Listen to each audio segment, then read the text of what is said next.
Good morning, guys.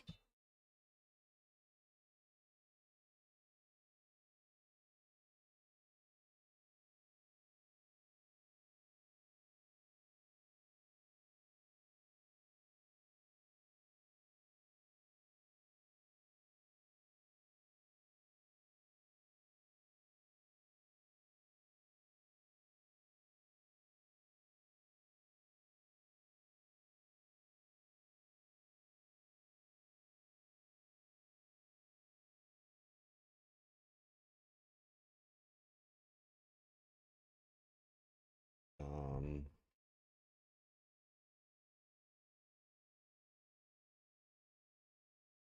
I'm all right.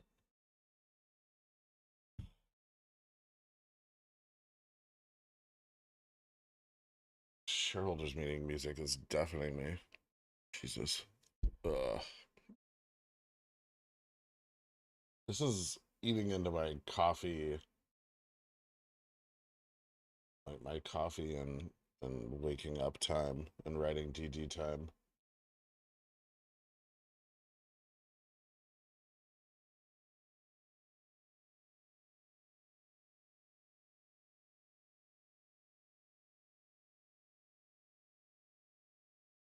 So, excuse me if I'm not super talkative.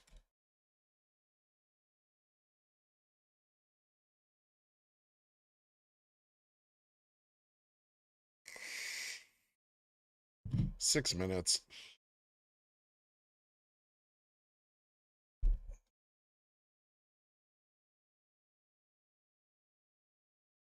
How many PPPY bags?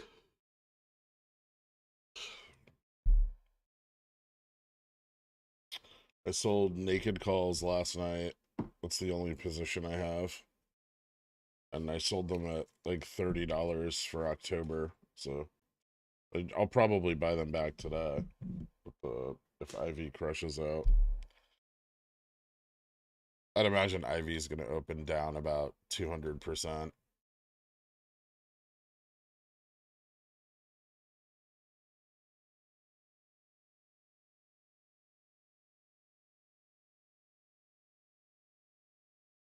It's going to be rough. I've seen what, well, some of it. I haven't read the whole thing yet.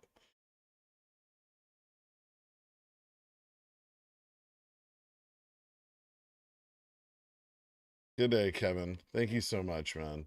I appreciate it, dude. Announcements are anonymous. They said restructuring isn't bearish, they said. Okay. I mean, at least they're keeping baby, I suppose.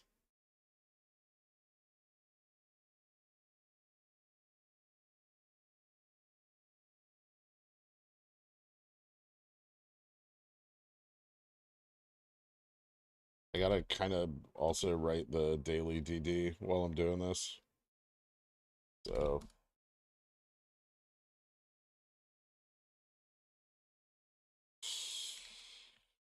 28 episode. Yeah, I think SPX is gonna maybe it's either gonna chop again today or we're gonna get a little bounce back. Like things did pretty well overnight. Um which could be a good opportunity. I know a lot of people haven't positioned to the downside, or at least not beyond the Fed meeting. So, the only concern I have is that Dixie is up like 20 points this morning, um, which is generally bearish. CN 50's down 129 basis points. Or no. Shenzhen is. CN 50's up. Hang Seng is up. Nikkei is up. Yen is down. Gold, silver, oil, and T bonds are down. And equity index futures are all slightly up. Nasdaq's kind of leading the pack right now. which means I might actually finally be able to get some EPAM puts.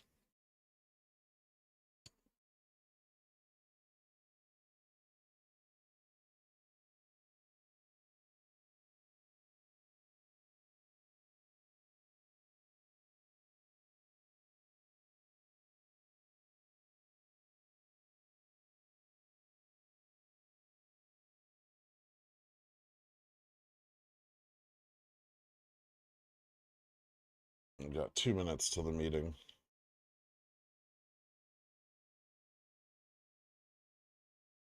So after this bit of crushing BBBY timeline, can we put on Ader, MAT, and SST status on the channel? We'll see.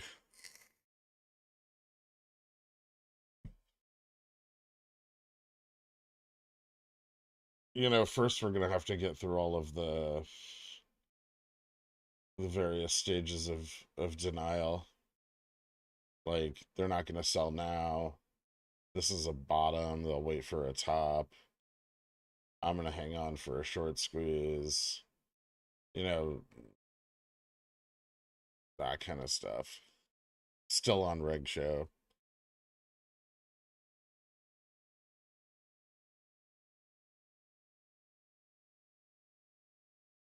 That whole narrative will carry on for like a couple weeks.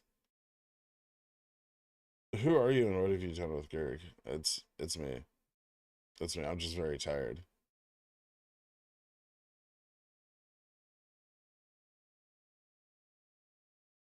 I'm doing alright, Guevara. How are you, man? Sorry about the announcement today, man. I know you were super bullish.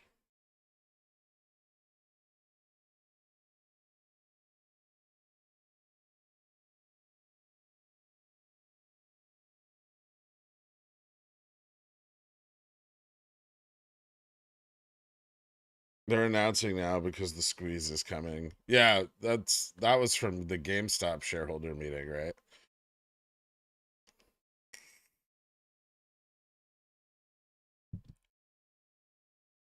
I remember RC's share offering at the GameStop meeting. He was like, everyone was like, oh, they're announcing now so they can stop MOASS, so it doesn't get out of control. So Bobby Board, we're gonna buy back. Hold on, the meeting's starting.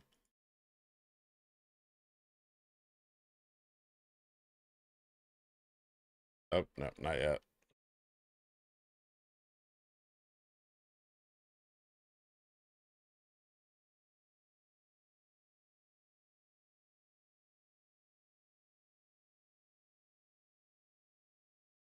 No, they're releasing shares.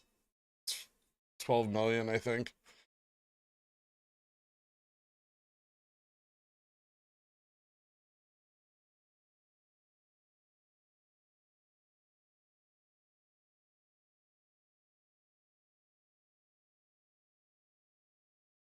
To Bed Bath & Beyond Investor Update Call. My name is Cheryl and I will be your operator for today's call. At this time, all participants are in a listen-only mode. Later, we will conduct a question and answer session. During the question and answer session, if you'd like to ask a question, you could do so by pressing 01. Please note that after your question has been asked, your line will be muted and the answer will follow. If you have a question, again, you can press 01. As a reminder, the conference is being recorded. I will now turn the call over to your speaker, Susie Kim. Thank you, Cheryl, and good morning, everyone. Welcome to Bed Bath & Beyond's Business and Strategic Update Call. Joining us today are Sue Gove, Director and Interim Chief Executive Officer, Gustavo Arnal, our Chief Financial Officer, Mara Serhal, Brand President of Bed Bath & Beyond, and Patty Wu, Brand President for Bye Bye Baby. Before we begin, let me remind you that a press release and slide presentation can be found on the Investor Relations section of our website at bedbathandbeyond.com and as exhibits to our related Form 8K.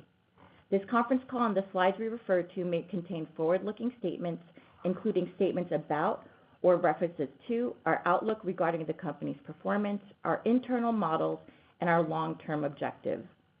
All such statements are subject to risks and uncertainties that could cause actual results to differ materially from what we say during the call today.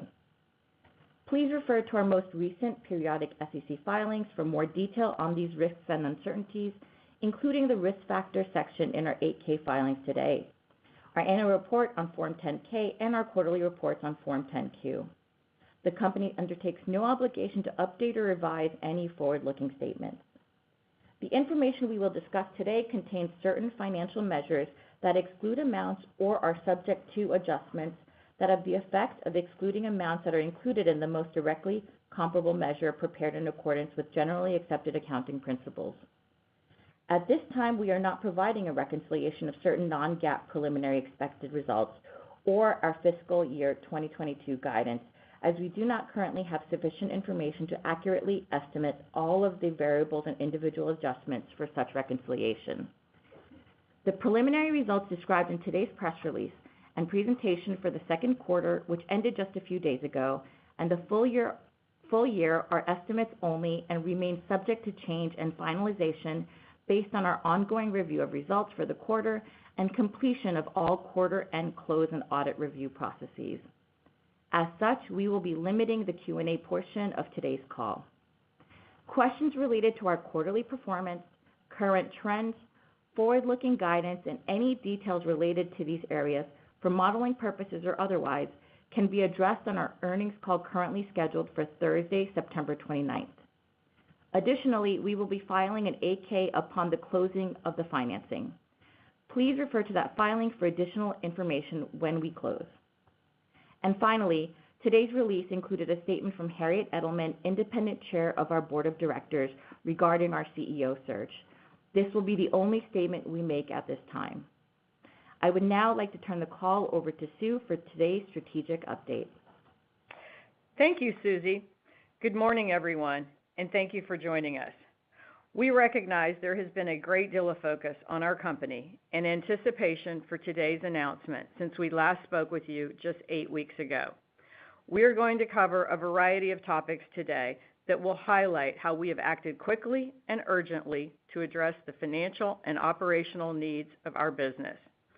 As I referenced on our last call, we are embracing a straightforward, back-to-basics philosophy that focuses on serving our customers, driving growth and profitability, and delivering business returns.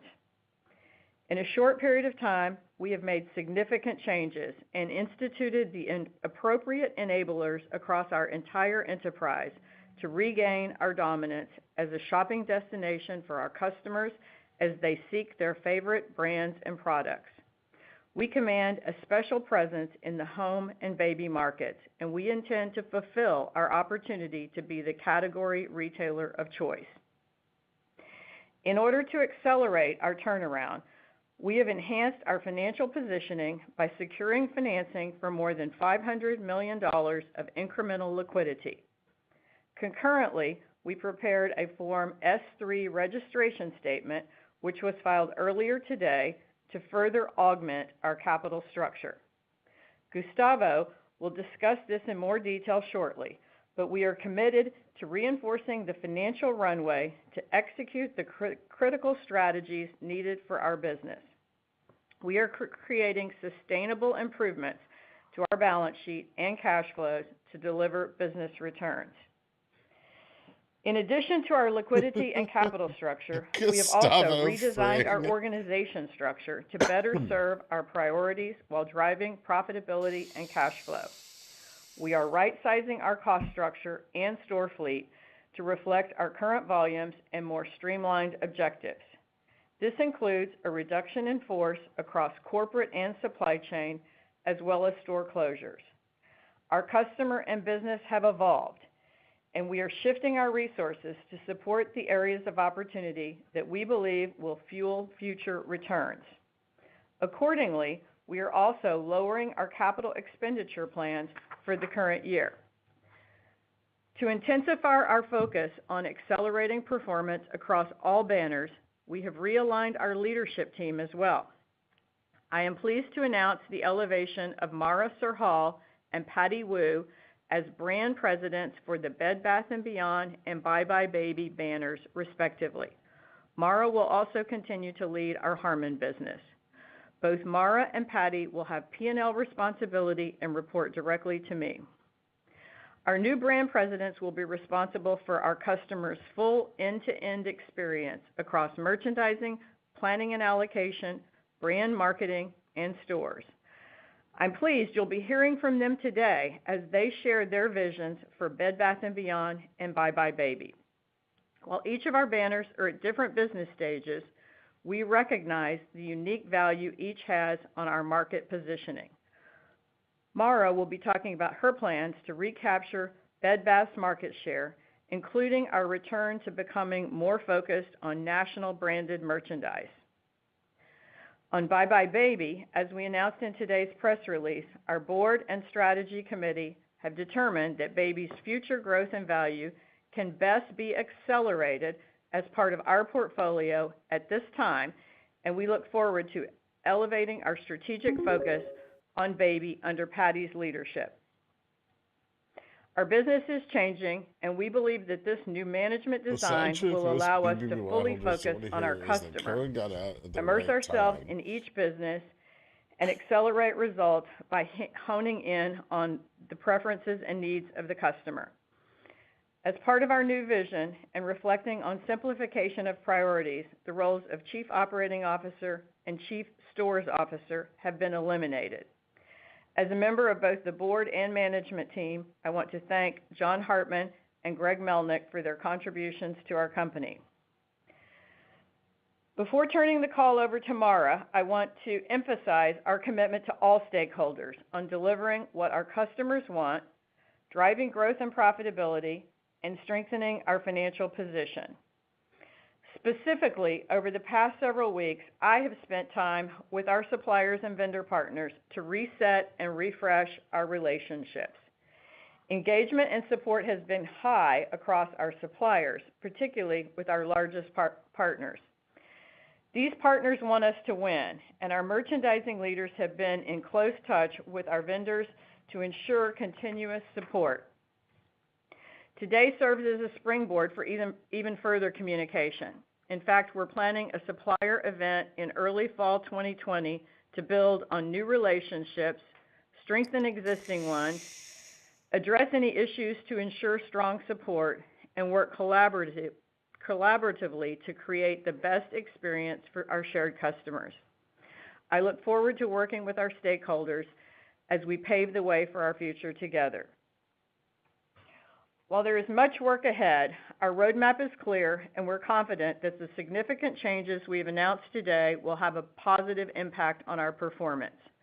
The recent launch of our new cross-banner loyalty program underscores our unwavering brand awareness and recognition. In a short period of time, Welcome Rewards has amassed 5 million customers, reflecting a 20% increase in new memberships, and we continue to see significant positive momentum. We intend to build on our deep heritage as a beloved retailer and capitalize on the positive changes we have made and will make to better serve our customers. Now I'll turn the call over to Mara to cover the strategic changes we have planned at Bed Bath & Beyond. Thank you, Sue. I'd like to start by sharing my enthusiasm and appreciation for the opportunity to lead the Bed Bath banner as part of my new role. As Sue mentioned, we have an opportunity to recapture market share. In fact, in a recent customer survey we conducted, almost 90% of respondents pointed to Bed Bath as one of their favorite retailers, and more than 80% would still consider Bed Bath & Beyond for a future shopping trip. There is still an incredible degree of love for Bed Bath & Beyond. No problem, we must Cobra. get back to our rightful place as the home category destination, and our goal is to achieve this by leading with the product and brands our customers want. First and foremost, we are taking a very specific category strategy approach to our key destination businesses that we're known for, including, of course, bed, bath, and kitchen. Underpinning this merchandise strategy will be a shift back to national brands and really aligning the availability Cracker and Barrel visual is my projection of go-to beloved retail brands store. such as Calphalon, UGG, Cuisinart, Dyson, and OXO, to name a few, across our sales channels. Being the national brand authority is a key point of difference for Bed Bath & Beyond in the home market. In September, we plan to launch a robust Welcome Back, Welcome Home campaign to anchor our site, app, and store experience back to these national brands and feature key items to amplify our destination categories. We've also done a complete overhaul of our prime in-store property, including the aisles and end caps, to make sure our visual merchandising leads with national brands while offering great value and solution sets. Another key differentiator for our brand will be emerging direct-to-consumer brands as well as innovation. Being the first to bring new brands and products to our customer has always been one of our roles as a retailer. In the home market, there are many D2C brands which bring their own compelling brand marketing and followers who know and want them, but aren't widely available to shop. Bed Bath & Beyond can make these brands attainable for customers, and we are just at the beginning of the D2C trend curve. We have an exciting opportunity to capture this emerging trend as it becomes a bigger and more important part of the home sector, just as you've seen occur in the beauty space. Innovation is another area of opportunity for us, particularly in our home electrics Like this shit, category. short hedge funds are going to We use were the new the first liquidity to to short bring their stock many into of the today's dirt, household handing the items, bag over like the retail. air fryer But I or think as single-serve retailer, the coffee only ones on maker, their side, to all our institutions customers. have already sold out. I believe we have Good the way to make ability to themselves launch and take uninvestable. a stand on new I mean, home-related items not all like these, institutions have creating sold new out. markets that can spur It's demand. most. Discovering innovative and unexpected brands, products, and categories will return to being a core experience for our customers, both in stores and These are my online. $7 CCs never got Finally, we are assigned. refocusing the role of owned brands Thanks for waking to up be in earlier than service good. and Thanks, Mighty support Potato. of I our appreciate overall it, man. category strategy. This means we are reducing the breadth and depth of our own brands as we lean into national brands. Of course, we'll be Short hedge fund protecting specific infiltration? brands and programs No, I don't that think provide so. options for our customer, particularly at varying price points. For example, we just reviewed our holiday floor set, and there is an own brand turkey roaster at an attractive price point. This is the beauty of Bed Bath & Beyond. We have an offering that spans opening price point to Best Plus. We will have a focused assortment of products that address our customers' preference across a range of brands and price points. Turkey That is roaster. our strength. More specifically, after a thorough review of our labels, we are exiting a third of our own brands Ridiculous. and retaining Simply Essential, Nestwell, Our Table, Squared Away, H for Happy, and Everhome. That's it. I love how they Our goal is to minimize the reduce fact our that own they're going to brand's sell 12 inventory million shares in penetration this. by 20 percentage points in favor of national brands. And over the next several quarters, we will continue implementing a three-pronged approach to liquidating our excess product. This includes leveraging promotion and clearance, using third-party sellers and stores that are closing to push through inventory, and finally, canceling orders so that we can gradually manage our future receipt base. While rebalancing our inventory will not occur overnight, we are impacting as many of our buys as possible to increase our current national brand inventory and anticipate sequential improvement each quarter as we continue to increase our national brand inventory and reach the appropriate penetration levels.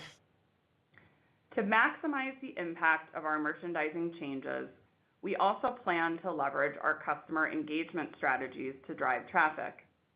In addition to the Welcome Back, Welcome Home strategy we have planned, we will pulse our well-known coupon opportunistically in all forms to improve customer traffic across our sales channels.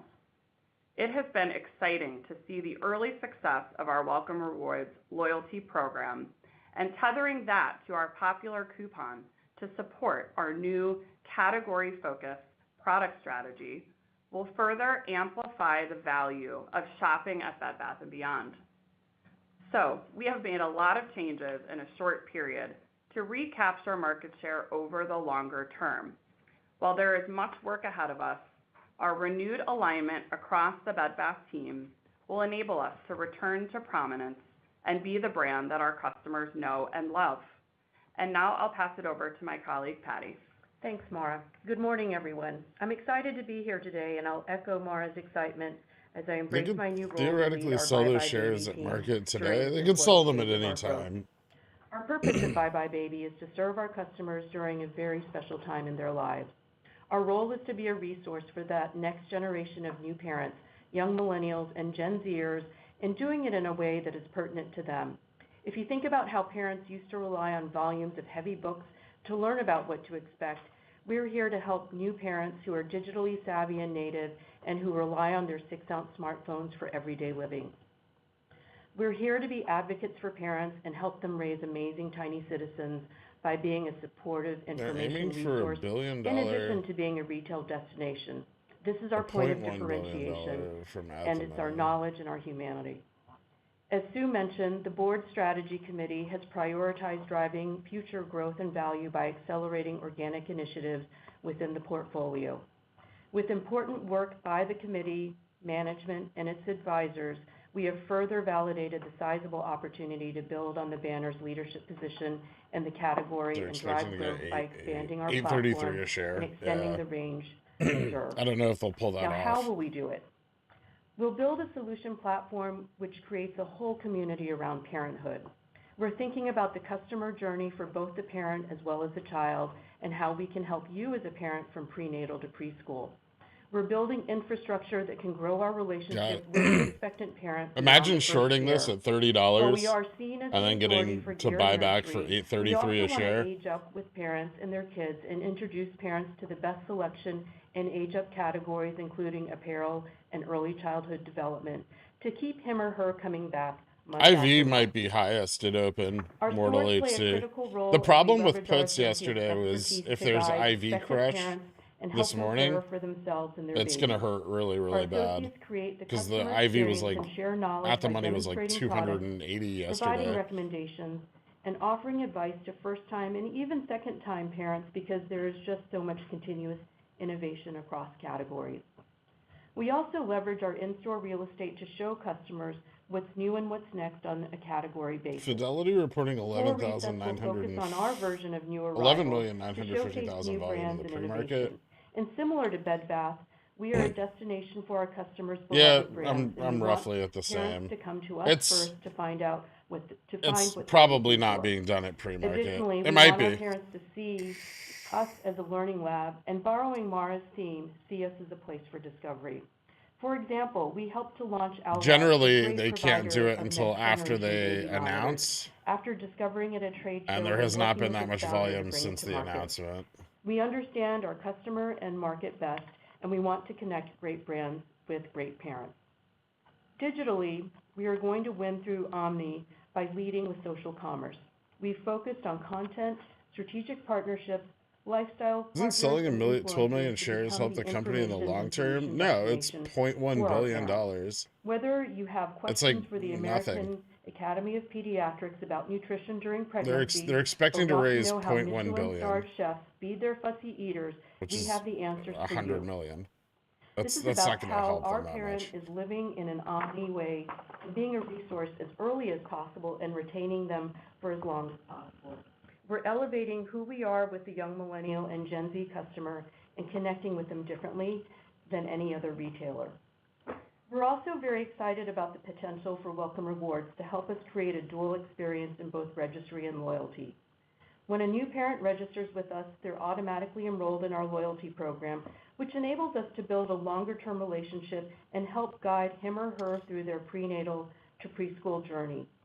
We start with the seasonal experience and simultaneously provide a bespoke experience that Why sell 12 million shares then? Because they're broke. Celebrate you as a parent and where you are in your journey. For example, it's not just the baby's first birthday, it's the parent's first anniversary as a mom or dad, and they've survived. So Welcome Rewards will help us celebrate both digitally and in stores. Bye Bye Baby's role under the Bed Bath & Beyond umbrella is to capture this key milestone in our customer's life. We have the potential to introduce someone new to Bed Bath from their time at Baby, or extend the loyalty of our adult Bed Bath customer beyond college, who are beyond their college days or their early first But home. they should have done it at 30. They begin Yeah, their they parenting should have. journey. The strategies we are accelerating will enable us to expand our market share. And now I'll turn the call over to Gustavo for the financials. Thank you, Patty, Is there so much and good morning, sentiment everyone. grabbing in this Before call? we open the I call don't for know. It just questions, seemed like I that's will the way spend she a few wrote her moments speech. expanding on the financial updates we provided today. As Sue discussed, we have taken significant steps to strengthen our liquidity and optimize our cost structure as we pursue our customer-focused strategies to build momentum heading into the holiday my season. far-dated BBY We puts have after worked Crush closely and with our this is done. financial Earnings advisors, later BRG this and month JP are Morgan, supposed to be to abysmal. secure financing The commitments for downside's more than minimal. $500 You know, million. there's not a lot of like Optionality notional which value to existed the under our downside. asset-backed revolving credit facility. And don't This forget that new they're financing includes like a long-term newly debt holders are expanded going to short the $1.13 stock. billion ABS facility led by JP Morgan and a new $375 million first in, last out facility with Sixth Street Partners. Upon closing, we plan to use the proceeds from the FILO to pay down borrowings on our ABL. As of the second quarter, our availability under the ABL was approximately $300 million, reflecting $550 million of borrowings and approximately $130 million in letters of credit. Upon closing of our new financing, the availability under the ABL will increase to approximately $800 million.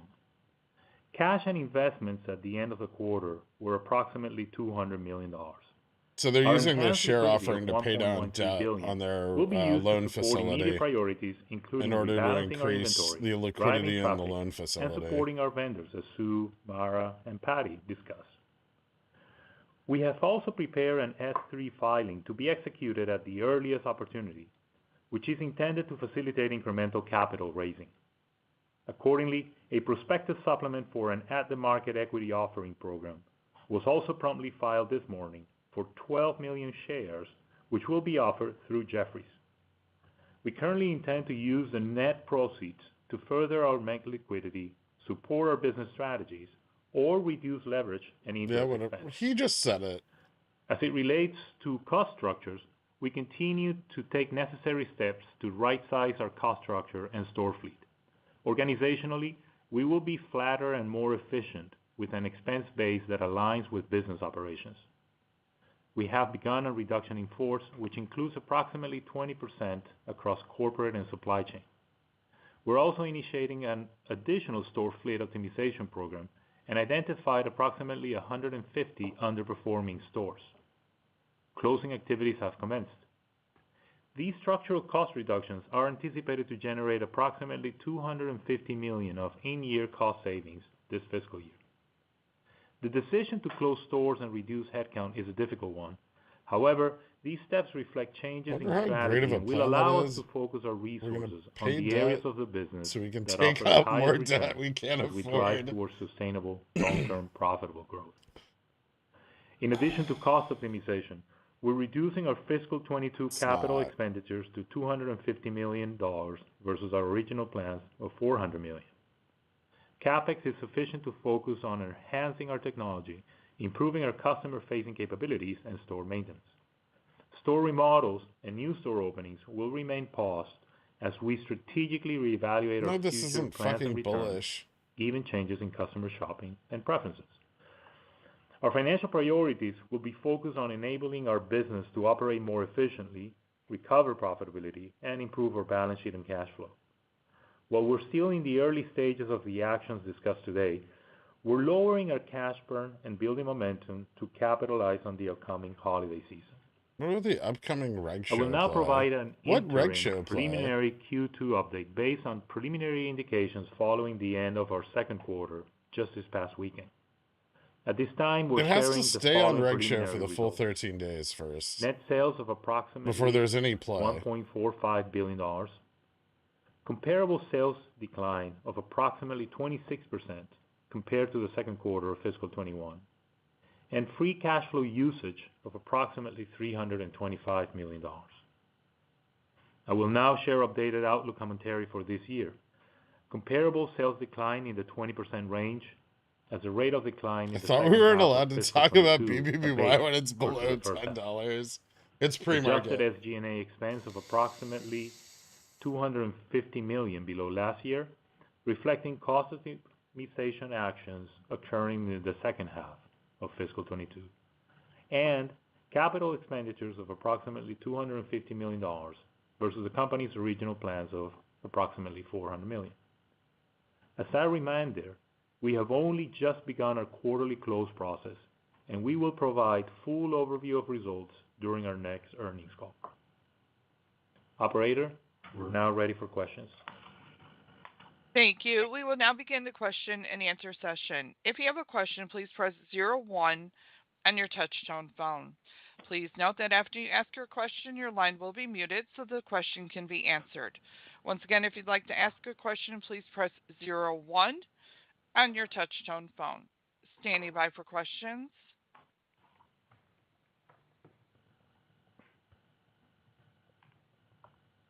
Okay, our first question comes from Michael Lasser. How UBS. dare you? Your line is now open. Good morning. Thanks a lot for taking my question. Have you seen any behavioral changes from your vendors in how they're shipping products or the terms that they're requiring from Bed Bath & Beyond?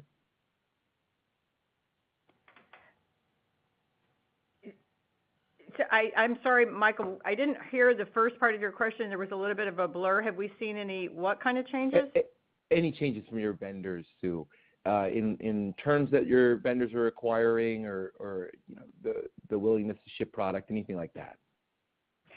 So we've worked very closely with our vendors. It is, you know, a regular dialogue, and as you know, we have, been working through our liquidity, process over this last 60 days. So I would say that it has been a very careful and close balancing act, and again, no holistic changes there. Thank you. Our next question. What are they comes balancing from if there's no Seth Basham from changes? Wedbush Securities. Your line is now open. Thanks a lot and good morning. My question is on the merchandising strategy going forward. It seems like a lot of the merchandising changes you're talking about going back to a national brand focus were similar to the strategy the company pursued a few years ago under Steve Tamaris' leadership. Can you differentiate between what you're doing now versus then, which didn't seem to work very well at that point in time? The only differentiating factor I can really pick up at a high level is your focus on emerging DTC brands, and maybe give some insight into how some of those have worked out, like Casper. Thank you. Sure. Mara's going to take that question specifically focused on Bed Bath & Beyond, because I think that's where your focus is. Yep. Thank you. So really, again, the focus is that our customer has communicated clearly that national brands are a really important part of their shopping experience with us. And we have, again, as I mentioned, been at the forefront of brand and innovation launch, as part of our past heritage. And so I think the difference here is, working holistically as a category strategy versus a stack it high, let it fly mentality. Really making sure that we're standing for the right items, anchoring into each category in each room of the home, so to speak. The direct-to-consumer piece, which you mentioned, I believe is a big differentiator. Innovation has changed. In Carl, the if they add the that to their debt-free category, inventory, and those brands and that's experiences bullish. will be a really important part of how our customer can discover with us once again, which has always been an important part of the heritage of the brand and what our customer is looking for today.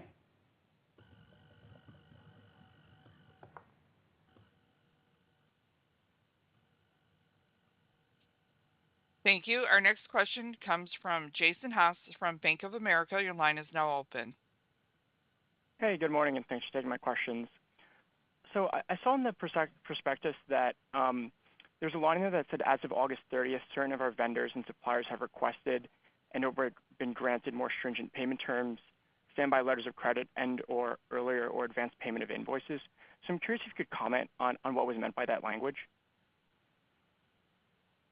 We have seen, as we have managed through our cash burn, we have seen changes in some of our vendors, and we've managed it 1 week, another week. So it has not been a systemic ongoing change. We've just been managing the situations one by one.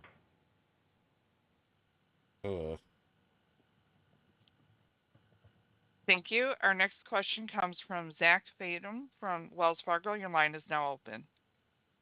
Hey, good morning. Can you help me understand the drivers of the $325 million of Q2 cash burn in a little bit more detail? Is there any color you can offer with respect to operating results, EBITDA specifically, versus your inventory and working capital impacts? Yep, we're really in the early stages of our closing process, so we're not in a situation to share more details on the components of the free cash flow at this point.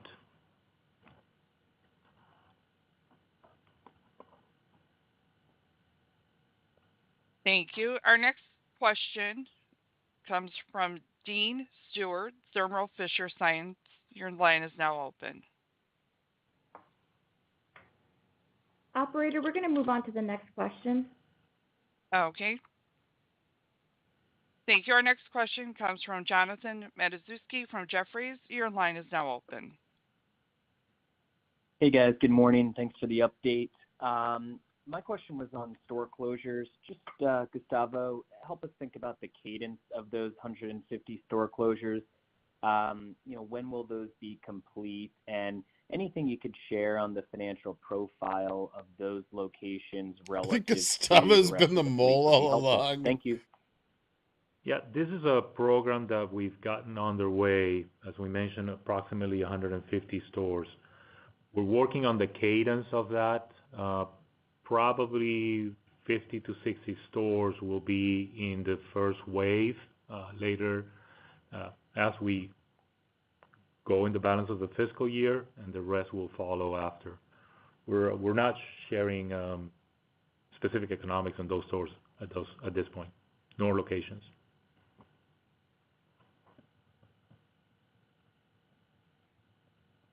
Thank you. Our next question comes from Brad Thomas from eBank Capital Markets. Your line is now open. Hi, good morning. Thanks for taking my question, and thanks for all the details this morning. My question was around some of the merchandising changes and thinking about the timing of when we'll be seeing that in the stores, as well as some of the P&L impact. And so I was just hoping you'd talk about, what the timing will be for seeing more of these national brands, how much you think will be on shelves, for the holiday season, for that all-important holiday season. And then maybe, Gustavo, if you could help us think about the timing of some of the clearance activity, how many quarters you think that goes on for before we start to normalize. Thanks so much. Sure, it's Mara. I'll begin to answer that. So the first and foremost is that we are quickly rebalancing our assortments and have been hard at work on how we are utilizing our Q3 and Q4 receipt base to fuel and fund this new strategy. So the first answer is it's immediate. We're working on it as we speak. And as I mentioned in my comments, we will be making sure that those important brands and key items will be front and forward and impactful to the customer as they shop in our stores and on our site. As I also mentioned, it will take time, and we will have sequential improvement in the inventory penetration and assortment penetration between national brands and own brands over the next several quarters to really get that aligned to what the customer expects. Yes, it's going to be over the next several quarters, as Mara said. Thank you. Our next question comes from Cristina Fernandez from Telsey Advisory Group. Your line is now open. Yeah, there's a lot of Q&A. Yeah, good morning. There. Thanks for taking my question. I wanted to ask about supply chain and any changes you're making as you go through this, transformation to improve that and ensure that the inventory that you get is available in stores when needed. Yeah, I will tell you, supply chain is one of my top priorities. We know that we need to optimize our supply chain infrastructure, and most importantly, increasing the speed of getting product to our stores and to our customers. Our strategy had previously relied on imports, and with scale and other elements, it's requiring an in-depth relook at our network. We've engaged an outside firm that will be helping us, and we are already well underway with that comprehensive review. Thank you. And we have time for one more question, and that is from Justin Kleber from Baird. Your line is now open. Yeah, good morning, everyone. Thanks for taking the question. Just wanted to follow up on Michael's first question. Just curious about the vendor community's receptivity to your pivot back to national brands. Presumably they lost business when Bed Bath made the pivot to own brands, and I imagine a lot of that was soaked up by other retailers. So just how confident are you that these vendors are going to re-engage with you? And then finally, do you plan on getting any exclusive product? Just trying to understand how you really differentiate the business by selling product that is widely available at other retailers. Thank you. Yeah, I'm going to start with that, and then I'm going to let Mara take it. So overall, I would say, as I mentioned in my opening remarks, I've personally been engaging with vendors, both from a overall standpoint, but also one-on-one. And probably one of the most telling pieces to me in terms of their receptivity is how they are parroting back to us our strategy. And that's come in the form of thank you notes. So yes, I think there is a very wide, open-armed embrace to where we're headed. I'm going to have Mara talk specifically to some of the details.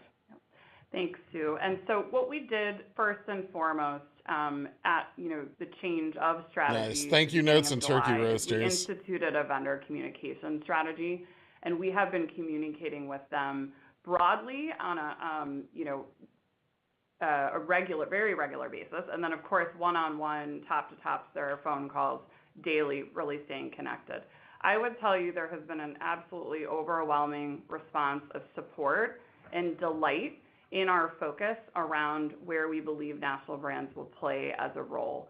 We have a lot of partners who still care deeply about their distribution strategies and really look to us as the leader to bringing their products to life.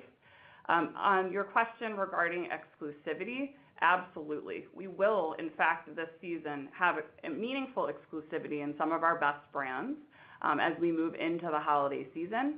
And we're also hard at work on our 2023 and even 2024 product strategies with those partners to continue to build exclusivity as an important part of our portfolio under national brands. And Patty, you want to speak to the Bye Bye Baby vendor relations? Yeah. And I would just say it's very similar. We've really received a lot of outpouring of support, and like Mara's team, our team is working with our suppliers on their strategic product pipeline. I think another area where we have a competitive advantage is the fact that we really embrace that innovation and work with them and have flexibility in the timing of when we can bring that to market. So we've had some really great conversations there as well. All right. Well, thank you all so much for joining us today, participating with us. We look forward to our end of September update for quarter end. Have a great day. Thank you, ladies and gentlemen. This concludes today's conference. Thank you for your participation. You may now disconnect. Well,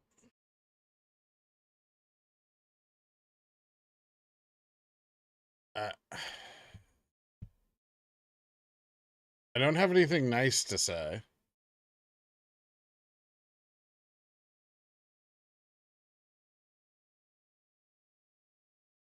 So I guess I'll just say nothing at all.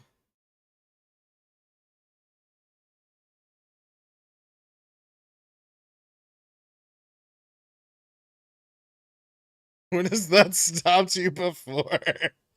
To be fair, never. It sounds like they're having a lot of problems with their vendors. They're being forced into an at the money share offering. of relatively low value, considering they could have gotten 3 times as much on August, 17th or 16th. What are they talking about? Who in their world does their Christmas shopping?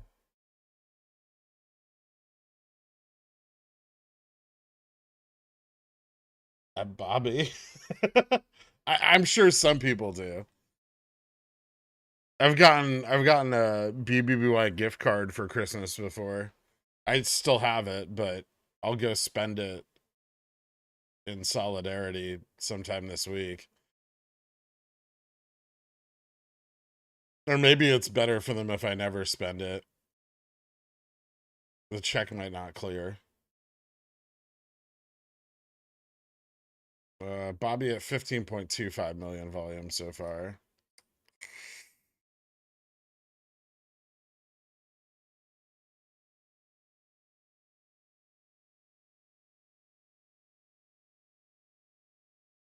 They need that $80. It's like 150. Please buy the turkey roaster with your gift card. No.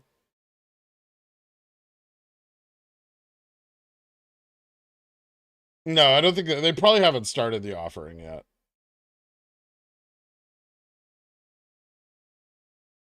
Chances Bobby goes bankrupt. Well, not only are they liquidating their stock, they're doing it in a manner. Well, they're doing it for money to pay back an ABL facility, which they then are going to borrow against even more. So the credit they currently can't afford, they're going to sell stock to pay off the note on, so they can borrow even more against it. While selling the same shit that Target does, but being unable to keep it in stock. Be sure to buy puts on BBY today because people are bad at typing.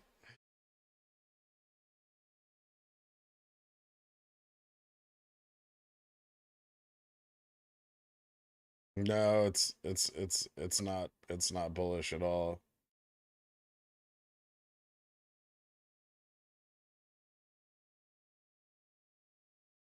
No Discord audio, not yet. Because I can't play the call through Discord audio. I'll turn it on now though. For the commentary part.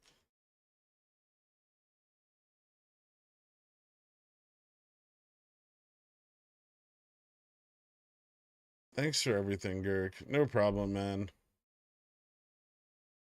It's not gonna work for those that are diehard obsessed or convinced of some correlation with,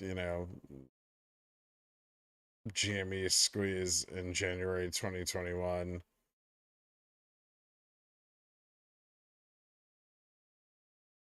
But I wrote a very lengthy comment last night on some of that. I'll share it with you guys if I get time.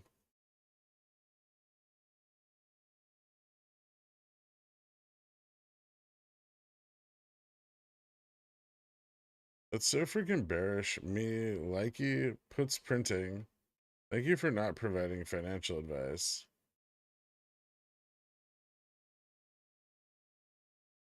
What's your payroll at BlackRock? We're not supposed to discuss salary.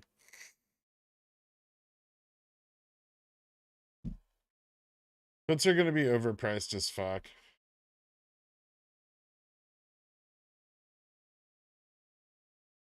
What was that candle covering?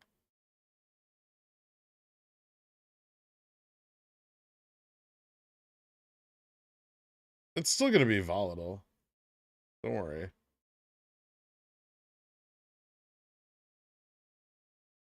The volatility doesn't just die down. Still holding a bit to see what happens the next few days. Definitely some differences. Yeah. What's up, Bob? I mean, especially now with a share offering, if they start that like S3 right away, Is the S3 filed yet? Does anybody know? Has anybody checked Edgar?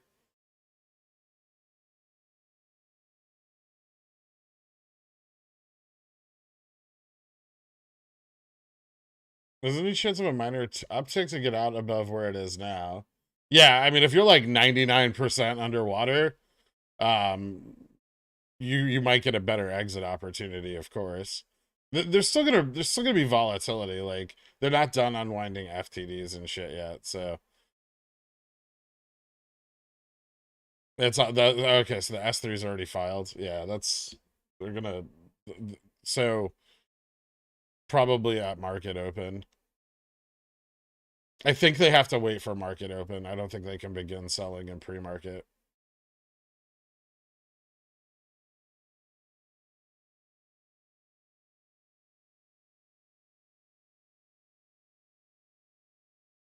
Probably go down GME discount. I mean, GME's already in a down cycle and it's being pretty heavily shorted, so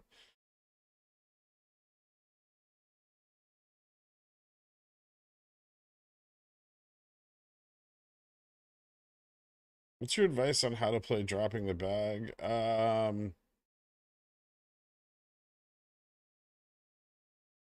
I mean, obviously the best time to do it would have been at, you know, almost any point over the last few days.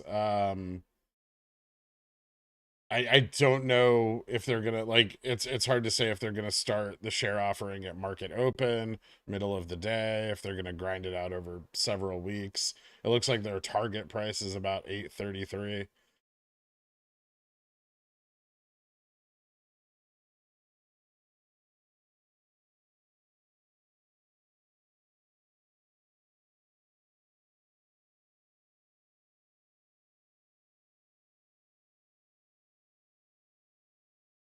A 12 million share offering seems like it will get eaten up quickly. No, I, I feel like people are not understanding how liquidity works because they're grinding.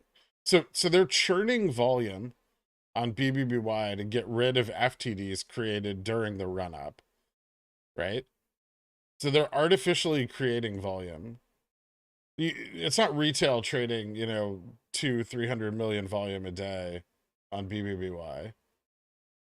Not even fucking close, right? There's active hedging that's going on because volatility is so high, which is the majority of the volume. And that active hedging helps bleed off FTDs through CNS. We've talked about this on other stocks a million times.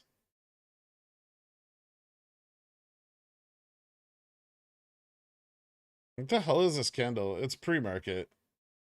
It's all it is. It's just a pre-market gap up. It's not like a sustained rise in price.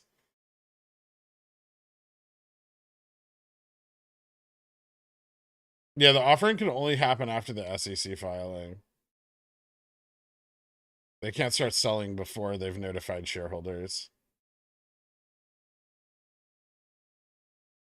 Why do people still freak out at pre-market and after-hour candles? Because they don't understand the effect of a liquid order book.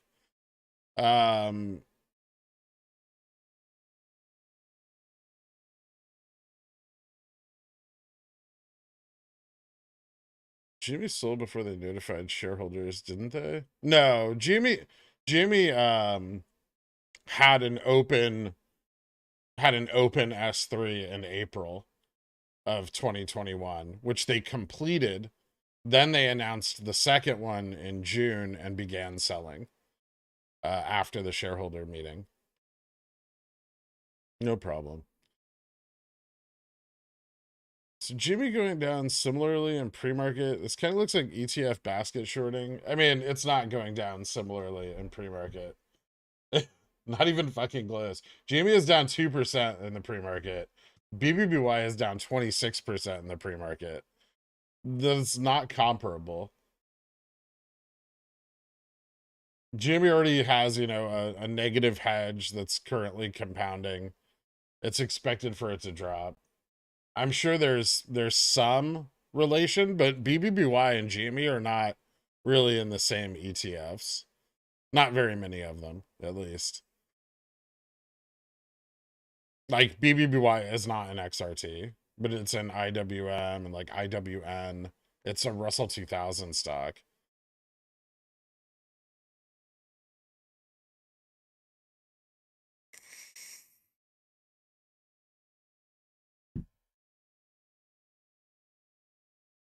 Bobby's still going to run 20 plus.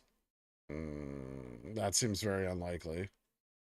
We'll see. I mean, obviously, continued reg show inclusion has a totally separate story, but right now it doesn't look very good.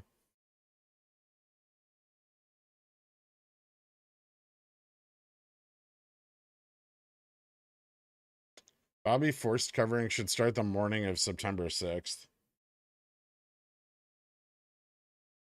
After 13 days. So he puts opened yesterday should be a at market sell at open to capture max profit, or the IV already have been crushed by then. It's hard to say what IV is going to look like in the morning with 15 million or at open with 15 million volume traded in the pre-market.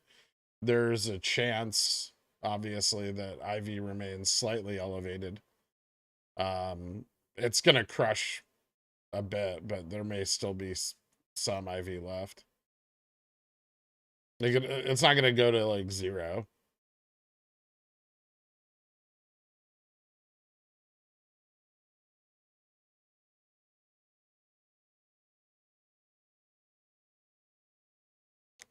Given the 23.154 calculation of initial margin, it seems likely that Jimmy moves in sympathy with these other stocks because there are likely rainbow options on Jimmy with them to contain risk. Yeah, that's why I posted about those a while back.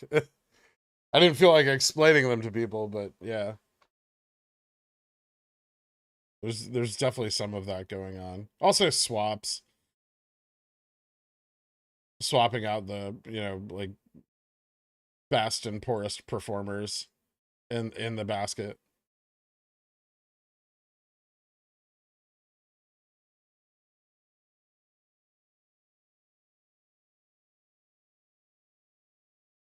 First day of reg show. No, the first day it was put on reg show was after market close on the 16th. Reg shows 5 consecutive days of fails, the 5th consecutive day being the 16th. The first market open, so FINRA works bell to bell. Market open on the 17th was the first day of reg show inclusion. It was the first market day of reg show inclusion. So it was not on reg show on the 16th. It was on reg show on the 16th and after hours. It's arbitrary, but that's how it's counted.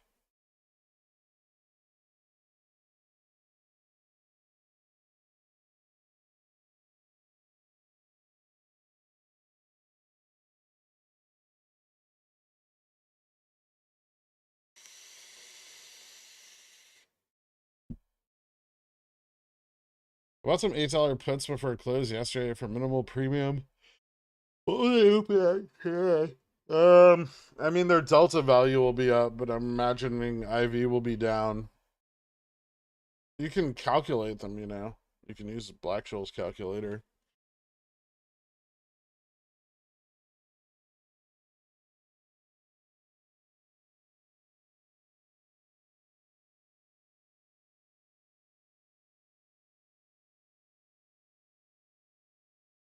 So RC sold, deciding that BBBY was not a good long-term investment. We won't know why RC sold, right? Is he pretty sure he's still confined by his agreement with from when he bought in, his standstill agreement. But it would appear that way. I'm at least more confident in that opinion after today's meeting. Kit Rune, welcome to Zillionaire. Thank you so much. Happy birthday, Gert.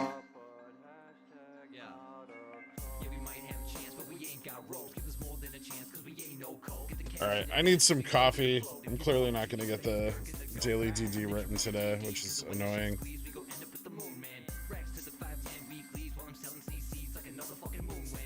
Does BlackRock do paid overtime? Of course.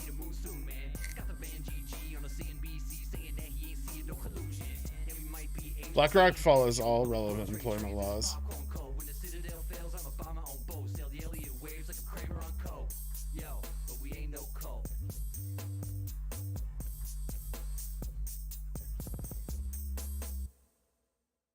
You see opinions on Popular's post on Wall Street Bets? It was the cold water they all needed. I didn't, but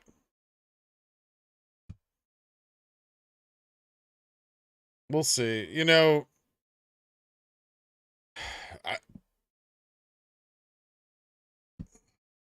the part of me which is insufferable wants to relish in the fact that I was right, and I sold a lot of naked calls at market close yesterday. But I don't like seeing people get burned. You know, I think a lot of people have mistaken my concern with bearishness over the last few weeks, and that's really not the case. But in my position, it's really easy to see people starting to like spin up narratives that are false and buying into them, right? And that's what I sought to stop. Was I wanted people to maintain an analytic approach to their investment in BBBY. You know, many of you bought this stock at $5, you know, when there was a massive gamma ramp potential. And I know once you get a taste of those gains, it's hard to turn away, but it wasn't because I wanted to like shit on it. It was because I didn't want people to get burned. So hopefully that had some effect for some of you today.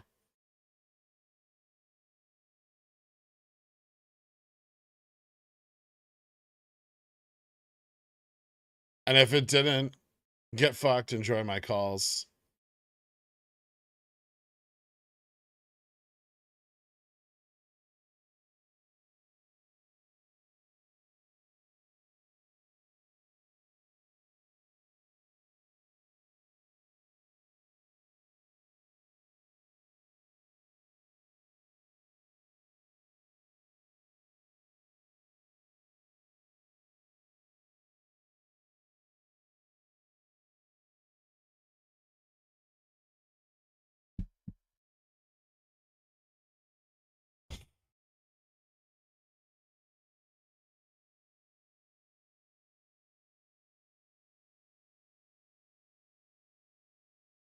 All right, guys. I'm gonna go make some coffee. I'll be right back. Stream will start in like 10 minutes.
Ding ding.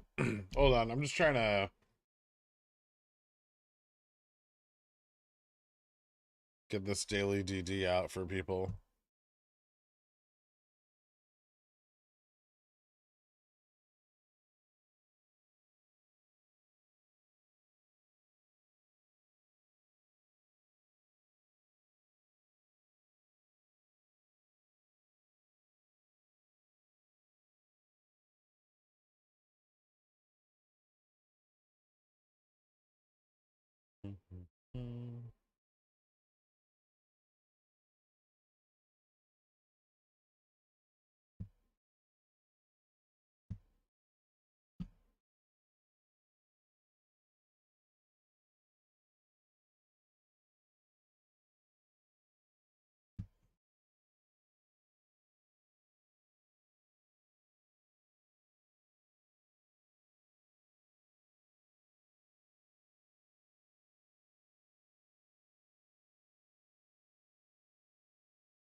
There's not a lot in it, but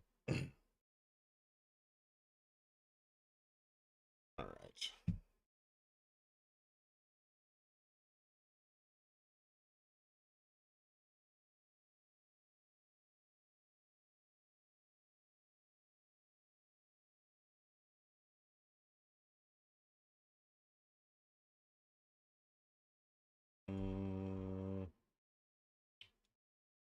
This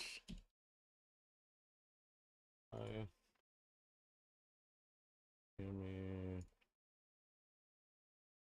of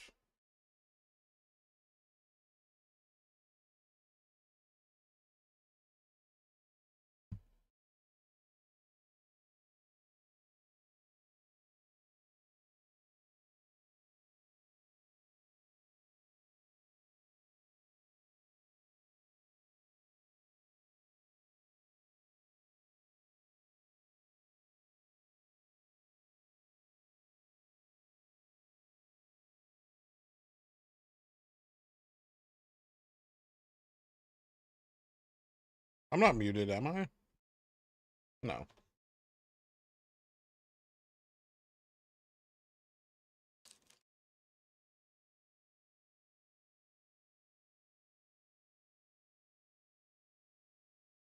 I'm kind of okay with Rev under 6.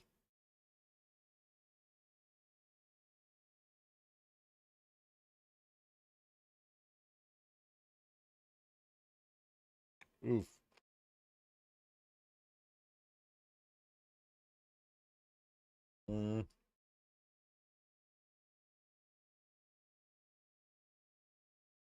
Any anything pertinent for economic data this morning? I don't think there was, but I want to double check.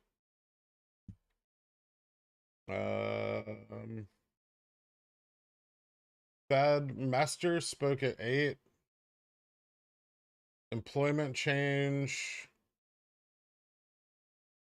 So more people employed, which is technically bearish.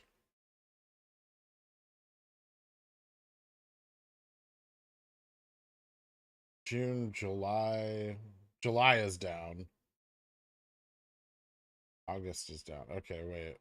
Hold on. Is this all three? Why is this all 3 reports? Okay, so June was up. August, July, and then August down. Chicago PMI comes in fucking 10 minutes. That's kind of maybe a big deal.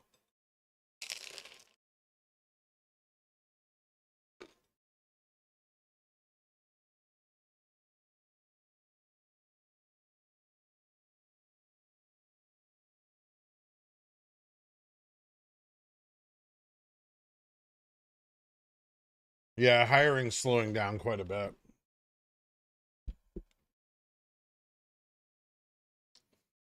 BBBY isn't dead until it's off reg show.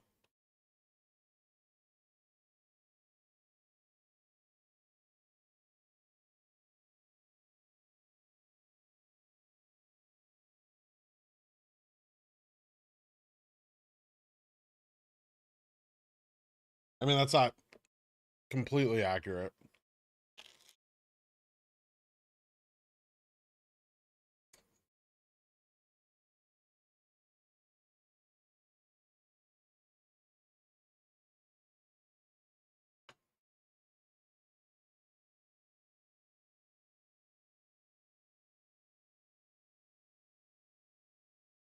It's based on a pretty false assumption that reg show causes price action.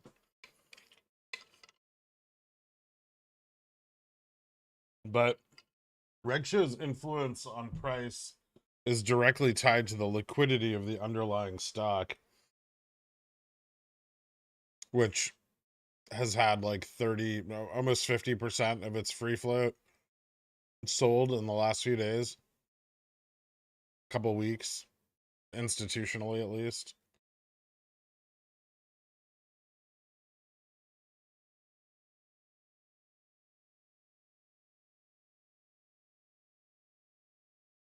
Wait for volatility.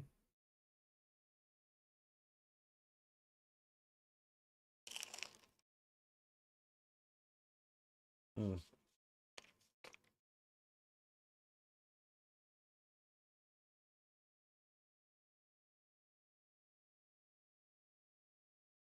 It's not rising employment, it's actually dropping. It rose in June, then dropped in July and then August, which means private employers are hiring fewer and fewer employees because labor costs are becoming restrictive.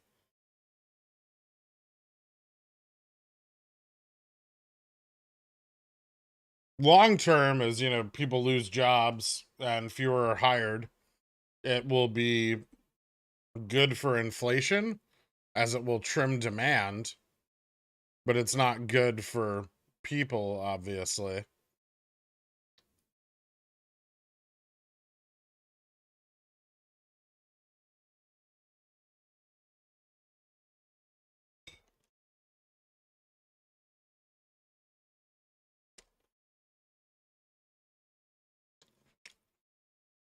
Yeah, wait for FTD data.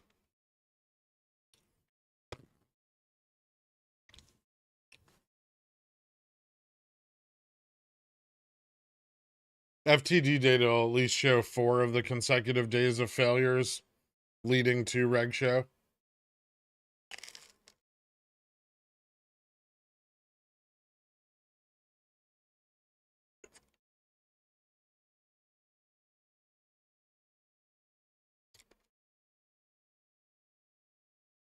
Downside resistances for GME. The next big one is at 28.39, then 26.55.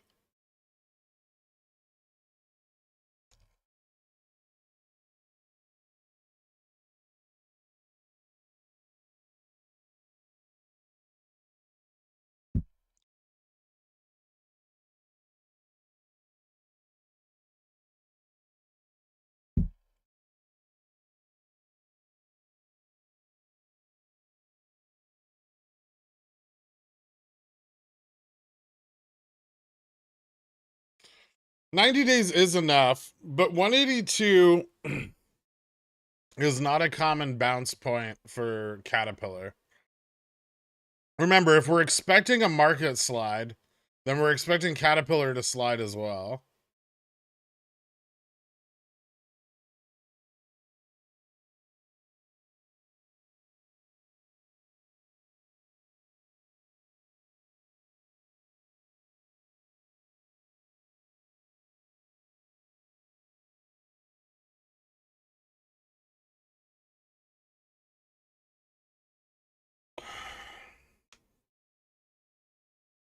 I'm looking to unload my bags. How do you recommend an exit? I mean, I can't recommend an exit.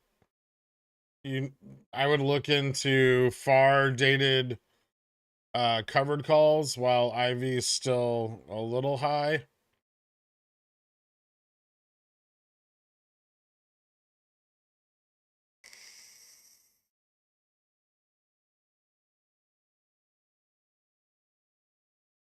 See if those are worth it.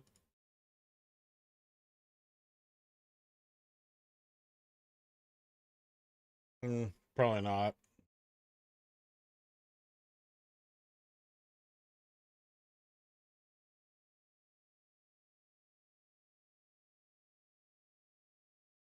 Oof.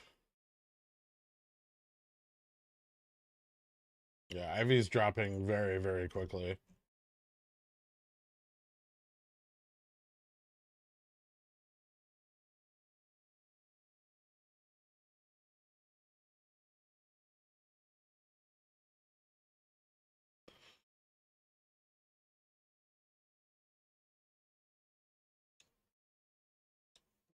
Generally, I mean, it's tough. If you're down like 90% on options and you have some theta, maybe wait. We get the FTD report today. If you don't have theta, I mean, it doesn't really matter, right? What if you just have just shares?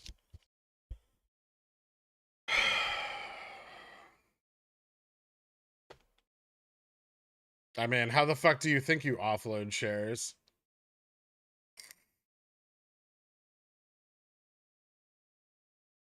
Could you wait for a higher price? Sure. But if they start the at the money offering, then, you know, it might not be beneficial to the price of your shares.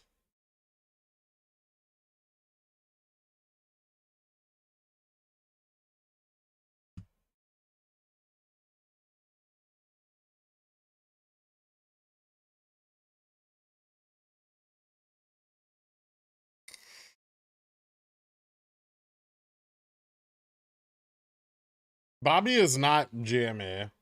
Tim VG.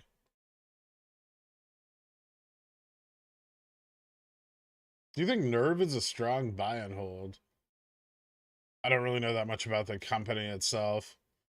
I know they might get approval for a drug. It might not be a terrible bet.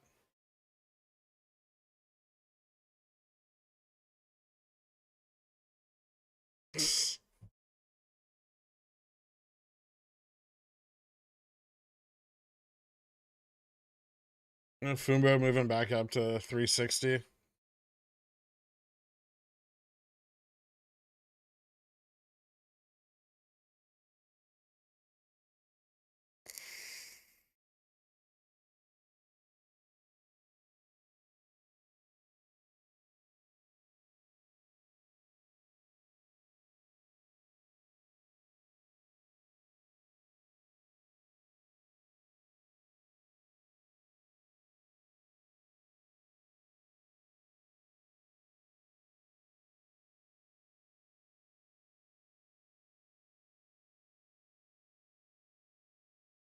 I had almost 40 puts on Bobby. Nice. Didn't you call this yesterday with Bobby? I tried to, yes. I didn't expect them to do a fucking ATM at a third of the like recent high, but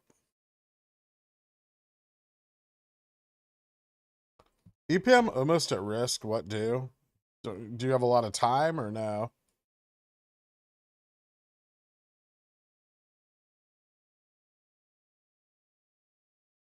I mean, I have risk set as tight as feasibly possible. So, it's up to you. Adjust your own risk.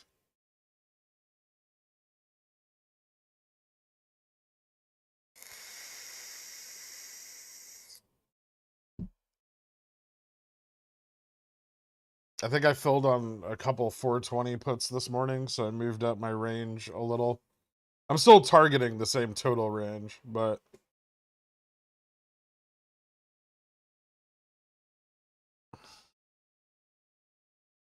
GME ETF FTD start tomorrow. Yes. They continue for 6 days. I don't expect the first day of GME ETF FTDs to be very consequential. Generally, they're highest on the third day, the second and third day.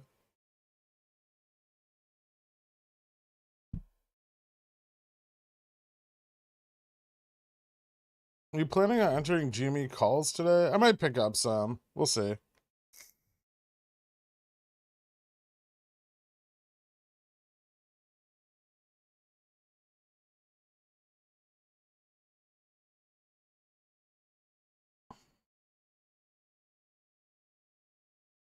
Hmm.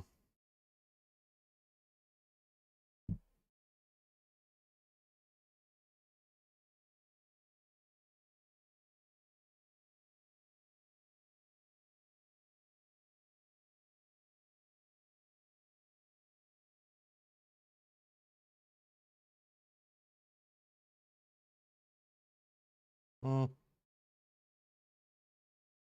Yeah, I could probably wait on them a little bit.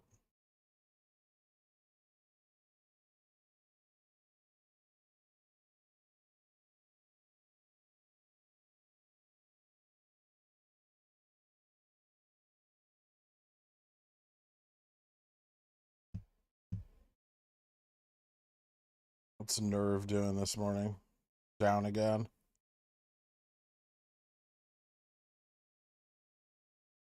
Hmm.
Rev about to vop?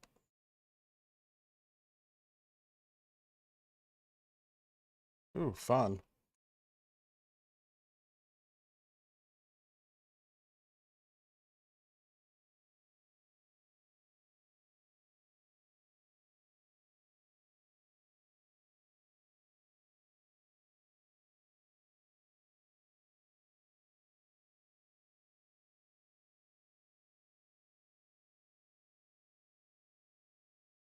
That was a big move.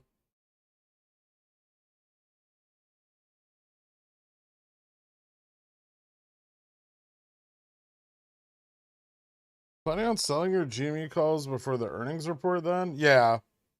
I would get out of them before earnings. I'm trying to just think about timing for implied volatility for earnings.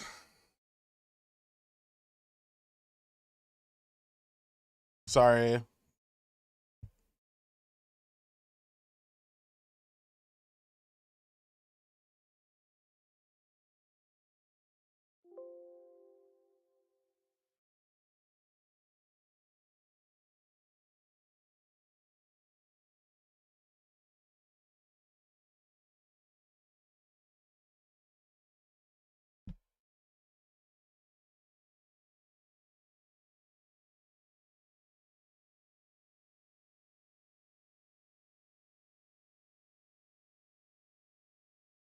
What's on ISDA Phase 6 tomorrow? It really shouldn't affect anybody that much.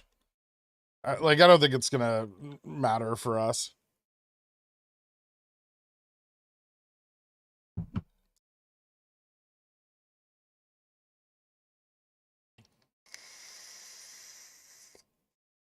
You know, most of these big regulation changes are prepared for months, sometimes years in advance. Is $3 down not enough to price in the $12 million share offering? It sounds like they're shoring up their bottom line, keeping baby, and having an infusion of money. I have Jan 24 calls, so time. I mean, as long as you have Jan 24 calls that are very deep in the money, um, none of what they said at their meeting today sounded remotely bullish to me. If you think it takes just a year and a half to turn around a company that's in the position BBBY is in, I've got some news for you.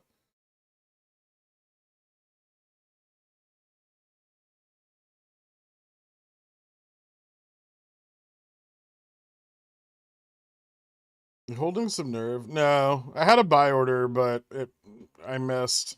So if I get a re-entry opportunity, I will. Otherwise, I'm not very interested.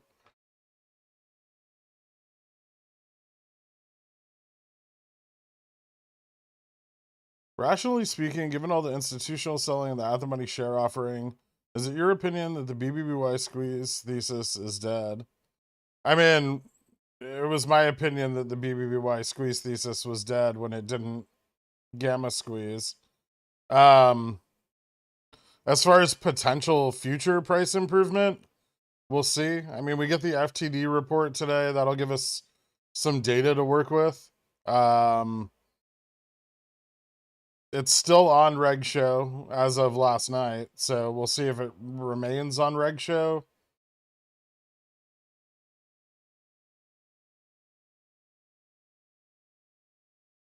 Did you get stopped out of Tesla? Probably.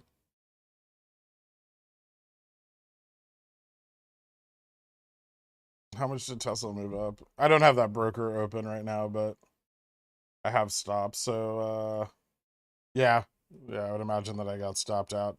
I had a trailing stop on it, so I'll check. I'll try to check later and see what I filled up, but it should have been good.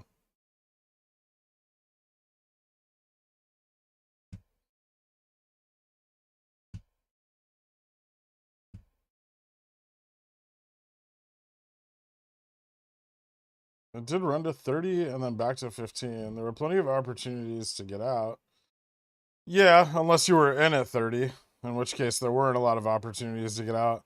Do an offering, Bobby doing an offering while I was still in bed before I took my bath, before 7 a.m., when I can sell is beyond dirty. Luckily, I lost way less because I listened to Gherk and reduced my exposure. Thanks. No problem, Subway Cup.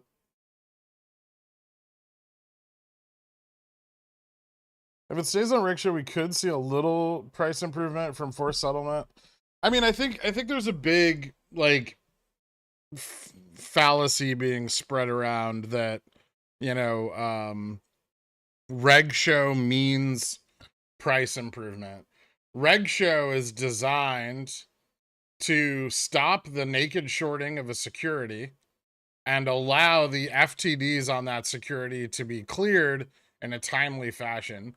So some of the things Reg Show does are not very beneficial to a squeeze scenario, right? Like people hear forced settlement and they think, oh, that's bullish, but it also offsets that settlement from the other settlements that are due within their time frames, right? And so by offsetting those former fails, you know, they actually get to clear in a smoother and more efficient manner, which creates less volatility as those fails are settled. You know, there was a huge difference between when GME was on Reg Show, which was twice, and BBBY now, in that most of the price action on GME that occurred during the period that it was already on forced settlement. So GME was running like crazy while on Reg Show. BBBY ran like crazy, got placed on Reg Show, and has subsequently dropped like 200%.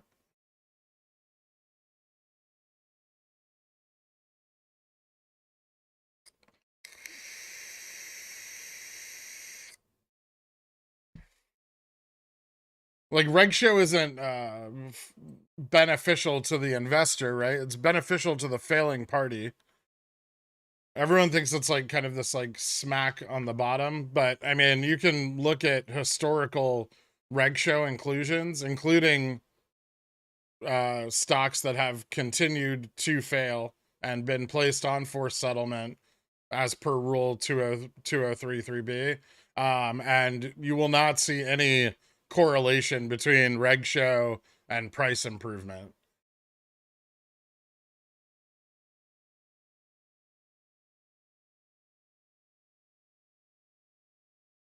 Now, if something gets put on reg show and then continues to run, that's a big fucking problem, right? Because they can't short the stock. They can, but they can't short it directly.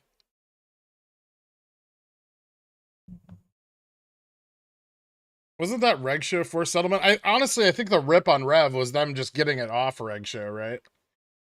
I don't think Rev was on long enough for forced settlement. I think it was 1 day shy, Bob. I think they just burned through the FTDs, covered them, and then the next day it was off.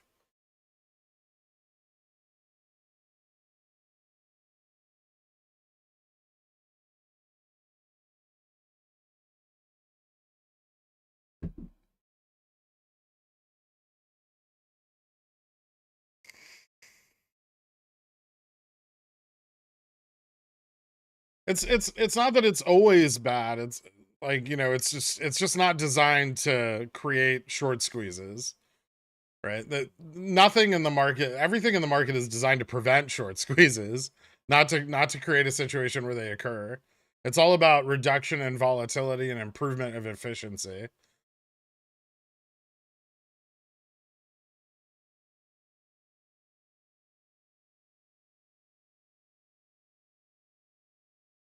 By approaching risk on 14 DTE, 399, 398p, worth holding or cut and re-enter?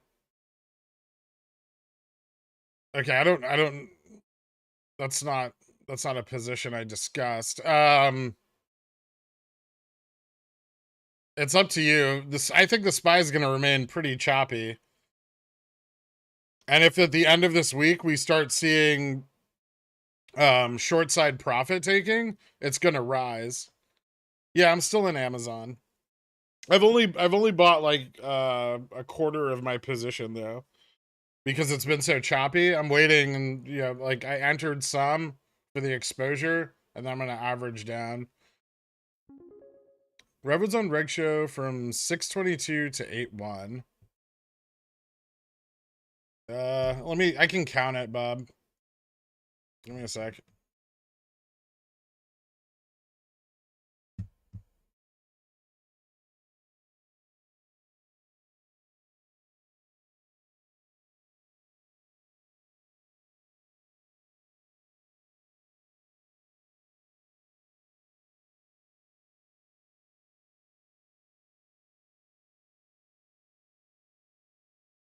The 622, so it was on the peak of the run.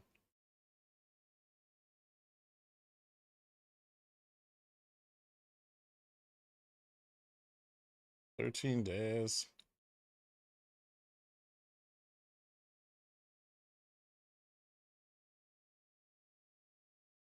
I think it was just forced settlement of T+2 plus 35 obligations.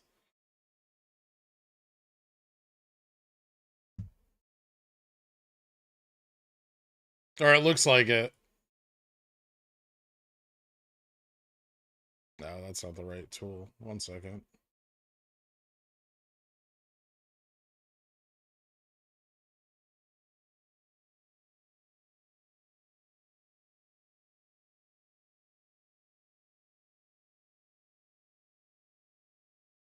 Yeah, it was on forced settlement for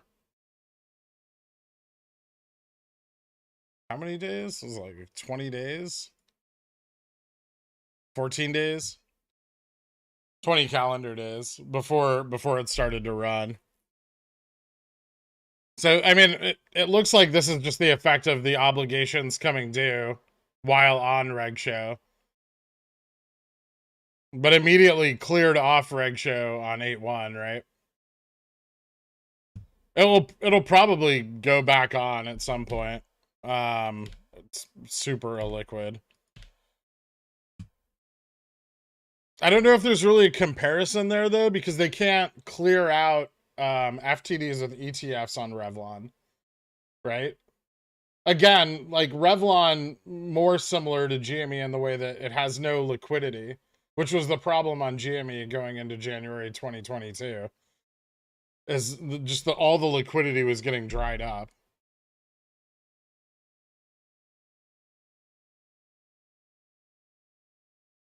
You know, Revlon because of its 3 million share float, GME in 2022 because of its institutional ownership and Cohen's buy-ins.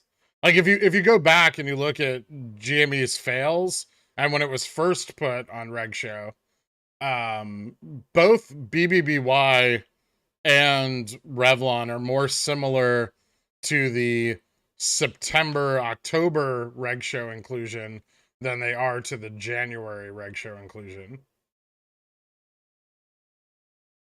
But if you look at Revlon from the time it was placed on Reg Show till the time the run occurred, there was not a lot of price action, right? So the second they ran the stock a little bit that first day on August 8th, it was immediately wiped off Reg Show.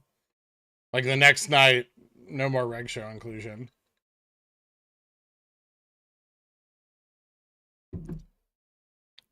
So I think they just cleared out what was left and kicked it off Reg Show. And that's also ideal for them because they offset the locates that would be required for forced settlement. So on an illiquid stock where they can't find any shares, that's really beneficial, right? Because now they get to spin it back onto Reg Show before they're forced to locate again. But BBBY doesn't have that issue. It doesn't have a locate problem. BBBY is super fucking liquid. Like retail's not tying up the liquidity in it. Institutions aren't tying up the liquidity in it. The bid-ask spread at the money is like a penny.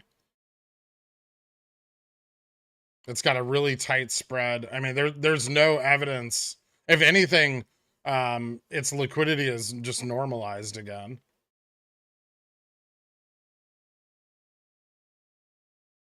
We talk about stocks again? I want to know about Carl's meat.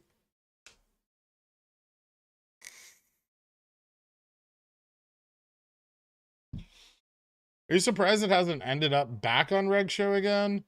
No. It'll take time.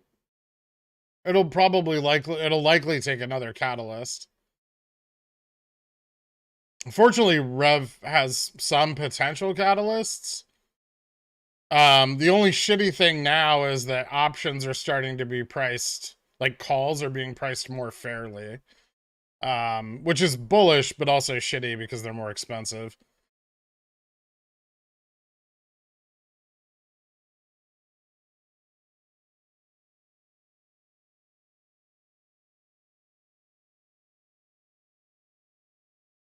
For all we know, Rev was re-added to ETFs upon getting the loan for solvency. We just don't know. We don't have the reports yet. Everything, all the current like 13F reports are effective from 6/30. There's a high amount of like correlation between Revlon and the ETFs it's contained in, especially the smaller ones, which indicates they're being used for creation and redemption. But we wouldn't have proof of that yet, right?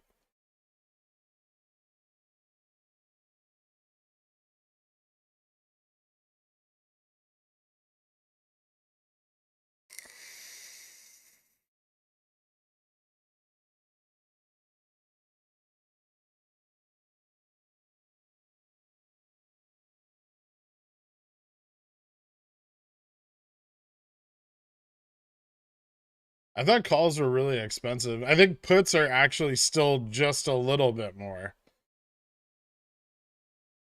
But, 2 weeks ago, puts were like almost double the price of calls.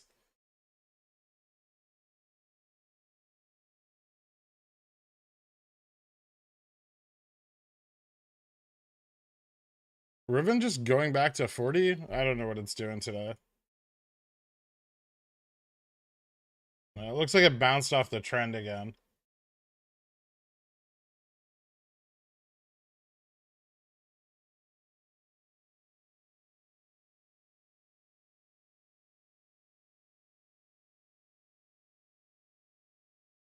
Should be hitting resistance somewhere around 33.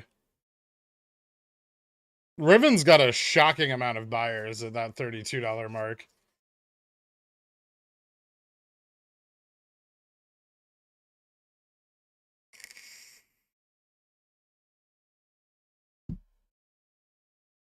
Do you have an opinion on Intel? Not really. I'd wait.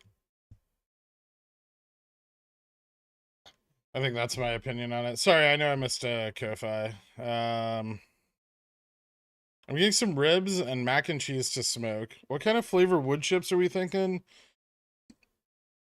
Apple is standard go-to, but I think hickory might be decent. We should do a hickory pecan blend, Carl. Pecan.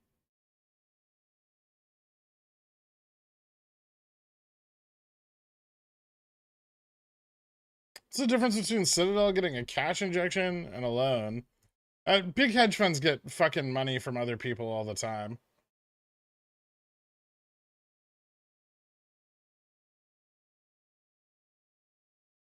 Citadel's not in a position where they need a $600 million loan. Right? They made like 7.2 billion last quarter in profits. They're killing it. They're just taking money because that's what you do when you're a hedge fund or, you know, any financial entity, is when someone offers you money and you can use that money to make more money than the rate at which that money was offered, you take it. Because why the fuck not?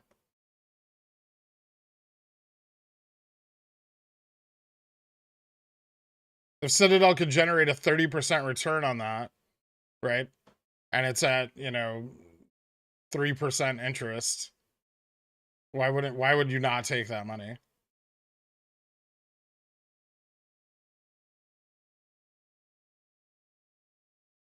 But people on Superstock say they hit critical margin, and Kenny is looking for Mayo.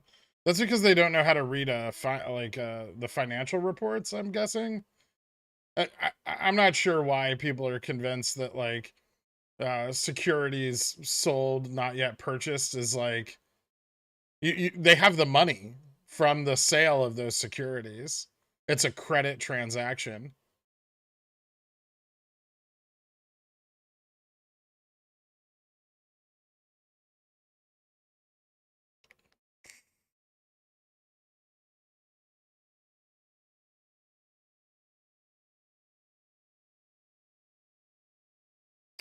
If you're gonna do that though, Carl, I would start with a hickory, low and slow, then add the pecan through the process towards the end. Maybe, you know, once you open it up.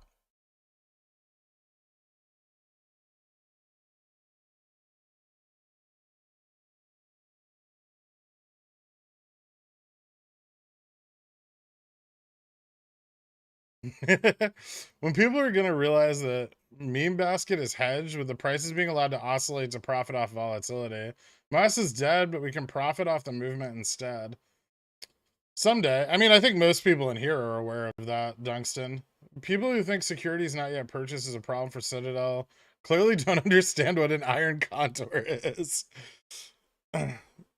Well, I mean, think of it this way, like an entropy swap is essentially just a giant iron condor.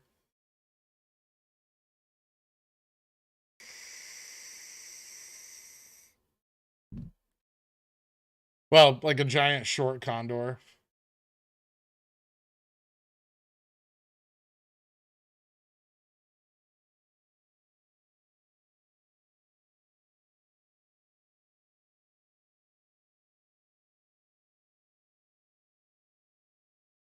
I like the setup on Lipstonk. Looks decent. You got some, you know, give me some pictures?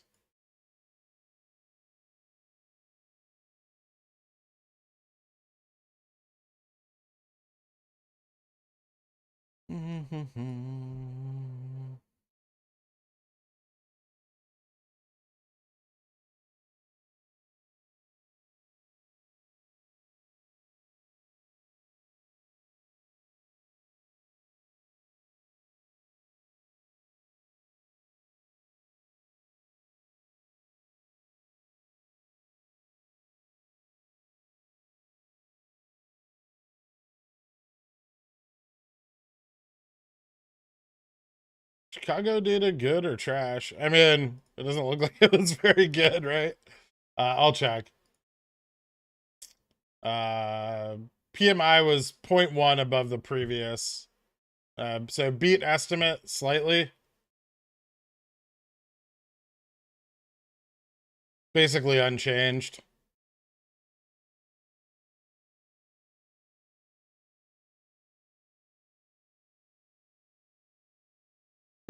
Unchanged is better than down, though.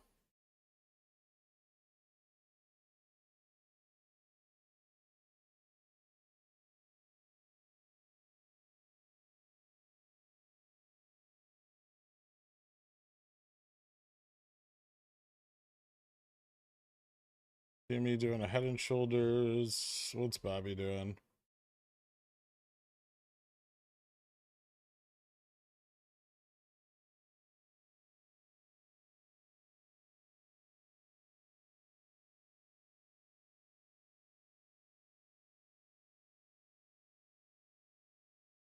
$40 million volume traded.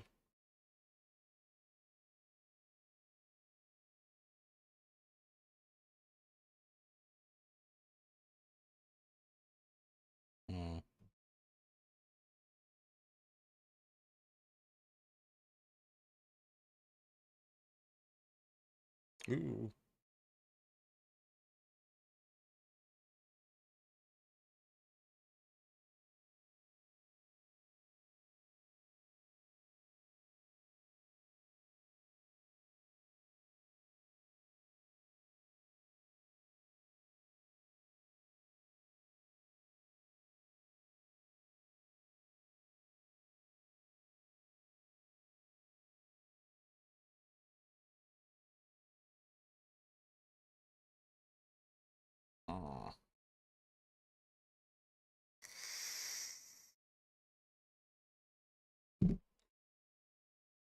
Snap up 14%. Huh. Have time to look at FSLR? Sure. You still playing that? Oh, nice. It's coming back up again today.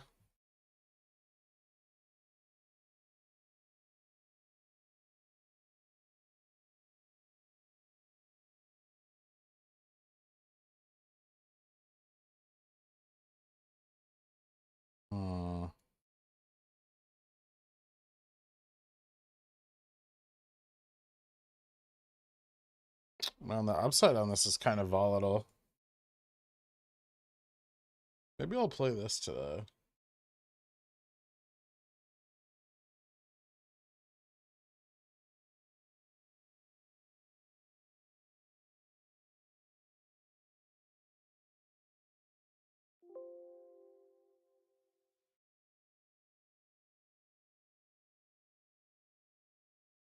I like the looks of this. Of course, I bought at the peak. Oh, you bitch. Now we'll see.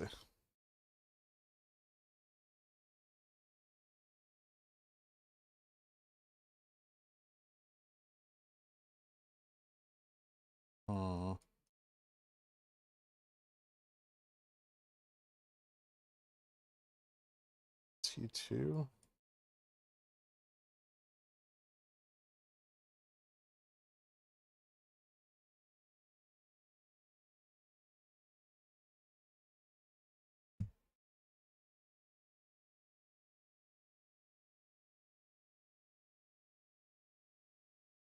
Thought you never asked. Check DMs.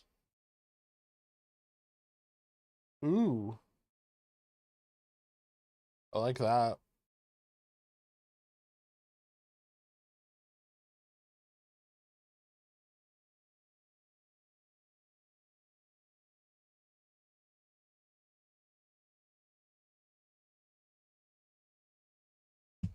Cat thinking about doing a bounce. Cat has super unreliable technicals on the short-term time frames. No. It looks choppy.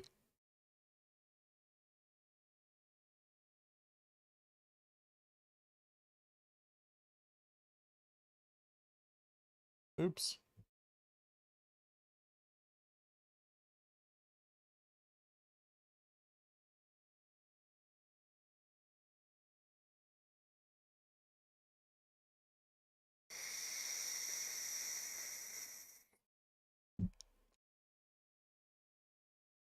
I wonder if GME's price action wasn't the volatility funds actually pumping and dumping the stock by adding each side of their condors.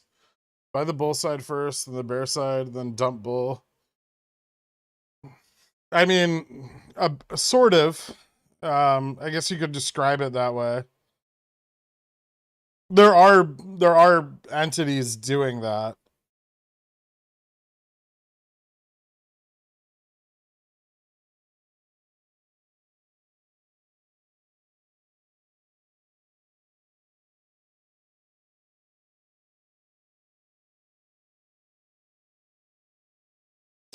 You have time to look at ACIW. We've been over this, Bipolar Bear. Share with the class. What? Why do people keep saying bankruptcy is off the table for BBBY? Math is hard.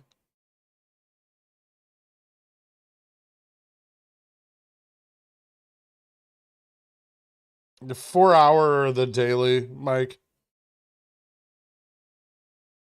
If Mouse is dead, there's still a chance of Jimmy is okay a long play. Yeah, absolutely. I think GME is a very good long play. Did you see the new FTD data yet? Not yet, no. Ooh. Dork, don't tease me.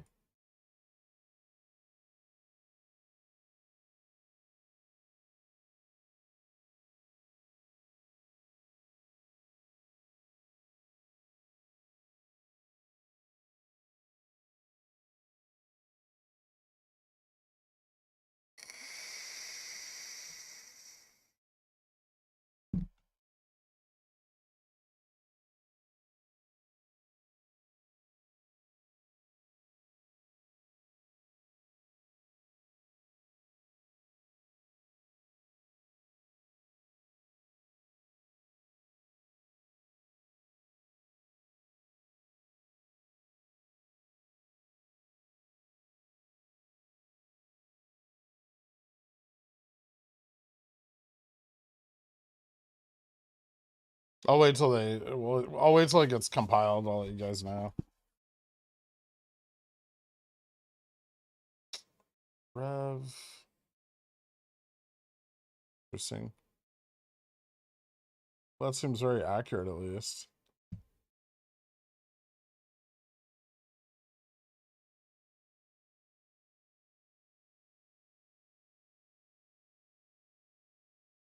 Dork is sending me squiggly lines.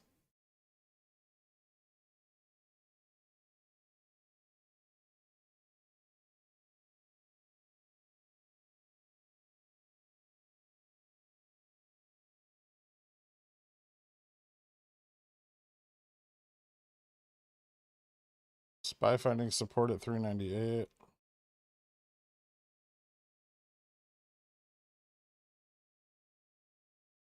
I wonder where I should cap risk on this. 20%? I think the EMA 30, but VWAP's right there.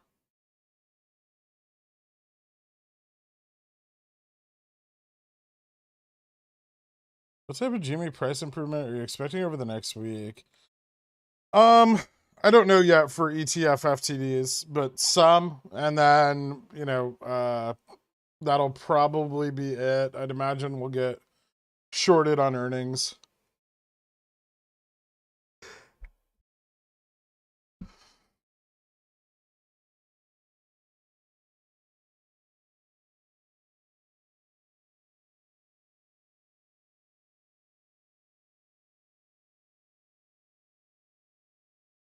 What call IV for GME IV spike play? Do you still buy 30 days of theta for something you intend to sell Tuesday next week?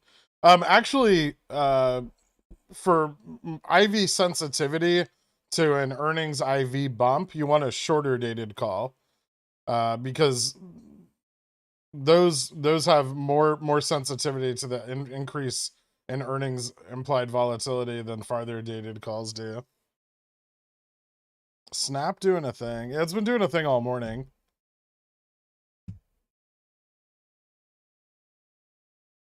It ran up pretty hard. Up 15% today.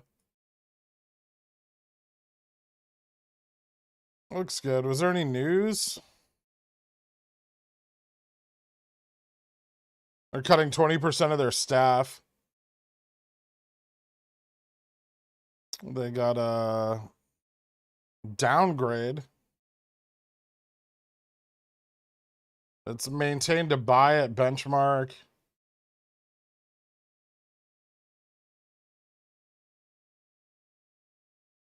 Revenue growth is well below expectations.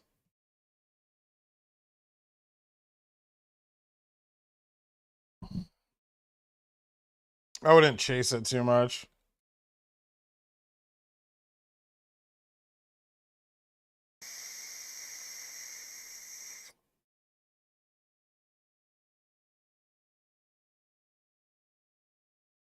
YouTube shadow banning you today for some reason. Probably my stream card.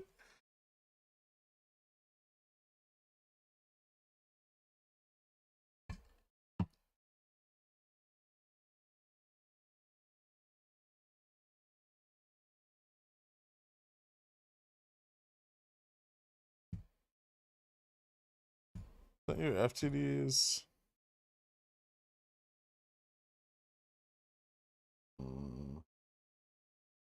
Ooh. 8.4 hit 1,000,000.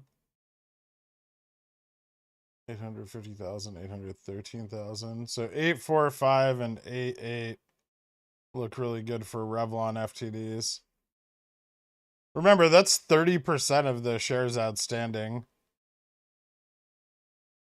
I'll check them though, and then Jimmy, pretty flat. Wait, we only have fails up to 8.12? What the fuck?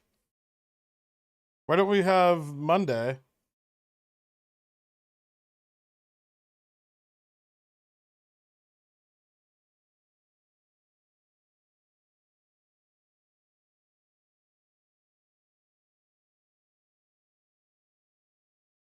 Well, that's annoying.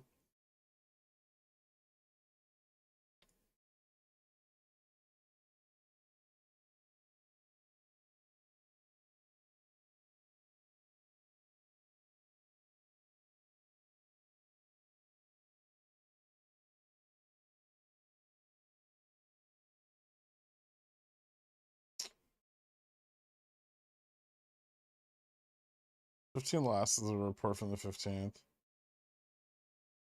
I thought they'd give us the extra day though, but whatever.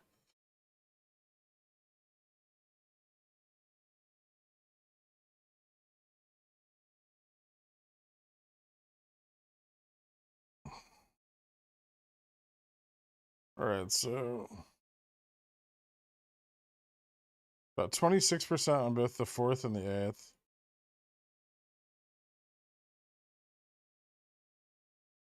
What's it on the 5th?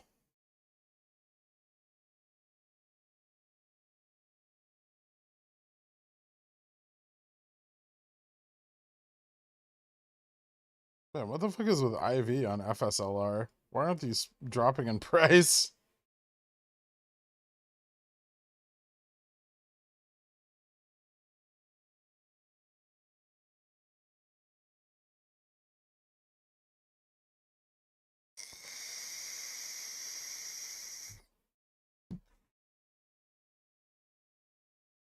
I mean, some of the Revlon ones for like 8.1 are a little worse than I would have expected. But they were trying to get it off reg show, right? So it kind of makes sense that the fail rate would be low. It almost went back on reg show.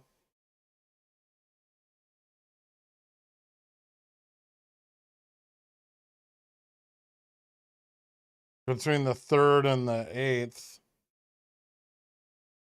And then back down for the 9th, 10th, 11th, and 12th.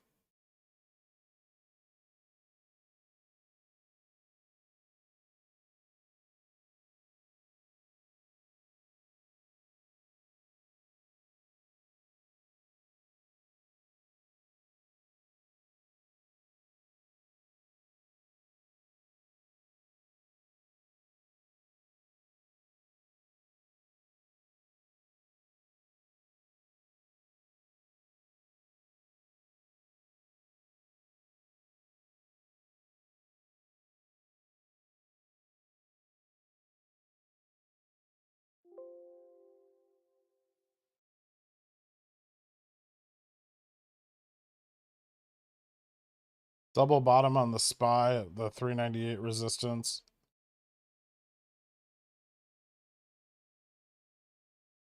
GME falling off. Oh, I have... Shit, sorry guys. I have the neutrals for GME.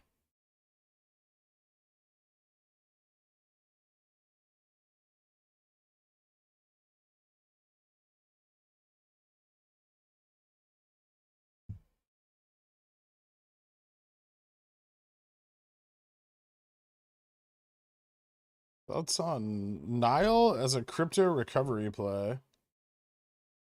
What makes you think crypto is going to recover?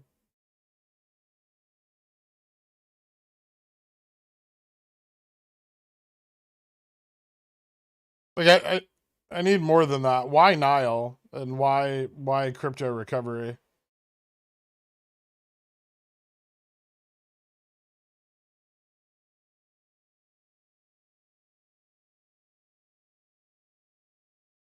What mean for September ETF FTD period? I don't have any analysis on ETF FTDs yet.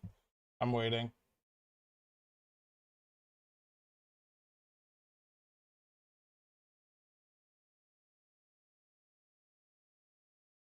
Here we go. Looks like ETF FTDs are pretty high. Interesting. ETF FTDs for GME are kind of high on maybe I should buy calls today. 915, 918. And then the highest, they peak on 720. So hold on. So 715, 718, 720. That's going to be the first, the third,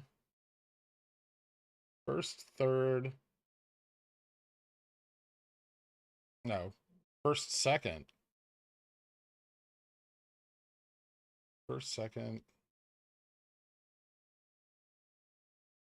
Hold on. I got to map this out. Give me a second.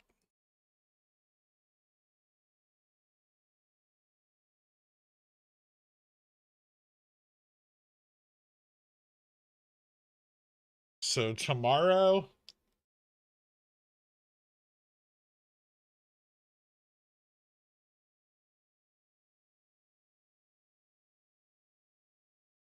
and Friday. Okay, so tomorrow and Friday. Then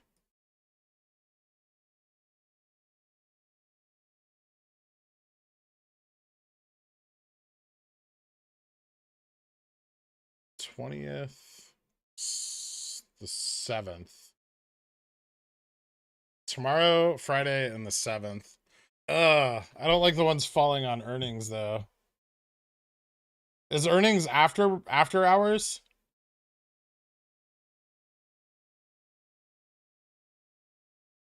Earnings is after hours, right?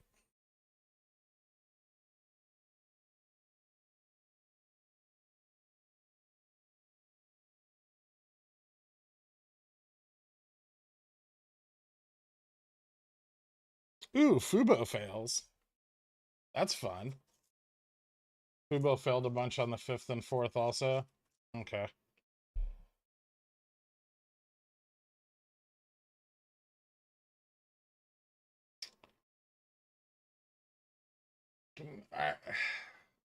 I'm gonna say based off of this, which obviously is not conclusive for the entirety of Bobby's run. So it's 11th and 12th.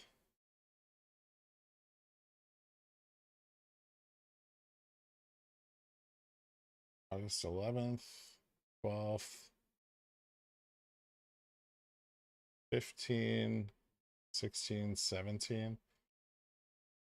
So the next report, BBBY FTDs are going to climb for the 4 remaining days, but the fail to volume ratio is extremely low.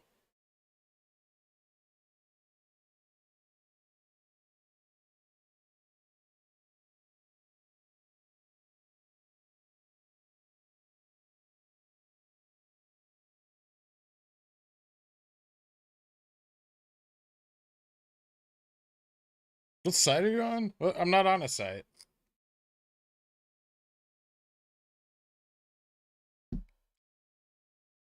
Rev FTD report suggests operational shorting after the run. No? Yes, it does.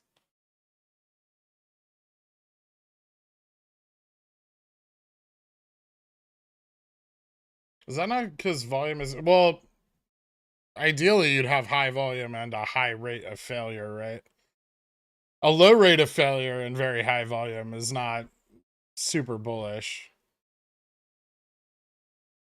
That implies that the stock is extremely liquid and is only failing in its most like volatile environments and just barely. We'll see, but I'm trying to hold on. Let me try to figure out the fail to volume ratio in the last like the few days we have of the consecutive fails. So the big days are the 10th, the 11th, and the 12th for consecutive failures. The 10th, 11th, and 12th are the first 3 days of consecutive fails before it went on to reg show. 51 million volume, netted 914,000. So for 810,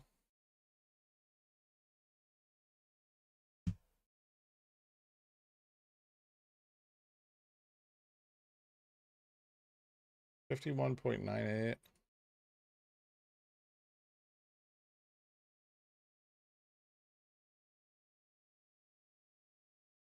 .941 divided by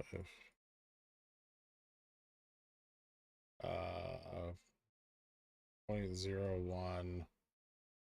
It's like 2%.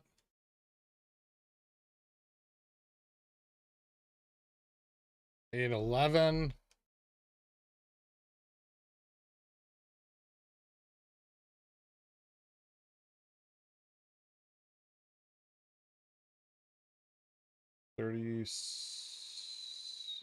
$811 failed at a higher rate. 37.53.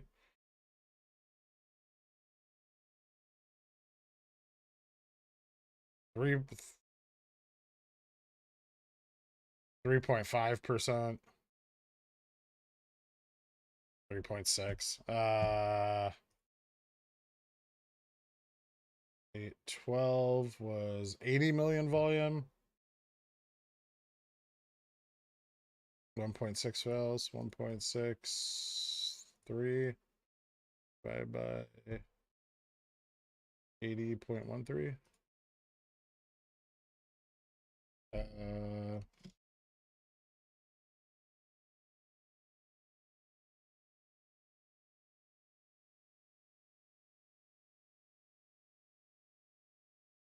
Just 2% again.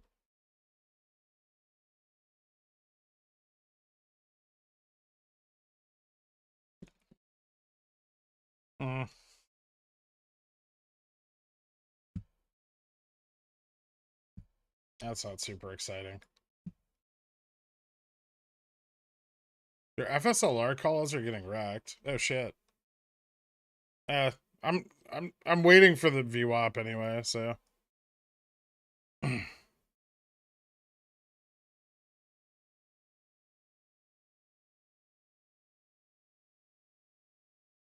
I'd buy another one here.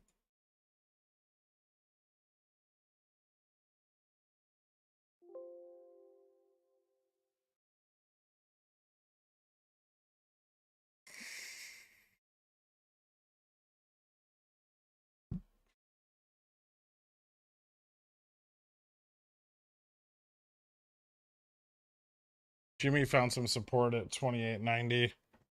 So yeah, delta neutral again.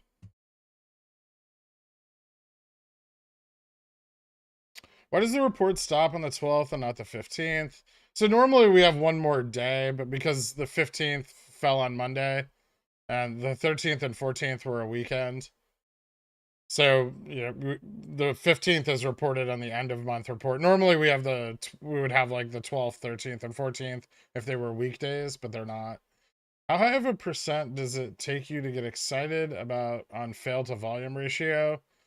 Like above 12%'s pretty compelling. Ooh, FSLR not moving with the SPY. I'm not sure I like that. I think I cut this.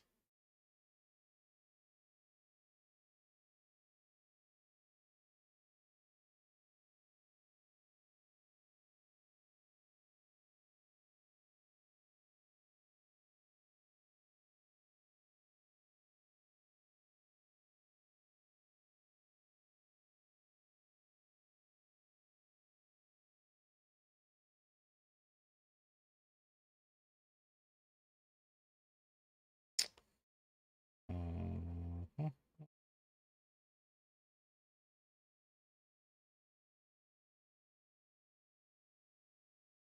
Oh.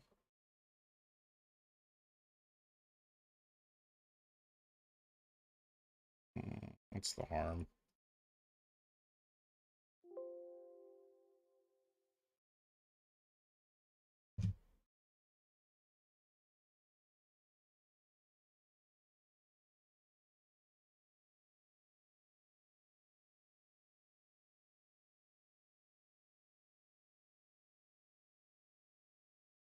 I just hope that's not the second shoulder. See if it bounces at the neckline. Referral's not looking great either. No. I mean, it got pulled off reg show at the beginning of the month. So the 4 consecutive days of fails Rev has look good. It hit like 26% on 2 of them, 15% on another. This period shouldn't have a huge number of fails on any of these stocks. Obviously BBBY has more because of what was going on with its price action, but we shouldn't expect this report to have a large number of fails.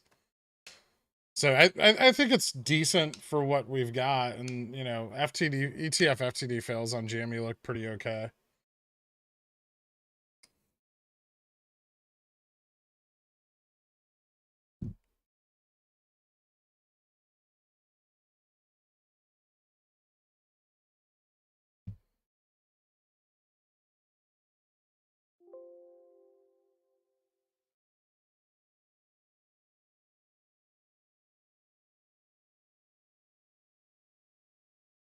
There's some long dated calls you're gonna buy for OPEX. Oh, probably like October 35, 40, 45 in that range.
EPAM needs to get the memo that the market is tanking. You have to wait for NASDAQ to drop. And I don't think QQQ is doing that badly today. I don't know why that's not on my watch list over here.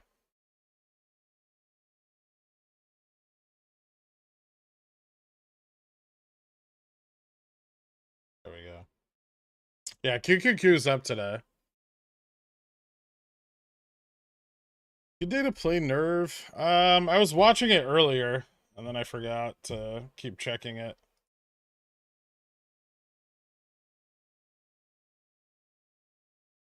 Fuck.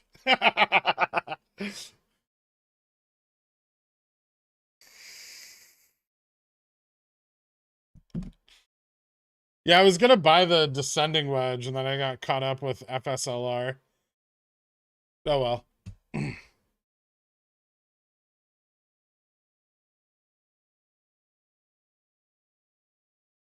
It did break the descending wedge, so that's cool.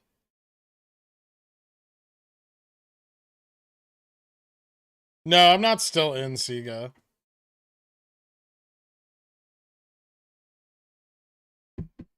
I took profits on that like a little while back.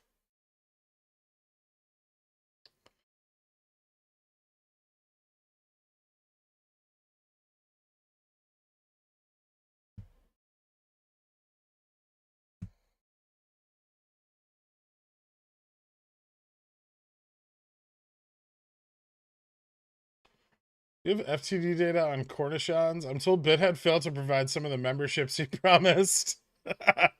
Cornishon levels are still at like all-time highs.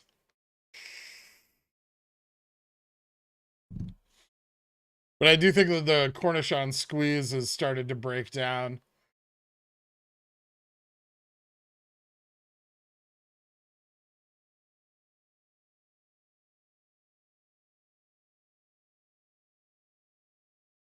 Bobby in the demand zone. Oh, Jesus. Hey, Gerg, what price do you think GME will reach the FTDs in the next few days? 35 to 40? I don't know if it'll go that high. Call interest is really, really fucking low on GME right now. Let me see if I could like kind of piece together an estimate here.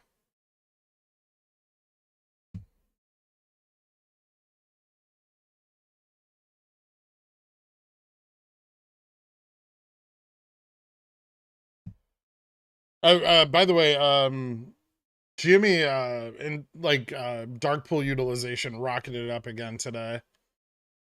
Remember it started dipping yesterday. It went up to like 69. So the Dix is at 69, which is important to note.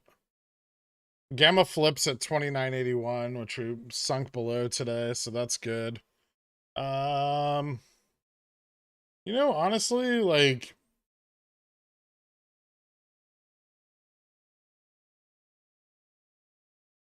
33.75 looks pretty solid. Like 31.25,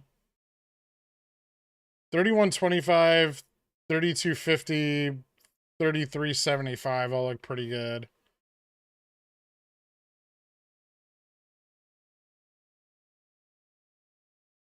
I don't think we'll go much above that unless more call interest builds up.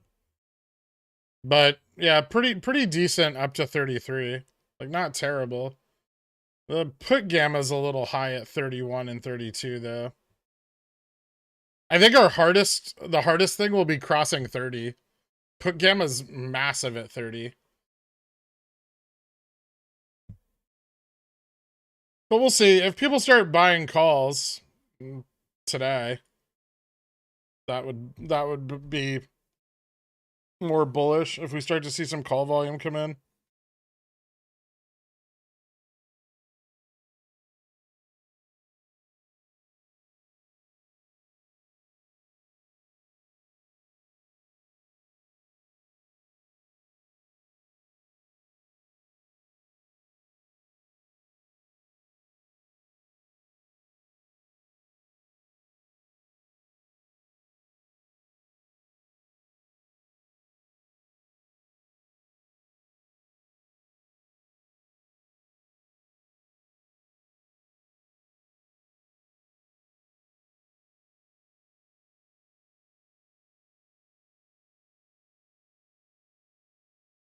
This is the toughest choice. Do I cut the bags here and just take like decent profits?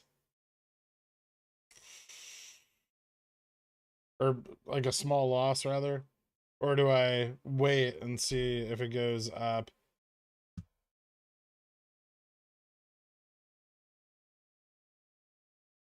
Ooh. Rev's breaking up.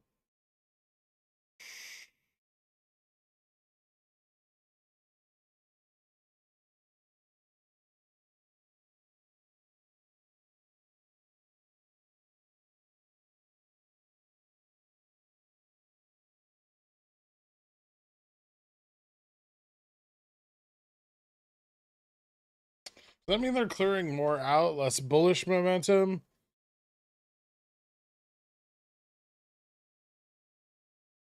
Yeah, I mean, there should be less bullish momentum through that period anyway.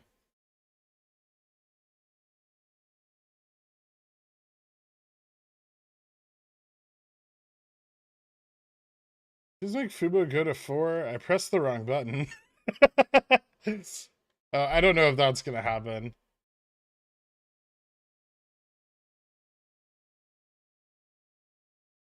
DMs.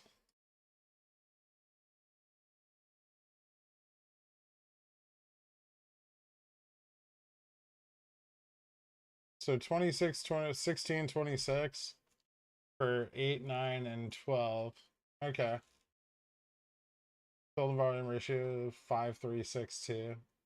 All right.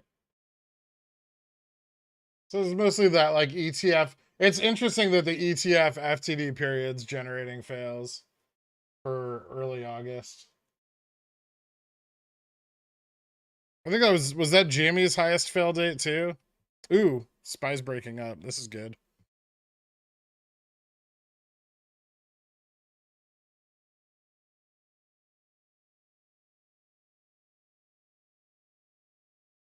Things seem to be pointing towards September OPEX being a thing and not an OPEX. It's looking better. Don't jinx it. Did you buy back your GME covered calls? Not yet. Probably end of day today. They're up like 60%, 50, 60%, depending on the strike.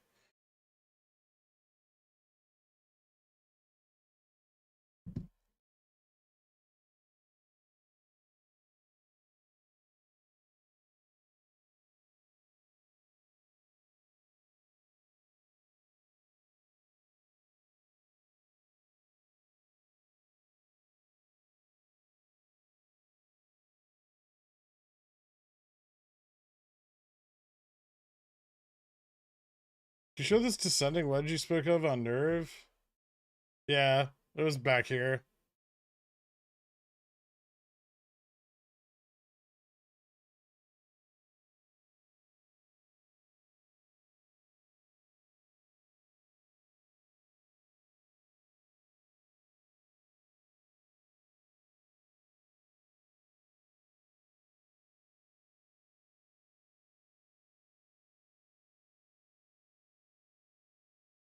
Wall Street Bets is already bullish on the Bobby announcement. Amazing. Good for them.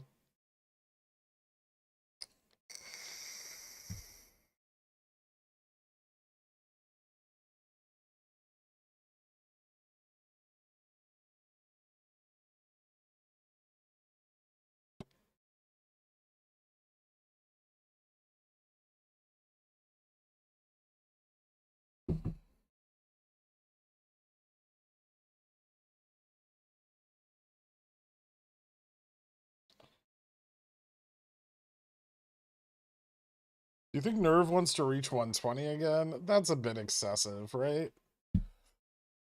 Not without options.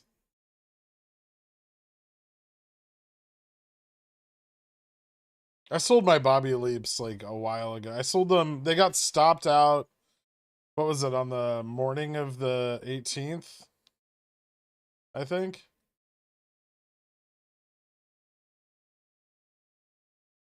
Morning of the 19th.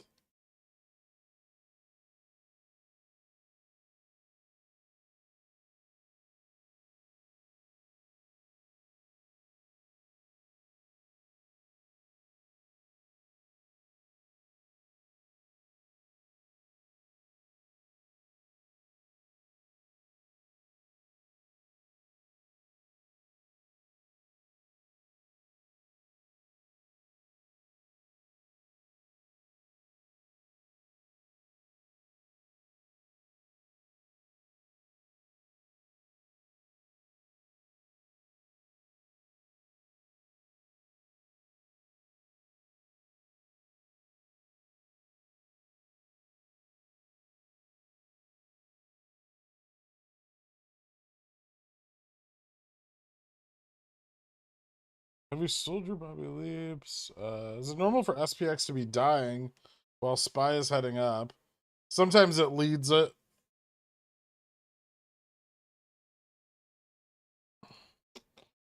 All right, I'm not taking another chance.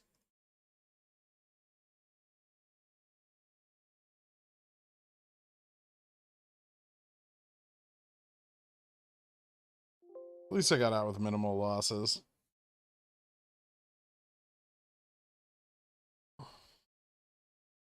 That could have been much worse.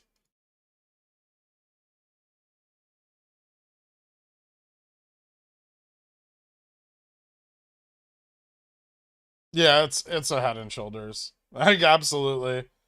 I was waiting to see if the SPY broke up because that might have dragged it out, but it didn't, so I cut. But fortunately, I cut with very small losses, like 8%, which isn't terrible.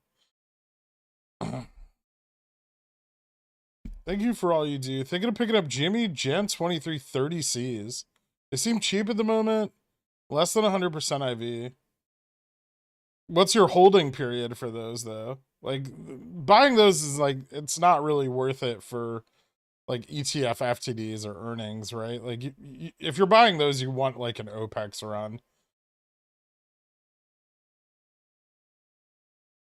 Yeah, Rev FTD data came out. A couple days of pretty high fail to volume ratios around the ETF FTD period, and then not much for the rest of that period, which is kind of what we expect on all of these, and that's pretty true for all of them.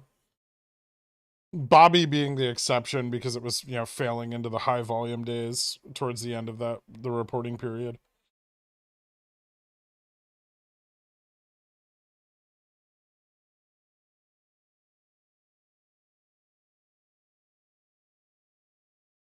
I saw you the big ETF one as well. Ooh.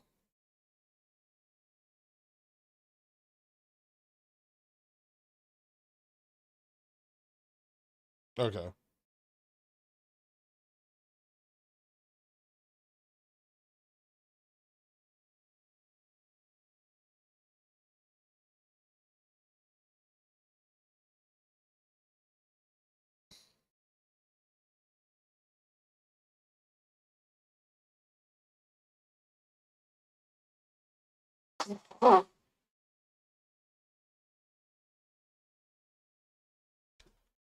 What's gonna be interesting, Carl, is watch those days, 8-1 and 8-2, generate insane failures on the 9-12 or the wait, you don't have T plus 2 plus 35. You need to put T plus 2 plus 35 on there. Where's the oh, okay, there it is. It's on the first one.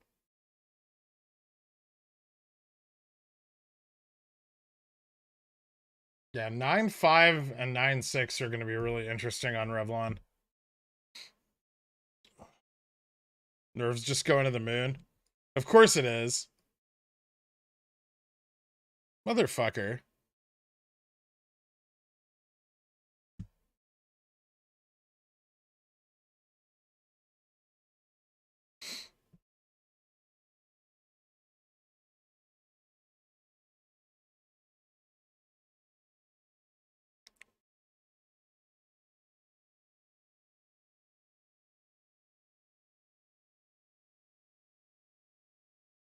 Realistic potential. Welcome to Dillionaire. Thank you so much.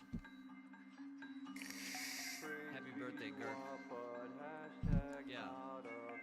9-5 is a holiday. Carl, you have to adjust your chart. So 9-6, 9-7.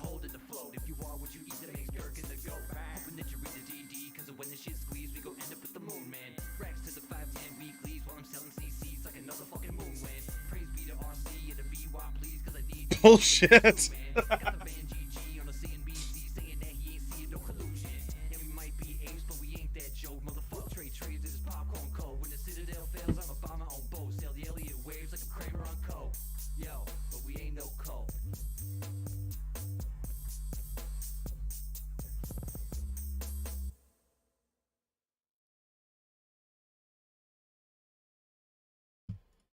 I can't for the life of me figure out what is being force covered here, but it's something big.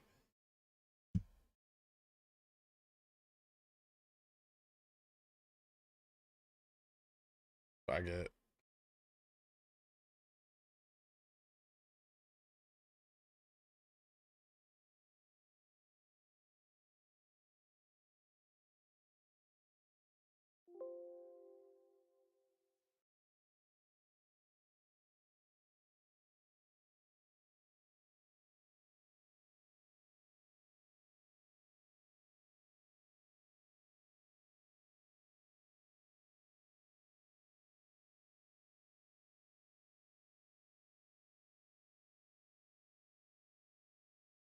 This is a new high?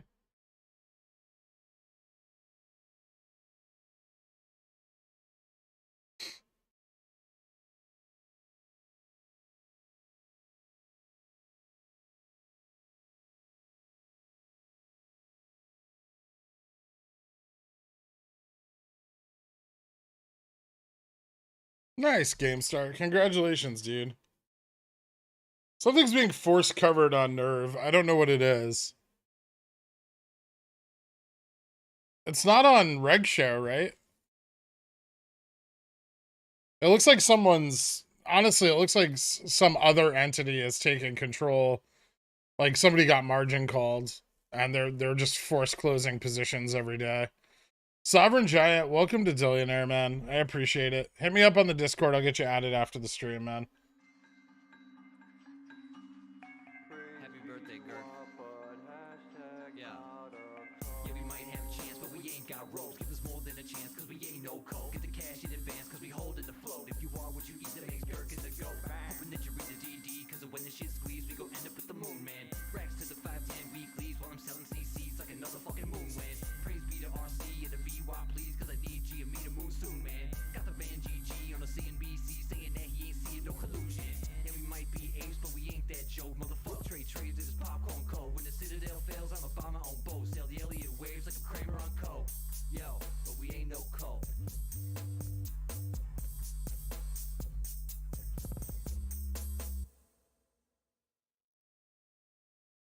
No, not Melvin. I don't know who the fuck is Short Nerve. Too late to chase it? I mean, it's dangerous. It's at all-time, like, or it's at, like, local highs. It's not all-time highs, but it's at local highs.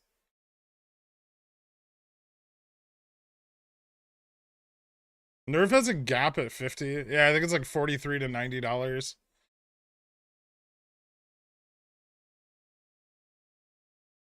Are you considering selling those Rev 35s?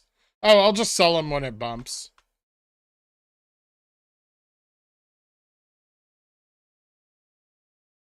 If you have to ask if it's too late to chase, it is.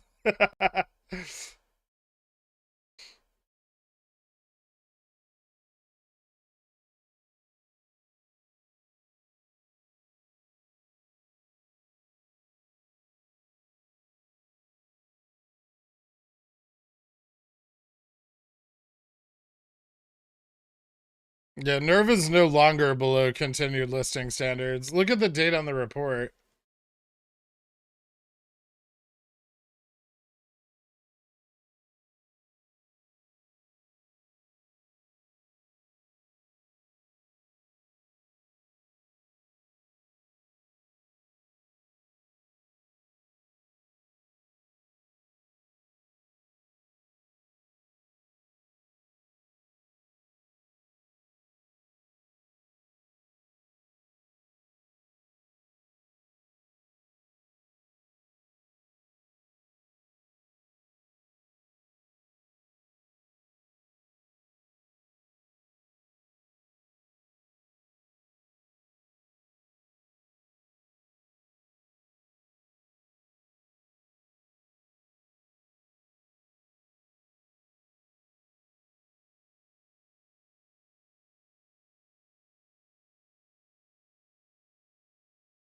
Ah, fucking seriously?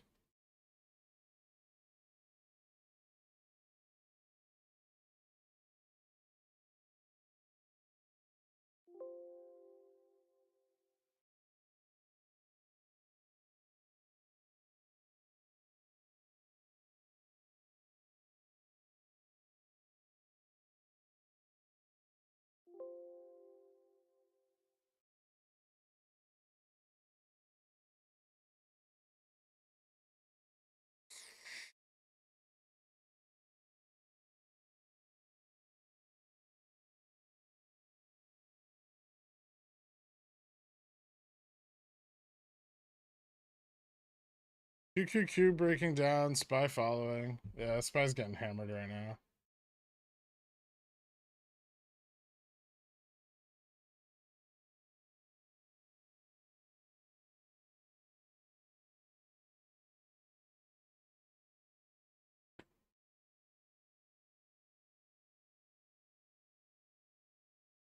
Might be able to claw back some of my BBBY loss. Nice, man. Sir Lord Joseph Winchesterton the Fourth of Nottingham. OBE.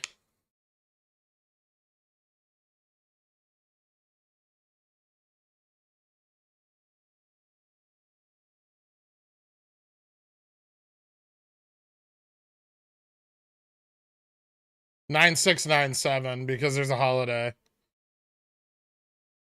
I think we'll see a lot of FTDs.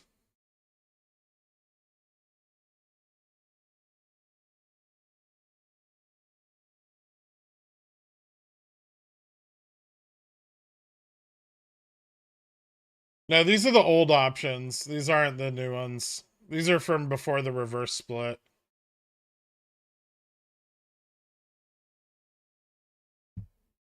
Something got blown up with the reverse split on Nerve. And then Cohen bought in on what can only be presumed as insider information the day before Nerve filed their NDA with the Food and Drug Administration.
Yeah, Steve Cohen of Point 72.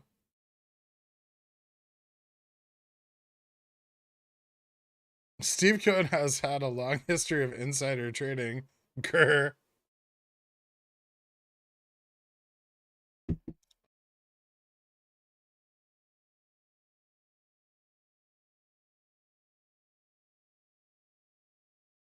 Are you in any CCs in the moment? If so, are you at least 30 DTEs? I have a bunch of CCs sold right now. For GME, I assume you mean? No? They expire next Friday. But I'm going to buy them back this week. Bullish?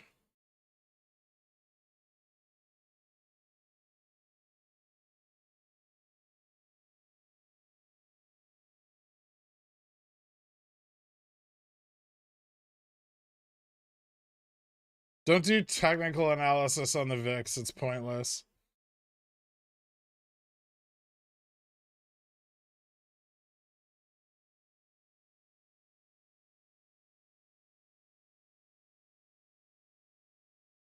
Fuck.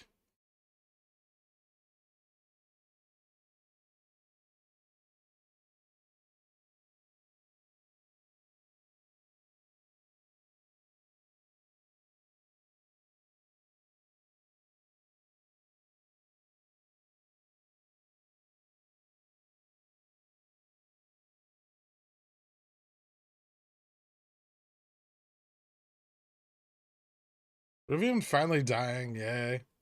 Man, the buyers on that stock are insane. It's like Tesla. That's like baby Tesla.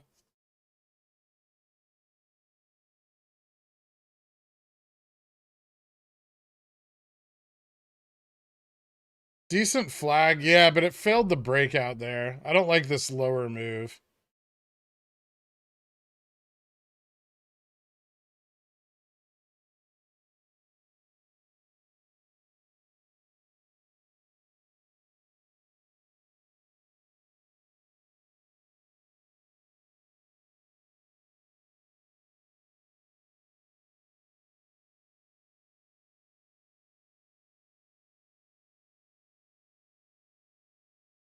It's taking like a really long time to find a floor.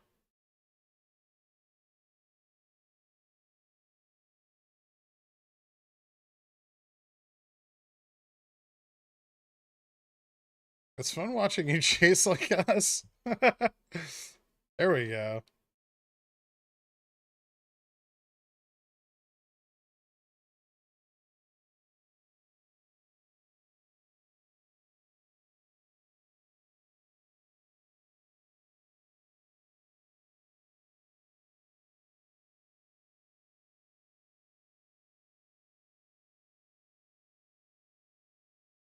Bounce on the 30? No, above it. Probably like the 20. I don't have the 20 set, but yeah, like right off the 20.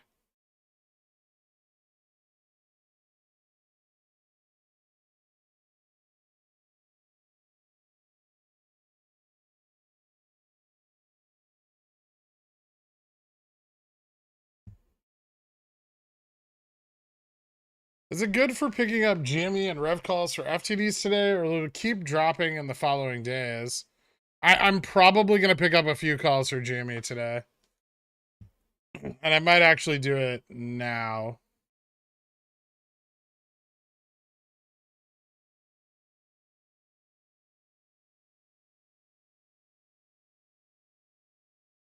Yeah, September 9. Ivy's already bumping on these.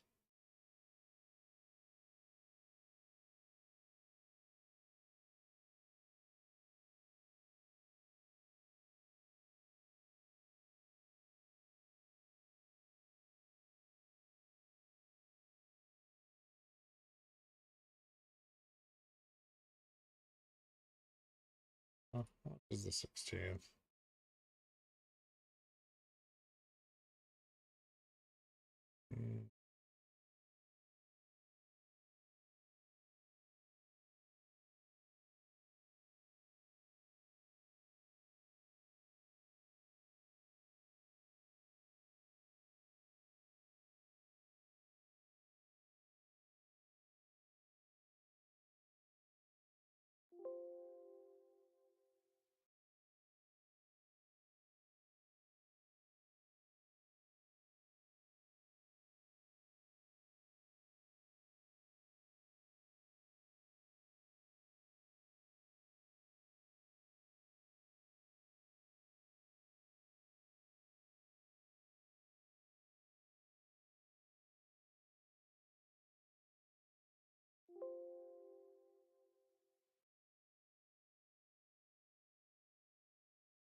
Did you cover your outlook for BBY earlier and now done with it?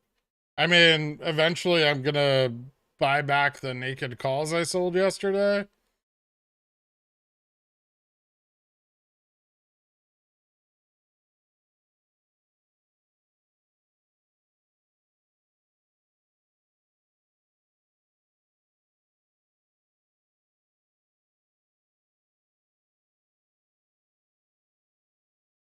Jesus.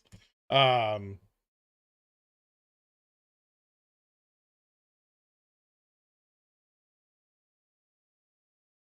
I could buy them back now, I guess. They're up like 75%.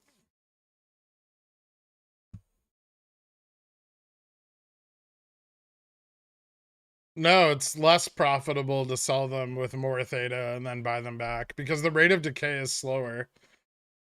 Remember that the rate of decay accelerates into expiration.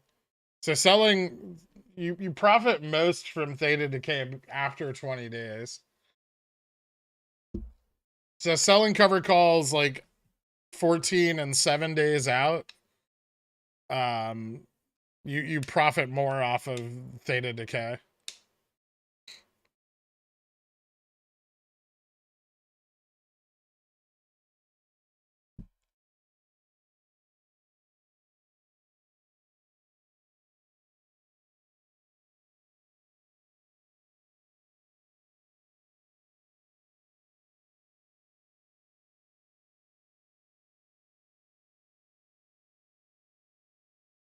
I've seen one Rivian truck on the road too.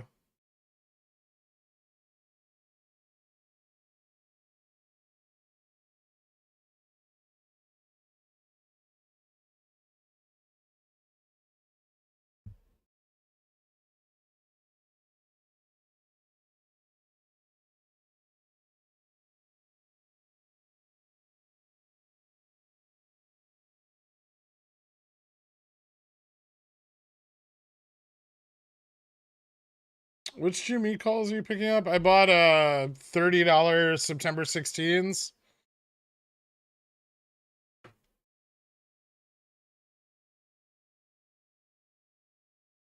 No, nerves not looking great right now, actually.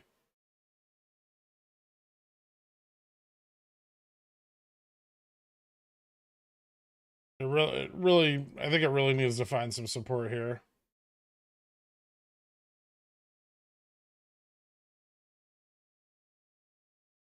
Pull that up into the volume.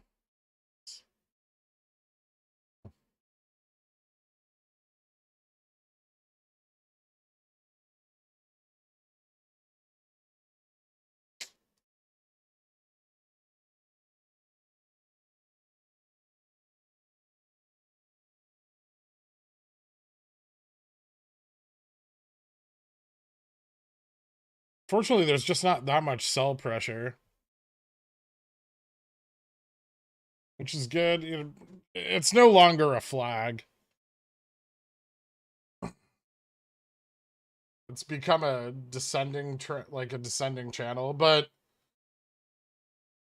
I mean, generally those break up, but they can carry on for a very long period of time, right? So, you know, this EMA test, I think, is critical. If it continues to fail here, I think I'm going to drop it.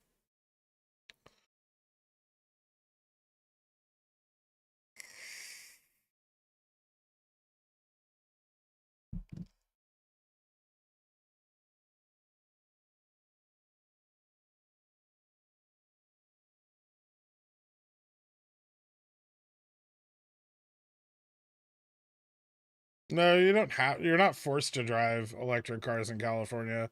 I think they're trying to pass a law for that, but they haven't yet. Why not lower delta GME calls, 3.5, etc.? I just want to capture like a small move, right? So I want them to go in the money. I want to get that intrinsic value bump. I don't think it's going to generate a lot of like IV on the run. Yeah, okay. Nerves getting cut. Oh, wait. Hold on. Oh, did they almost trick me? That was close. This is exciting.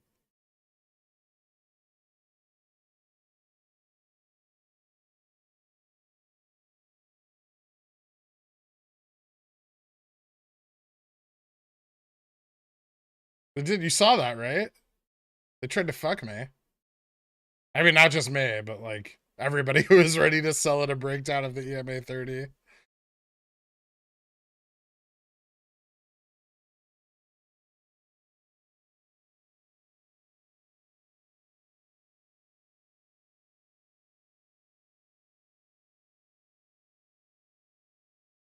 Oh, the grind was real.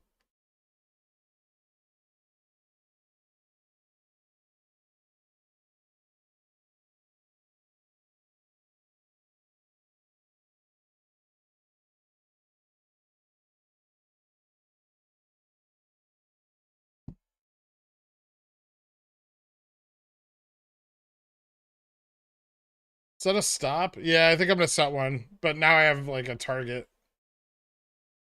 We'll set it at 1393.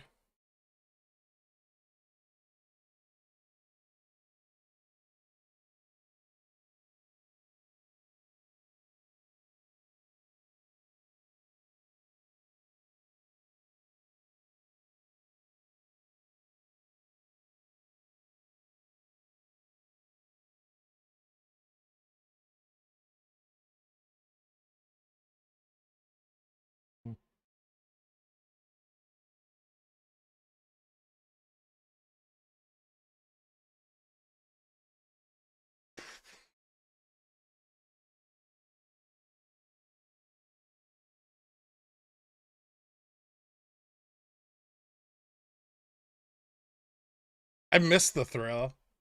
I missed day trading. It was fun. It's like the best video game ever.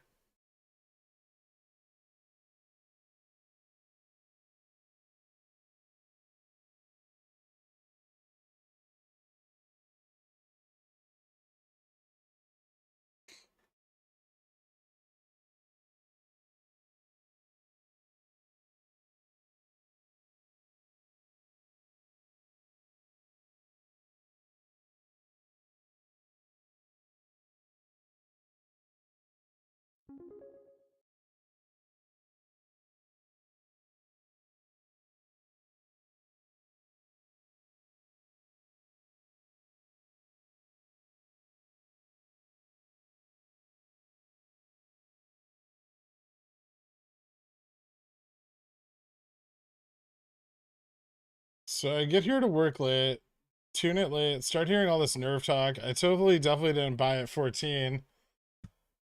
Wait, what?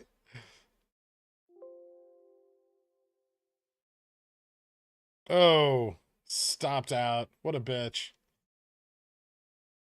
2 shares should do it, yeah. So knock it off with this paper-handed talk. I heard gap towards 80 S. Unless. No, not unless.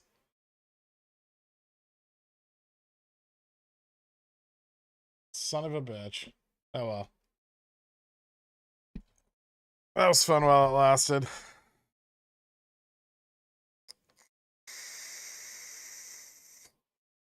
Now I can rip again.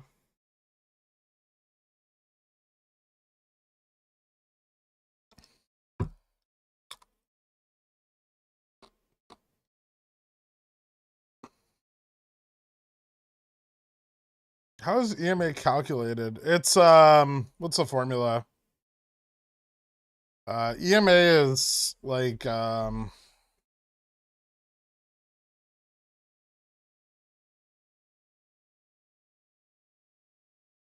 think it's like value today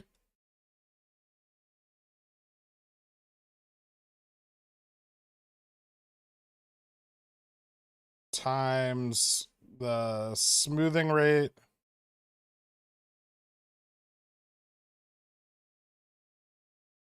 over 1 plus the number of days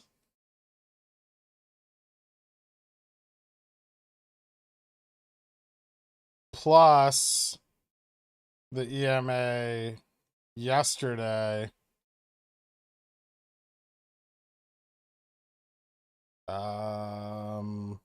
times 1 minus smoothing over 1 minus the number of days.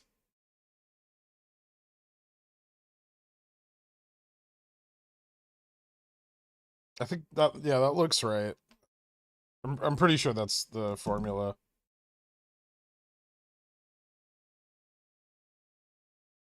Yeah, no problem.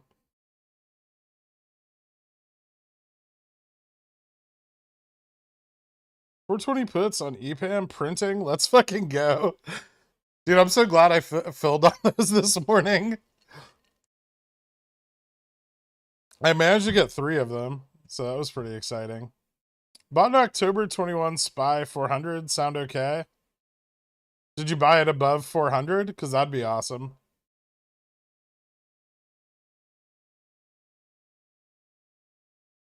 No, I didn't make it up. The smoothing is the number. So like 30 days, 60 days.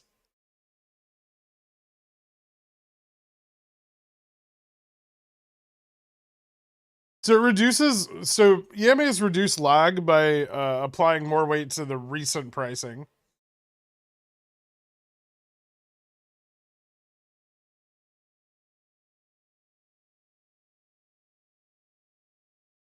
And so it's different than a standard moving average because it applies the current day's calculations for all the days and all the days on the EMA and the calculations for all the days prior to it.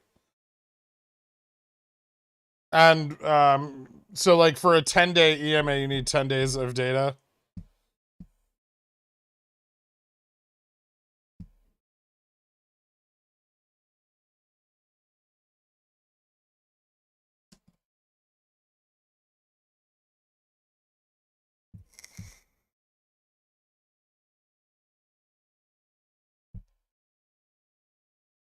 Tesla hit PT, Pickles picks rock. There's more downside on it. Be careful, but there is more downside on it.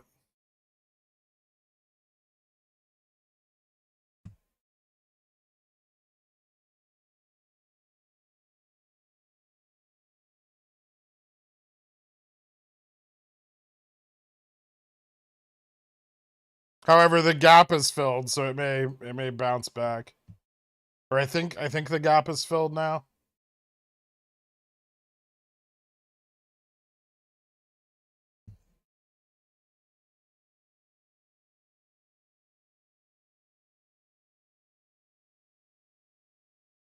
If you still have a lot of time, I'd be careful with ETF FTDs coming tomorrow. I might be a little cautious playing, like chasing the downside.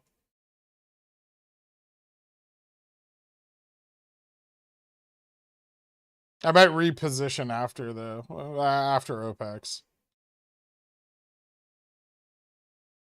How's the SPY looking for the rest of the day with this chop? I mean, the SPY's trending down.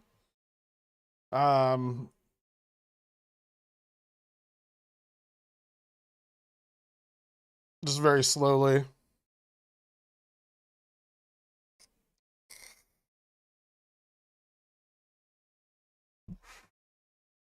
The first half FTD reports are always kind of meh, honestly. Like they're never that interesting.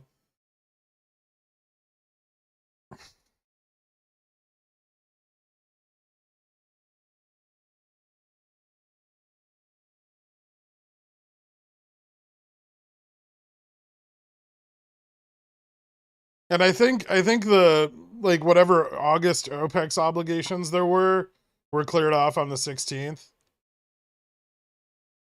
I lost $20 on Nerve. It's okay. 2 sessions behind the dumpsters and you'll be right back. You'll be right back at break even. Yeah, I think I could start having a positive price impact tomorrow.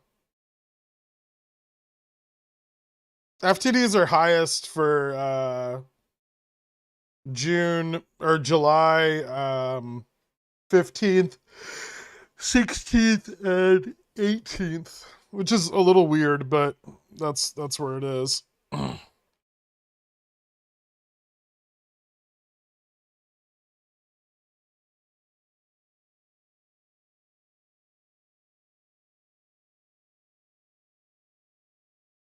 You know that MM is robbing you when a 20% drop in BBY price only leads to a 60% increase on the most profitable weekly puts. Well, you know, don't forget that IV crushed massively. I sold October $30 calls last night for like 178 and now they're worth like 50 cents.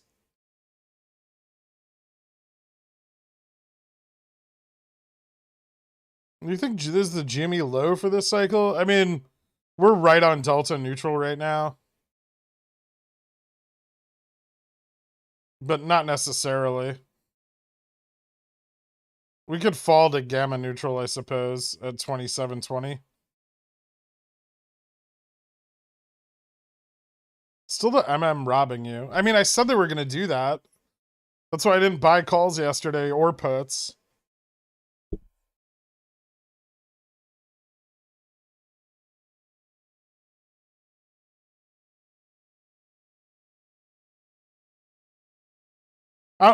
Actually, I think volume from the like August 1st period is going to spin off some interesting price action on Rev. I'm actually kind of bullish on Rev for like the next couple weeks now. Like next 2 weeks. It looks exciting.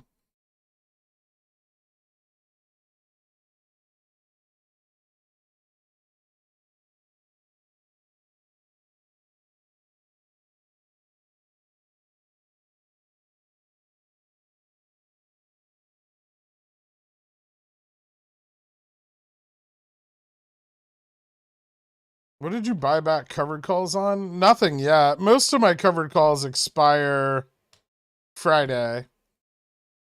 This Friday. I've got a few GME covered calls that I want to buy back before earnings, but that's kind of it right now. There's not a lot, not too much going on. I have some Revlon CSPs that I really don't know if they're going to be assigned or not. I have some Revlon cover calls that expire tomorrow. I have some Fubo calls that expire tomorrow. Some Fubo calls that expire next week. I should probably buy those back.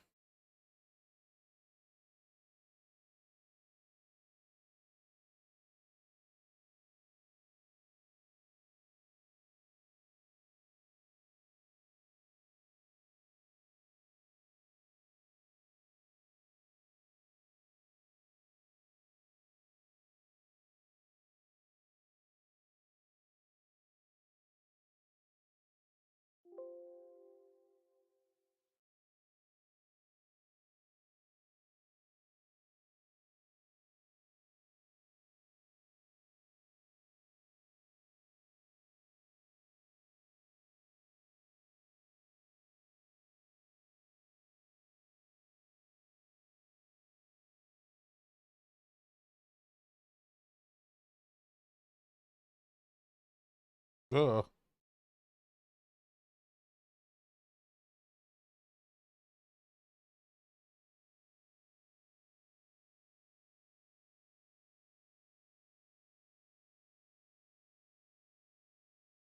It's Wednesday. Oh, it's Wednesday. Yeah, it's not Thursday. Thanks for the heads up. Friday. I have some calls that expire Friday, not tomorrow. Would you buy back Rev CCs expiring next week? 7.5 strike. Hmm.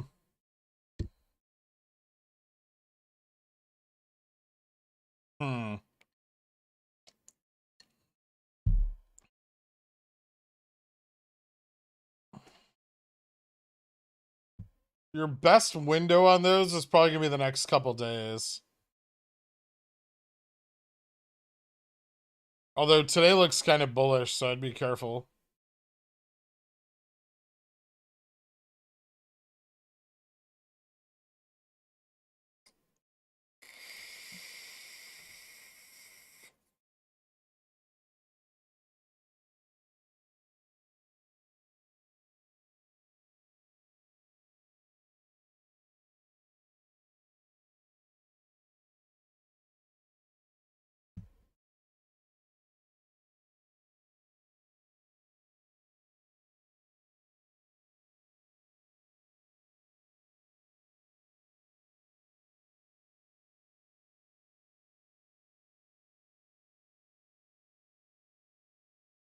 Everyone from Bobby going long Rev? I don't know. I think most people still long Bobby are probably still long Bobby.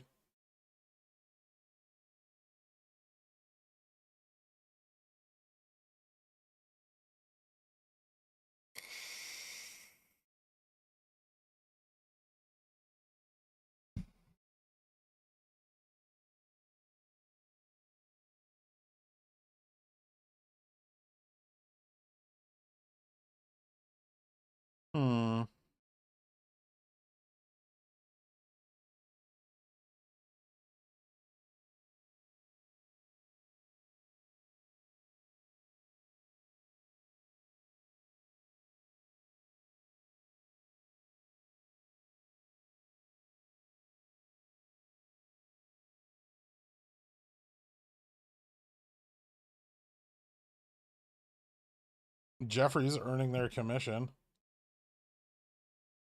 Who had an interesting morning? Oh, okay. I didn't do badly then. That was an excellent choice.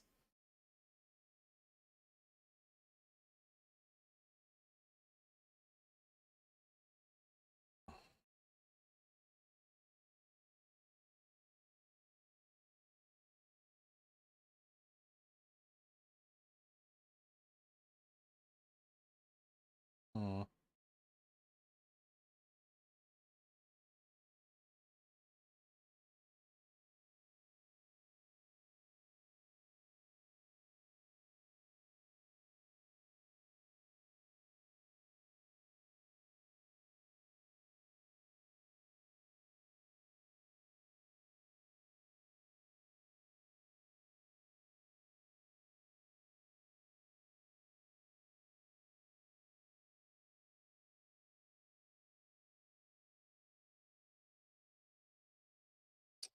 All right.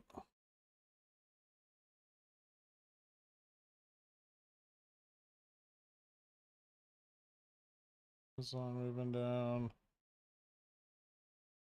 Phase down.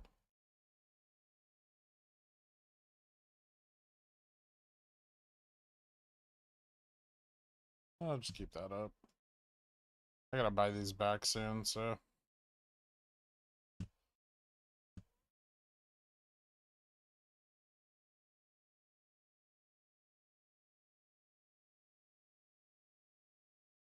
Max Payne's irrelevant. Who's Jeffrey? You think Rev will have a better entry?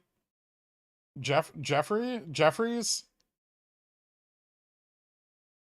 They're a financial institution.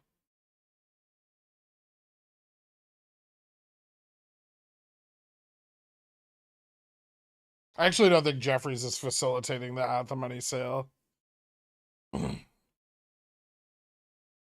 That's someone else. Six something. Jimmy is dead, heading back to 19. No, just falling to gamma, like delta. Well, probably still at delta neutral, honestly. Delta neutral's probably just dropped this morning. No, not you, Jeff G. Do people ever call you Joff? Does that piss you off?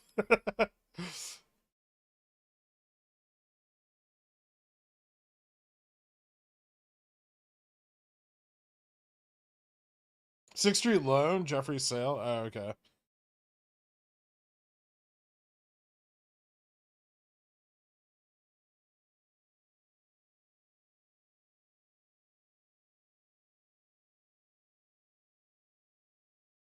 Jimmy being shorted to death, bullish for September. Bullish as fuck. There's nothing that makes me more bullish on GME than some just nice, solid shorting. I welcome back volatility shorts with open arms. Thanks for not forgetting about us, guys.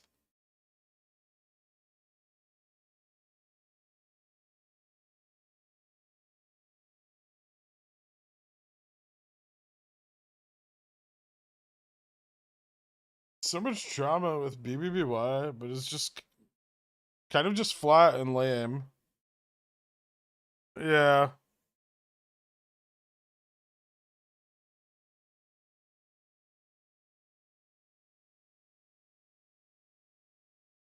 I feel like the drama is generated by both sides, though, right?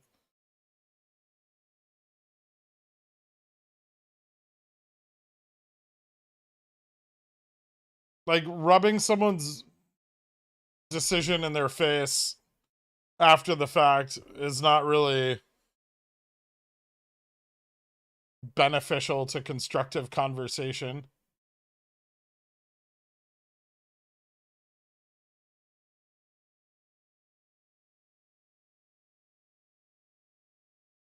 At the end of the day, you have a thesis, you stick with it and hope the best comes. But, you know, it doesn't always. Bobby's analysis this morning could have been bullish. I thought the probability of them being bullish was less likely, so I did not play the bull side of it. But I mean, that's something that each individual is going to decide, right?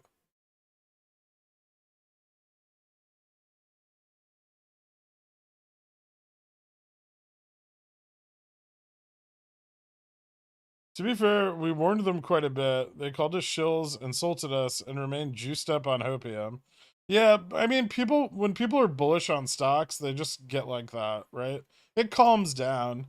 But people get like that on Jimmy. Remember when JFresh was like, Jimmy's gonna drop like a rock?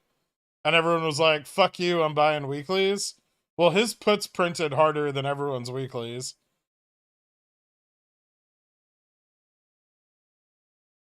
Right? You know, it's just, you gotta not get so fucking emotionally attached to your stock purchases. People have a hard time separating those things, though. I know you're like that all the time, Carl.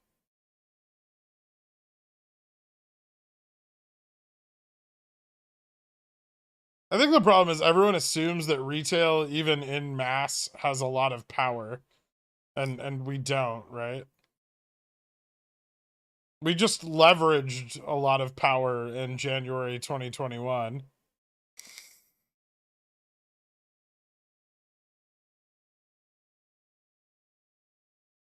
Yes, you're right. Blame JFresh.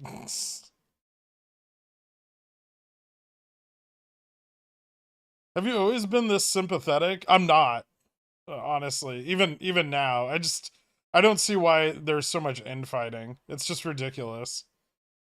It has nothing to do with being sympathetic. I sold the bulls their calls yesterday. Like, I'm not, don't get me wrong. I'm very happy about what I chose to do.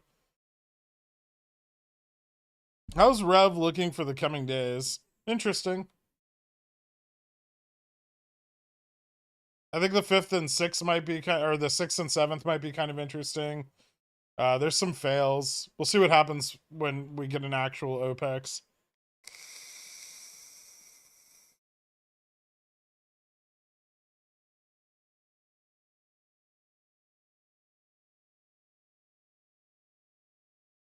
I bought some calls for GME today.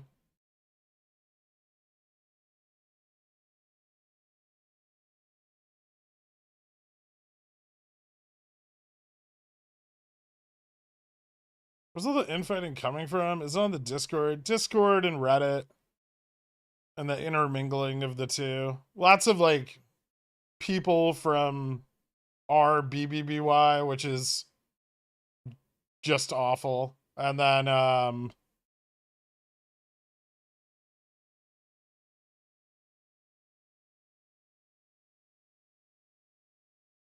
yeah, I really don't know where all the speculation started.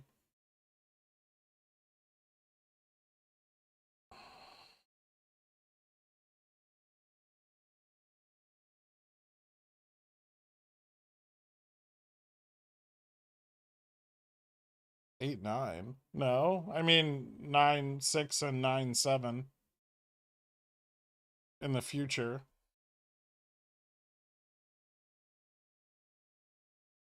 If you ignore the 20% drop, the BBBY chart is looking kind of good today.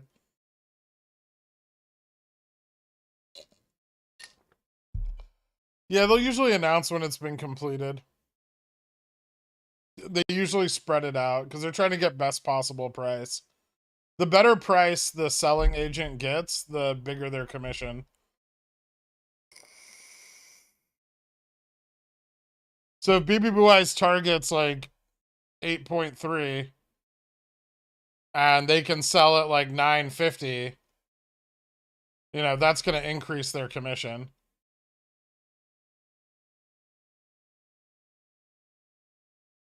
So they model the sale and they tell them, you know, this is our target.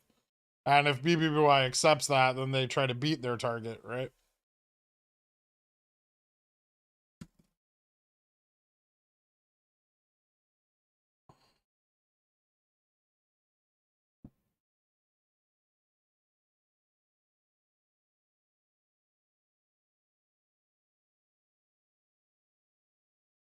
Is there a plan if the Discord becomes too culty? I don't know. It's not there yet. I think it's fairly balanced still.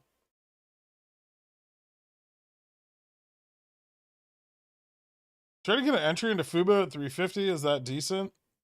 It's not a bad price.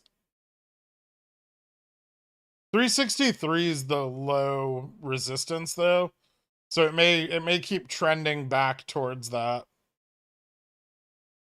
How long do you think we start? People have already been DRSing BBBY shares. That started like months ago. I'm sure it'll pick up.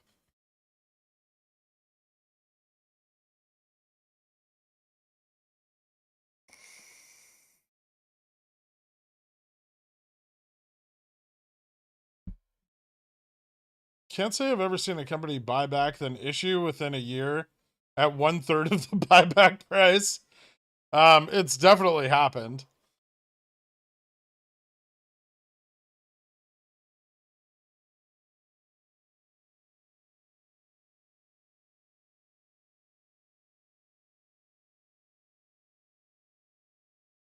Has shares outstanding changed on BBBY yet? That'll take weeks to update. Probably not. No.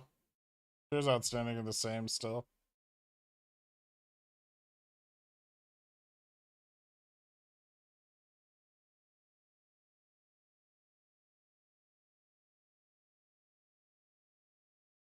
Fubo just did a thing. It's at 357.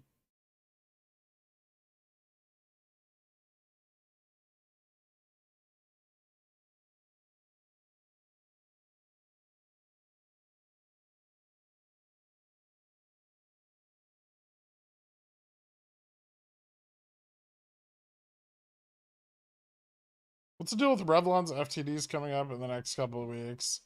Not too much. Still a low period.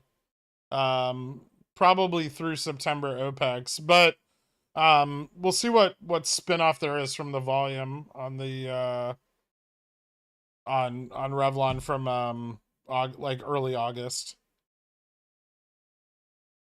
So from the 1st and 2nd, those two like 50 million volume days.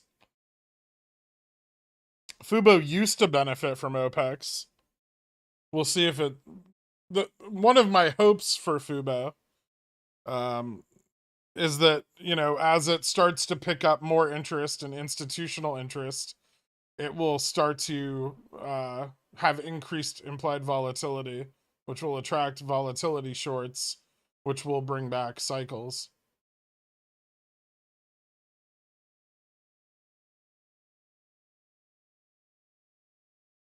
And it's a decent enough company that I think it is attracting some institutional interest now during this accumulation period.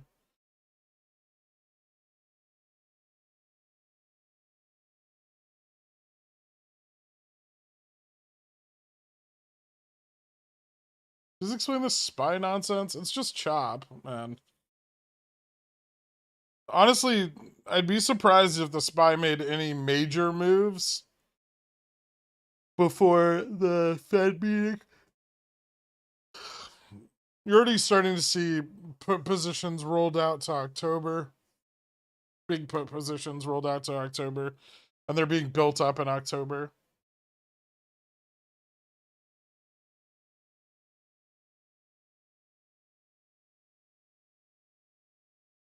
Ah, fuck. What was the Bobby announcement? I totally missed it. You can go to the beginning of the stream and listen to the whole thing if you want. Basically, they're selling 12 million shares in an at-the-money offering. They're going to use that money to pay back the note on their ABL facility so they can borrow more against it. They've got their first in their FILO loan for 375 million, and they're going to close like 150 stores. Based on the Q&A session, it sounds like they're having some serious issues with their distributors and vendors. So I would say that inventory accumulation is a bit of an issue.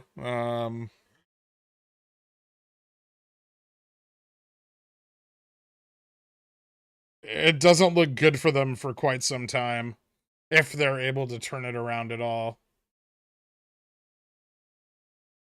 But they're maintaining control of baby, which is smart.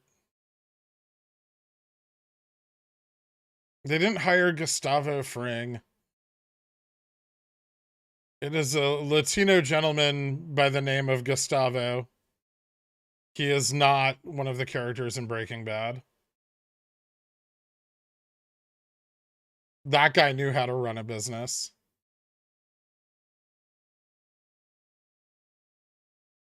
No, Bobby announcement, not bullish.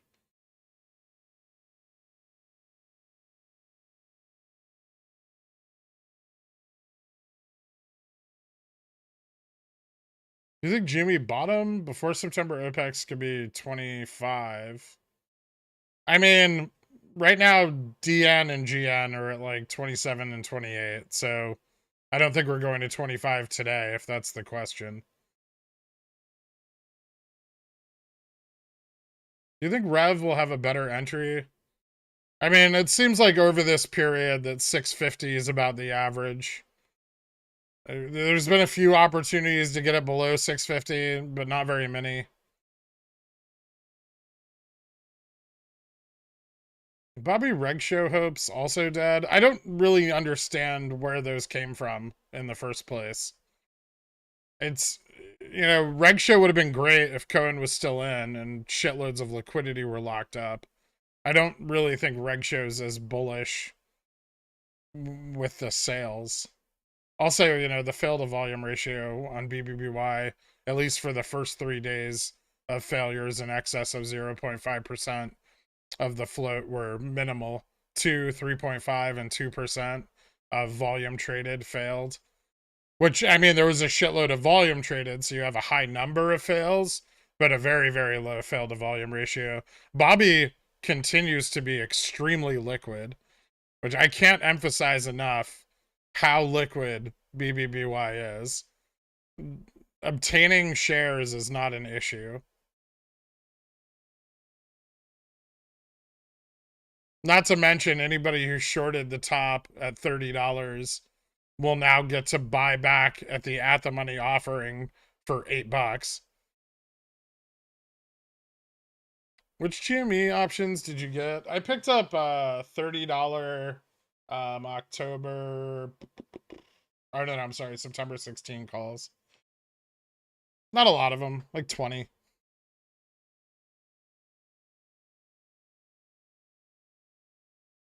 You know, lots of other meme stocks have been on and off Reg Show over the last year. Like AMC's been on Reg Show like fucking 20 different times, and it's never done anything for their price action.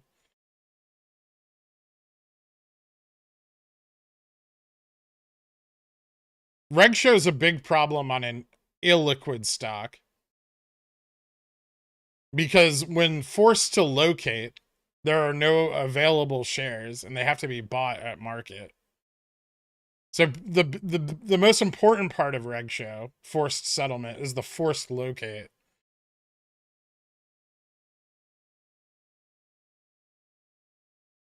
And that's why, I mean, that's why you see like, probably one of the reasons you see them cycle like XRT on and off of Reg Show, or we've seen them cycle GME on and off of Reg Show in the past. Very likely the reason they cycled Revlon off Reg Show, because they get to dodge that locate for a little bit longer till it gets put back on Reg Show.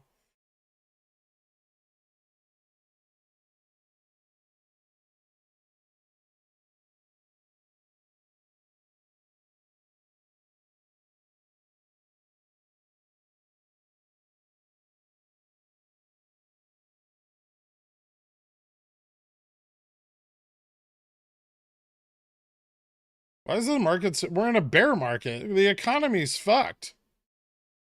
Teaspoon, teaspoon.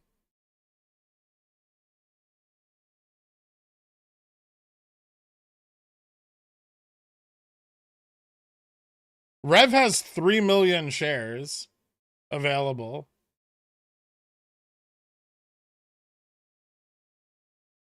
So Reg Show is super, like, forced locates on Revlon are very dangerous for short sellers or any failed position, right? Bobby is about to have, 12 million more shares available, plus the 15 million sold off between Freeman and Cohen, or 13 million sold off between Freeman and Cohen in the last fucking 12 trading days or whatever. Meaning that there's lots of locates available.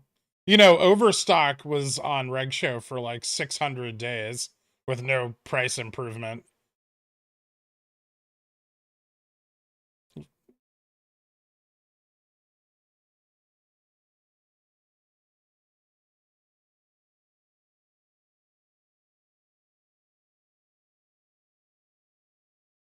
I'm not saying that, like, we won't see price improvement from it, right? Because we could, but it's not a guarantee of it by any means.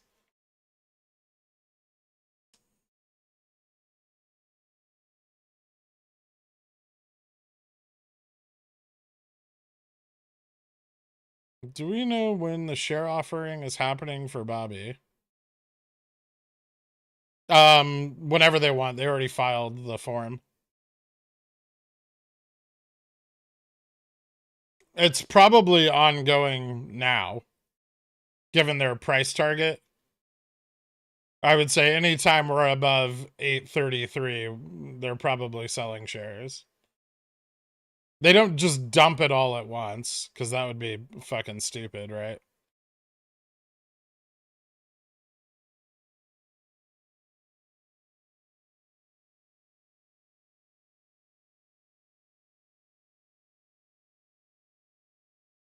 There's no Revlon ETF.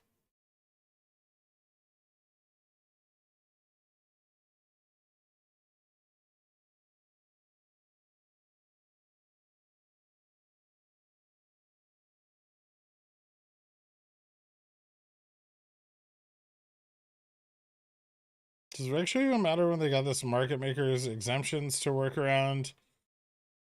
I mean, it doesn't stop shorting because of ETFs and MMs. So no.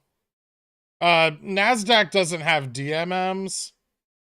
So it's a little more effective on NASDAQ than it is on NYSE in preventing shorting. But they do have supplemental liquidity providers.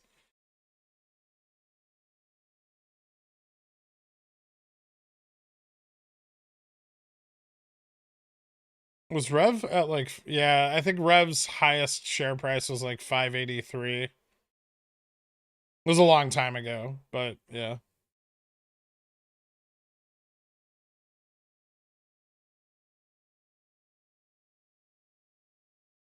You guys do know that these like swap ETFs don't have any real, like, if they have any effect on the underlying stocks, it's negligible.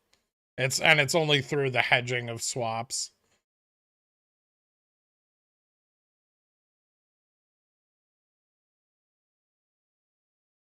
They're not like a creation redemption engine. They don't have any, like, they're not providing any liquidity. They're simply swapping price for equivalent returns. There's nothing sneaky there. They don't provide extra crime.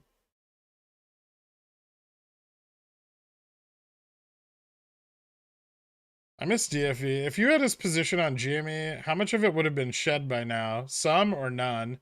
None. Not a fucking cent of it. First of all, GME is trading right now only like slightly below where he doubled down, right?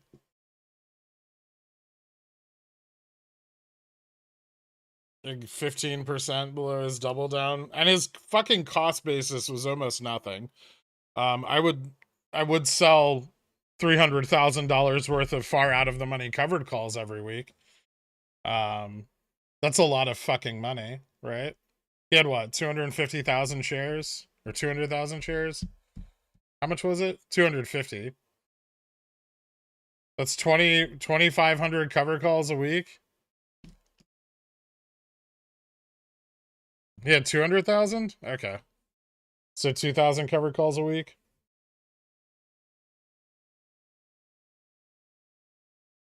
I still have all shares. It's a negative cost basis at this point, so why not hold? Exactly.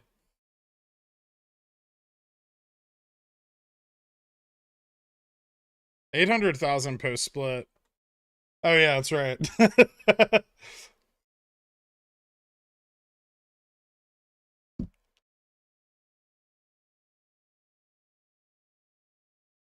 I mean, you have to understand that, like, even today, if you have that, you can sell like 8,000 3250 calls at 12, like 11, probably get a lot of slippage, but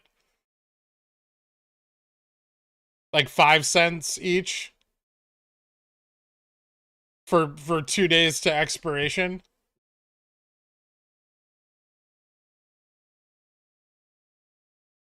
That's like 40 grand for 2 DTE.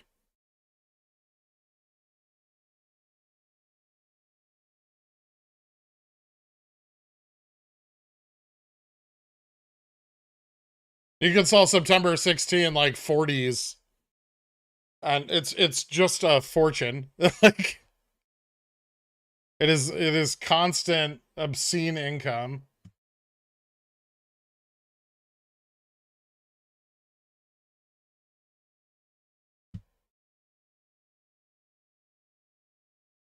I'm sure DFE knows what cover calls are.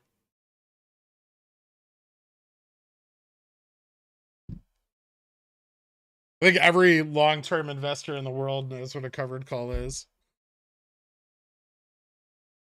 Actually, no, I don't think that. I used to think that. I now, thanks to you guys, no longer believe that to be true.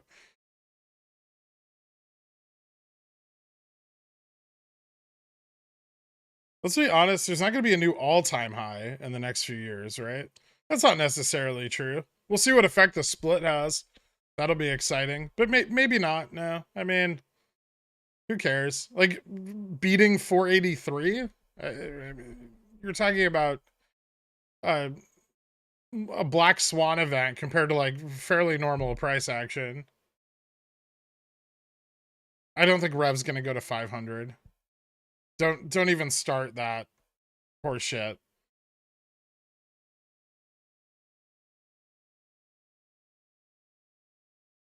You tell me the DFV works maybe 5 minutes a week setting up covered calls on E-Trade. Yeah, and then can make enough off those covered calls in like a 14-day period to buy a house.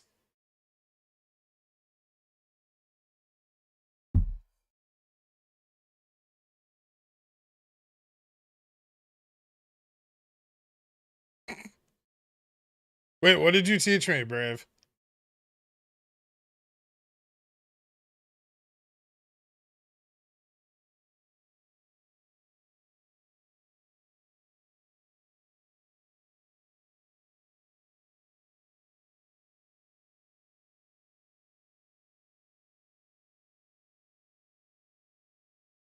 Did you say Rev is GME 2.0?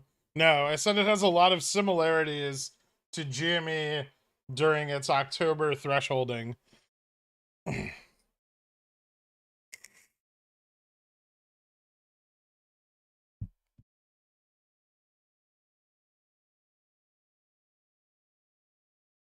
Yeah, I'd be very happy if Revlon hit $15.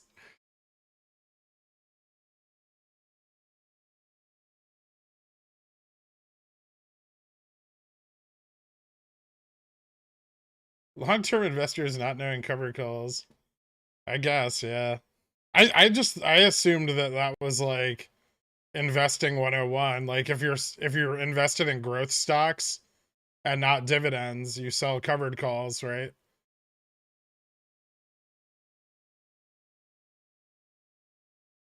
We need to pick up Perelman at 20.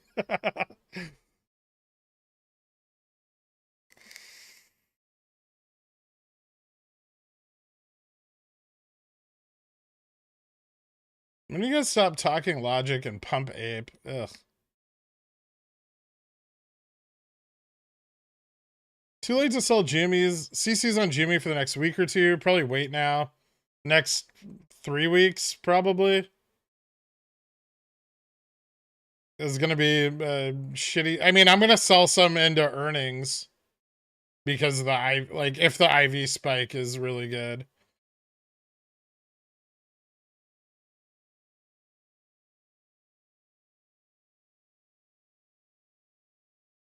You see a channel log for GME at the 28 to 45 range for the foreseeable future. I mean, we broke out of the $45 range on the ETF FTDs. Don't forget the potential for OPEX, right? OPEX potential, when we get like a real OPEX, is still very high. And it looks like, shorts are coming back into the stock now, which is bullish as fuck. And then repeated cycles, like if we get OPEXs back to back again, which, hasn't happened for a little while, but if it starts happening again, then that creates a rising floor. So, potential builds up until they have to reshort.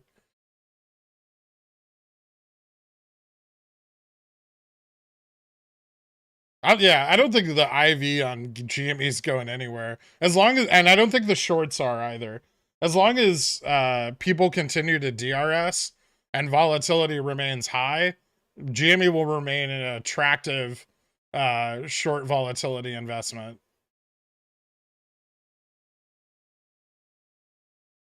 No one walks away from free money.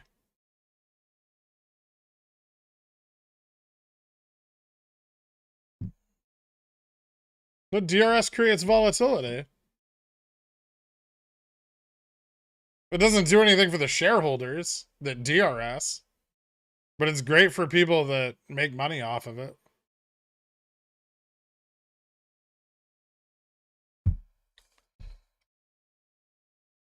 I wrote a fucking DD about what DRS helps with. Multiple times. People chose to ignore that part and assumed I was just pushing options. But I was pushing options to capitalize off everyone's incessant need to protect their shares from the boogeyman.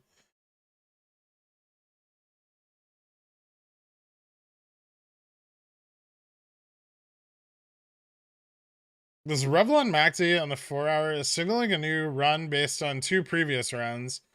If yes, would it reach this time 1150-ish? It's starting from a higher floor. The second peak was a higher price, so it's possible. Or the third peak was the highest price.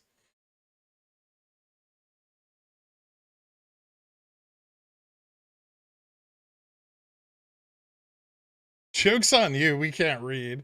I know.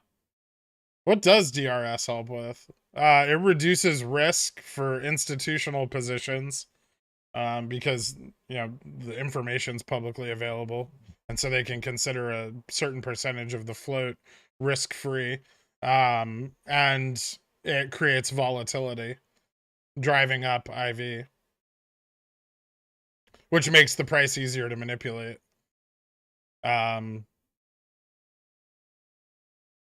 And then it ensures your shareholder rights and that your shares will not be lent out.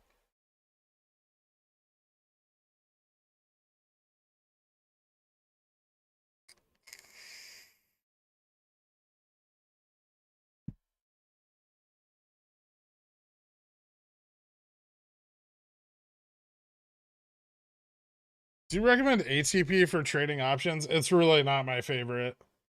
It's Fidelity's a great broker, but they're definitely my least favorite options platform.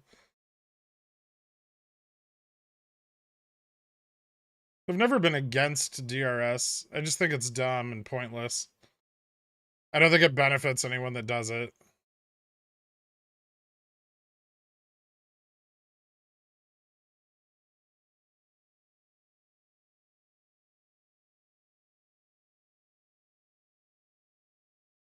You should add a few of those DDs to the list under Book of MOASS stuff. And then just tell people to scroll down for receipts.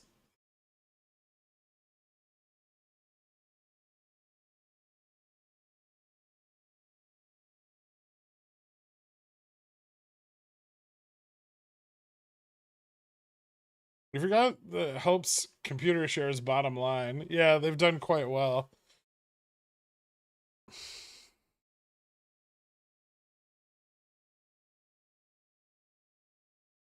No, I didn't dump the 30 Cs I bought earlier.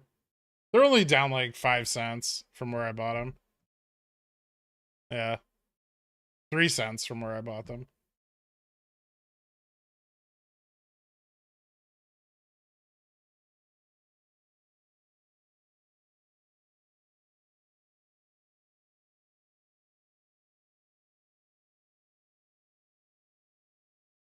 What's an alternative to ATP? I mean, probably like IBKR, TDA.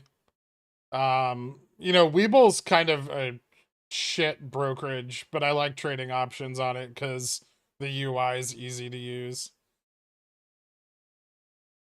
Also, a lot of like the data is very cheap or free.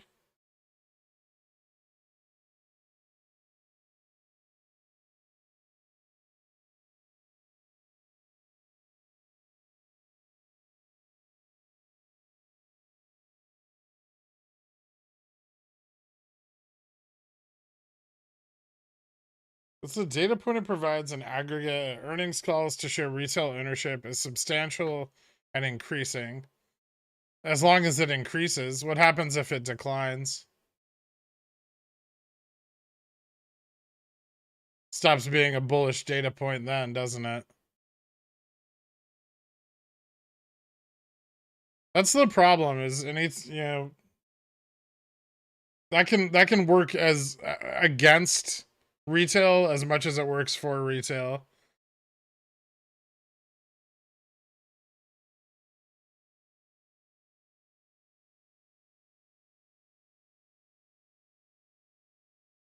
Quality of the broker inversely proportional to how good of an options experience is.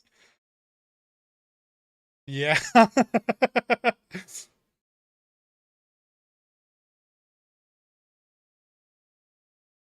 What were you playing for when you bought your GME calls? Oh, I bought them for ETF FTDs. They're 9/16 expiration.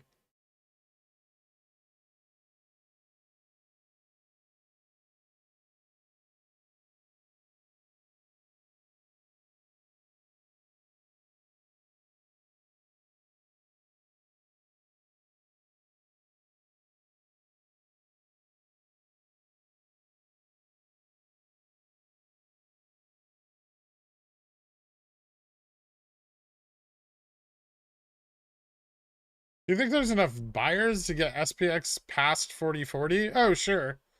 Yeah, if we get some like short side profit taking into the end of this week, into the end of next week, we can absolutely see some upside rallies.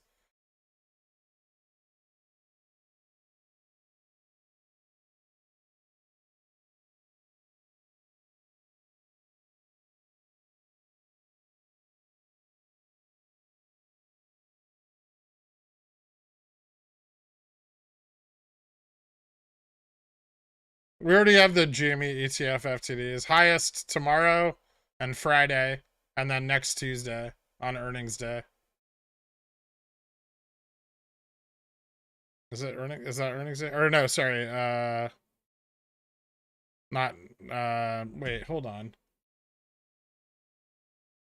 1 second. Because I think this is wrong. So highest tomorrow.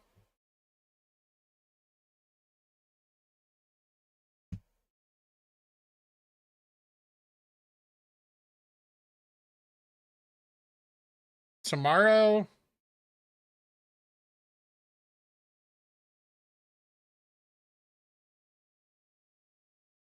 Friday, the 2nd, and the 7th.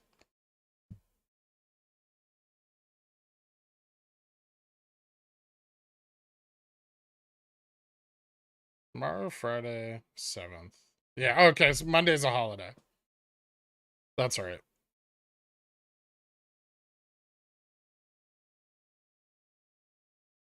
Oh,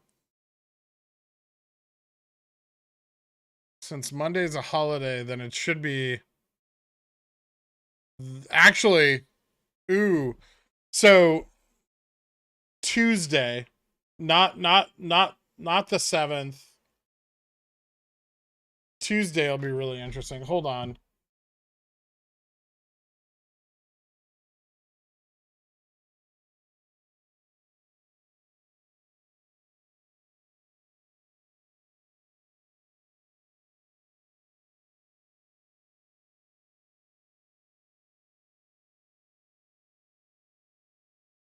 Let's on this. Trying to extrapolate expected FTDs based on average fail rate during the run up, run down. If this is the case, we should remain on reg show. Except on the run down, the rate of failure is going to drop massively. It's not going to drop at the same rate that it ramped up.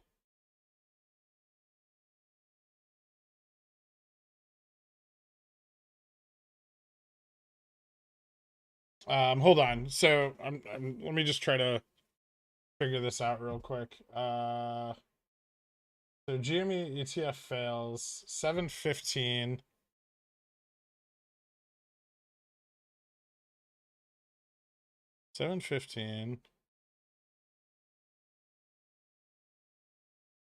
Okay, so tomorrow, definitely one of the days. Then the 2nd. Okay. So tomorrow and the 2nd. And then, so the 20th would be due on the 5th. No, the 19th would be due on the 5th. And the 20th would be due on the 6th because of the holiday. So the 6th has both the 19th and 20th. Yeah. So the 6th looks really, really good for ETF FTDs, like 1.6 million. So 1 million, 1 million. And then because of the holiday, 1.6 million on the 6th. So the peak on the 6th, which is Tuesday. So yeah, that's right. Okay.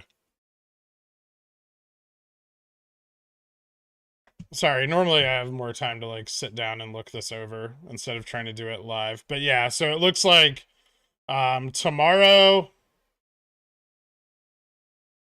and Friday are relatively equal. And then Tuesday is about 1.5x. Or actually it's hold on, it's 2x. Well, not quite 2x. 1.7x the previous days.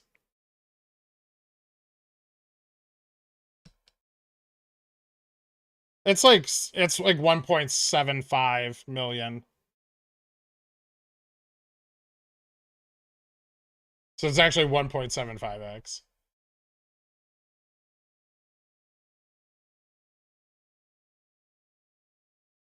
Is SLD 914 in September? Yes.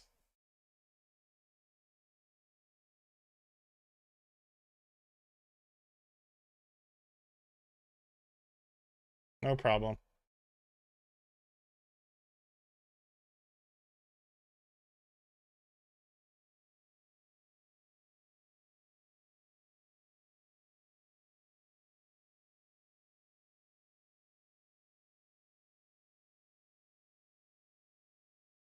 What's a conservative price target for those FTDs? You know, August had higher ETF FTDs. I think much higher. From the June period. So I don't know if we can really use that as a point of comparison. But the August ETF FTD date led to a run up of 26%. I would say 15% is like like a good high target, with maybe, you know, like 10% being like the mid. So the mid range, probably about 10% move. So 31 maybe. And then the upper range being like 35, 36. And based on where call gamma is right now, I'd say 33, 34 is most likely. Unless that changes drastically over the next few days, which it could. Options are quite cheap right now.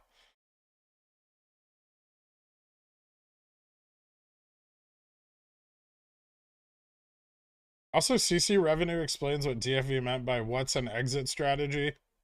Yeah. But yeah, I think that the exit strategy DD is valid. It's good for any, I mean, it's designed to be useful in any high volatility trading situation.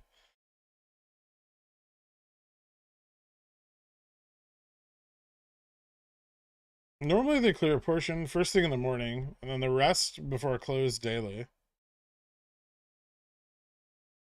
Yeah, I think you're seeing two different. The thing you're seeing in the morning is like liquidity unlock as the market opens. I think you're seeing the remainder of hedging from the previous day occur, and you're seeing, you know, a little bit of that pressure from CNS.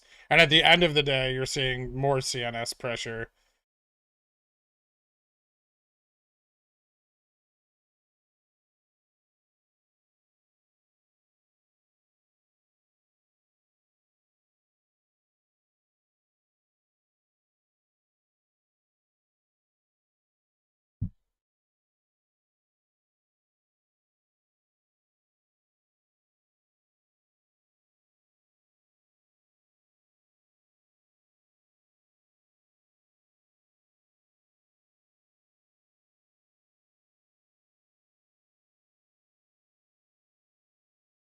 What about ETF rebalancing? When would that occur? ETF rebalancing occurs after September 16th, so the week following.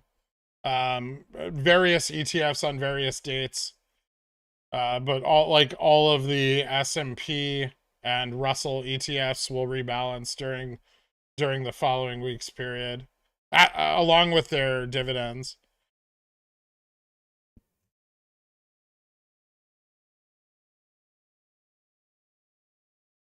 What's more liquid, the housing market or Rev Jan 35s? It's an excellent question, Doric.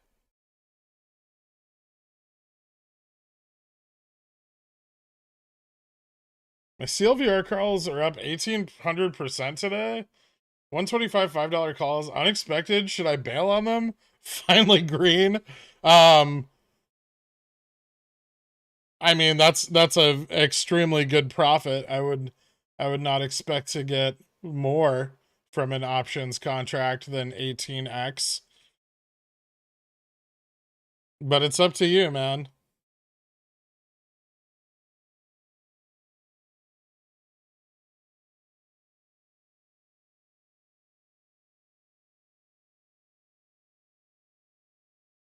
September OPEX is looking quite good right now.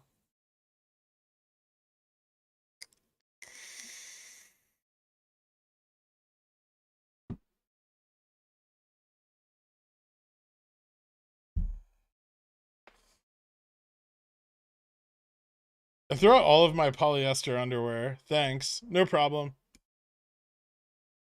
Got to keep the family jewels protected, NW. Nerve bouncing? Let's find out.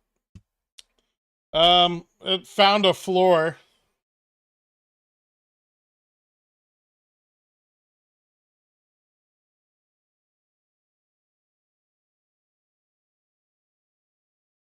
So that's cool, right?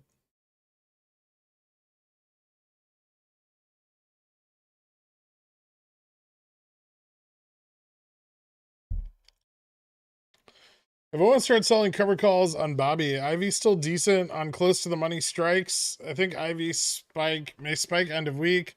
Also, you're great. I'd wait for a spike. Ivy's really low right now, comparatively. It will likely continue to drop though. So if you want to take advantage of some like further out of the money calls, that might not be a terrible idea. But with the reg show, like forced settlement coming up, it could kind of go either way. Yeah, I really can't say if it's gonna go up or not after forced settlement begins. Remember on GME, you know, forced settlement began and there wasn't a lot of price action for quite some time.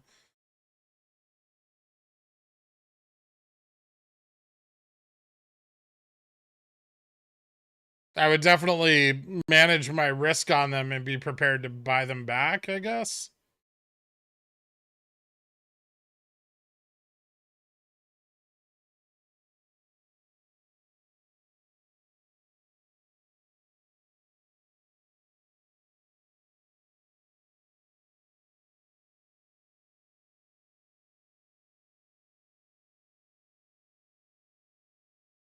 Did BBY break that trend yet so I can fucking buy back these shitty cover calls?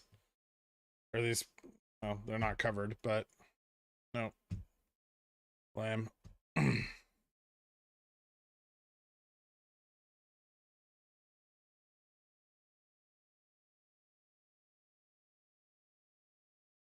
Yeah, I'll probably buy back my 9-9 covered calls and try to time the like pre-earnings IV bump / ETF FTD peak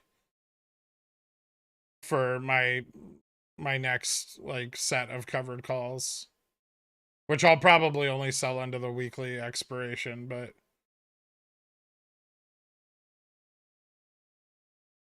you know, I'm gonna sell covered calls into GameStop's fucking earnings and they're gonna like report like a positive EPS and fucking destroy me.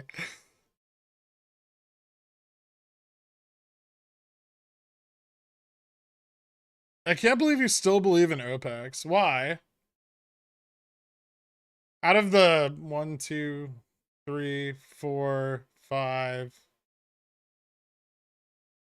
well, the 8 OPEX dates so far this year, 7 of them resulted in price increases greater than 20%. I'll take it.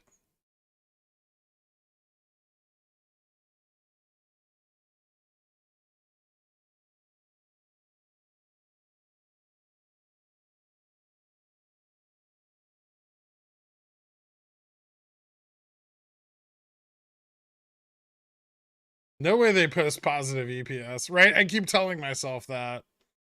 But don't forget, in the last earnings report, they said they were going to pull back like SG&A expenditures. And if they do, they could. If they spent a little less this quarter, they could. I mean, it might not be super positive, but like a penny. People go ape shit if it's a penny. Like,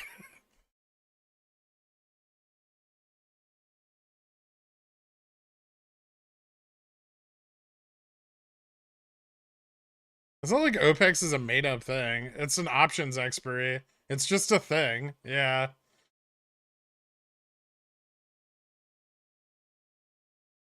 It seems the key to OPEX is timing your entry right. Any tips for getting a good entry into September OPEX? This period is generally this period and then the period following ETF FTDs are generally the best opportunity. I will probably wait till post earnings before I enter a OPEX position because generally earnings are quite bearish.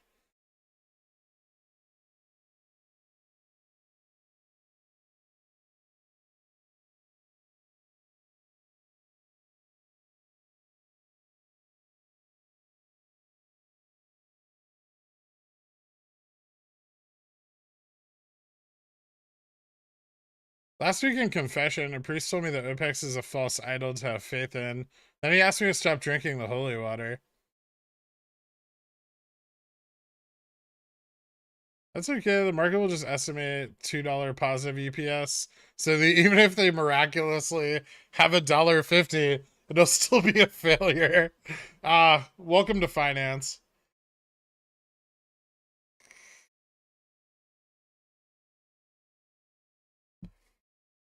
ETF FTDs over the next 3 days.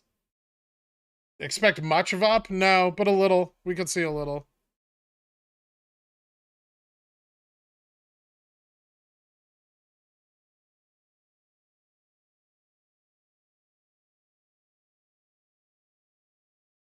Force the algo articles to report 10,000 EPS increase.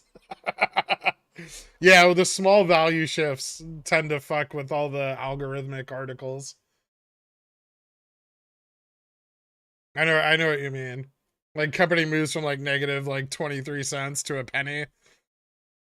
And all of Wall Street goes apeshit because they're, you know, buying into like 1,000% increases.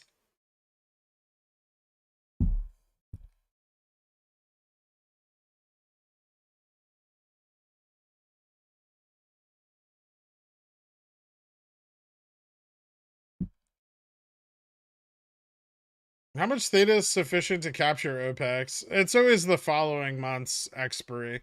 The following OPEX is where I always buy calls. Because you don't hit the 20-day stride till after 3 days in. So you're able to test the waters of any potential run without sacrificing too much in theta decay. While also maintaining a decent amount of leverage for the price.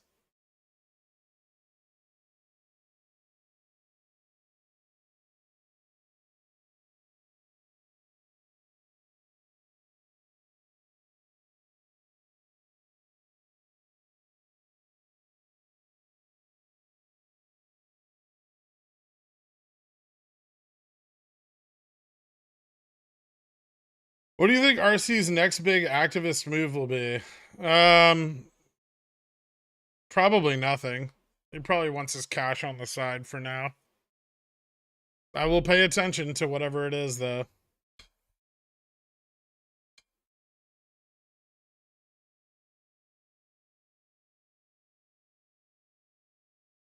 What's your medium-term outlook for GME? It's gonna depend on a lot on what they do over the next like year and a half, depending on how much they're gonna invest into e-commerce. You know, they've only got 7 quarters left on their runway. So hopefully we start to see, you know, some widening margins. A little bit of improvement there would be nice. A little more efficiency. I think could really help with share price. Maybe like fair value 40 in a year. Remember, right now I currently consider GME's fair value to be somewhere between like $15 and $20. So fair value of 40 in a year is without, you know, any sentiment or speculative pricing added onto it. Year and a half, I would say we could see $40 fair value, which means we could be trading at like 50 to 60.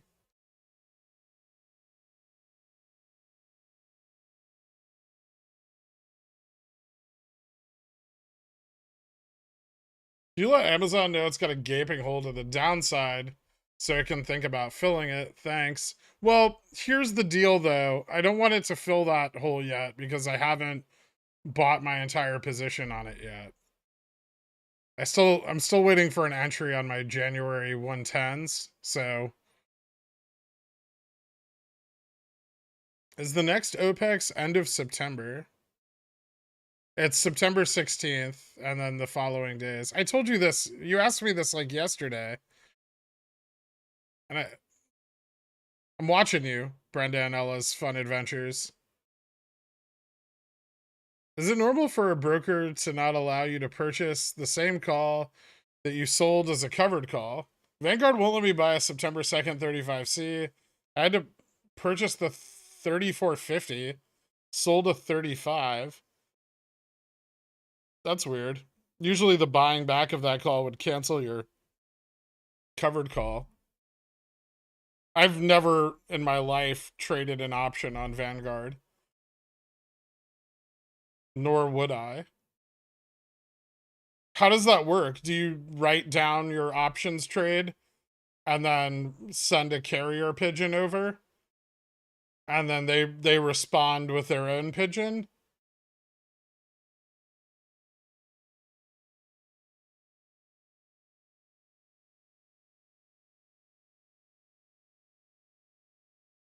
Or have you guys upgraded to like one of those tube systems? You know, the little vacuum tubes.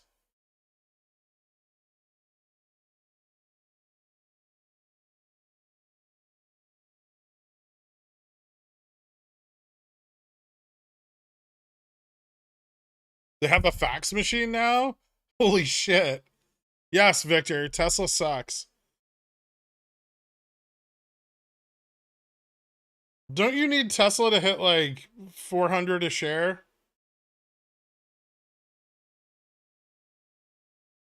You're gonna have to wait for, you're probably gonna have to carry your super fucking underwater CFD position or leverage ETF position till, oh, let's see.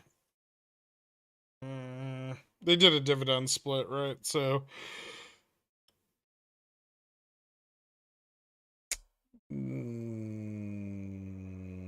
January? It'll either be September or January. They're called pneumatic tubes and they're state of the art.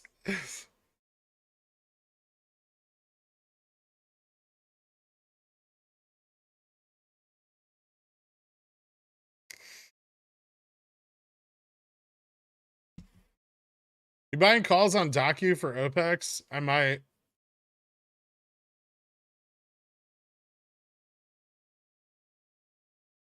I have a Vanguard account. I just don't sell covered calls on anything in it.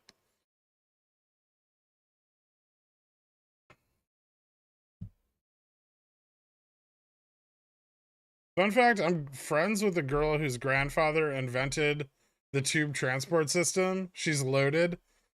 I believe it.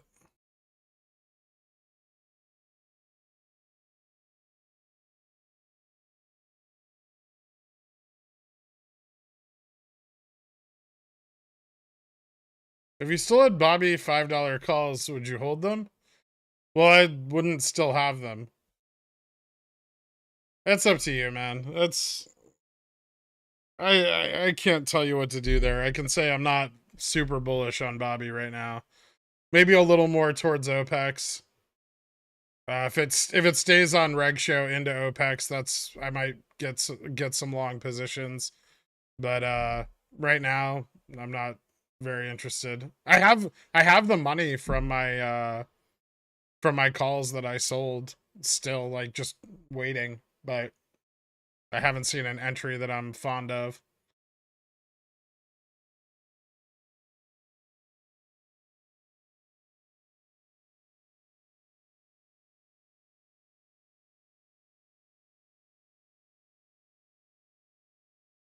I believe that sentence should have read, I'm actively trying to impregnate the girl whose grandfather invented the tube travel system. No, that's not how you do it. You get married in like California, right? Then you don't work for 2 years, right? You just make up some story like, oh, I'm going back to school or whatever. Then you get her to support you with her trust fund.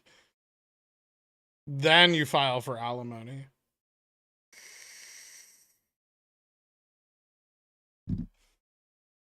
You don't need to bring a child into that situation. That's fucked up.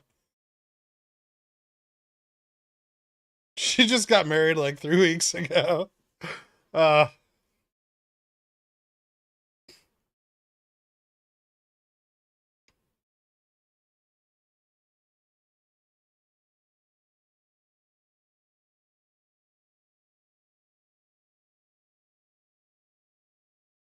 Sounds like Greek has experience. No, but my buddy, I have a friend who did that. he married this girl and he collects alimony from her, which is, you know what? Good for him, right?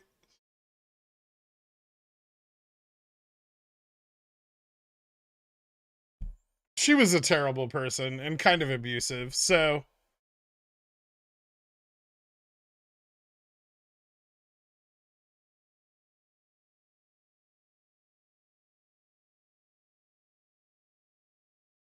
collecting alimony seemed like covered call. Yes.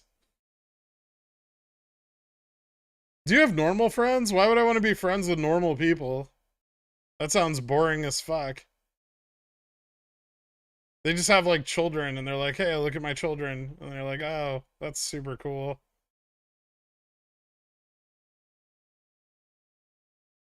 Oh, you guys got a dog? Great.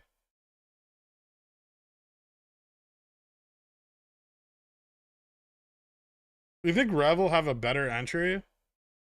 Like I said earlier, 650 seems to be about the average right now. There's some opportunities below, but they're few.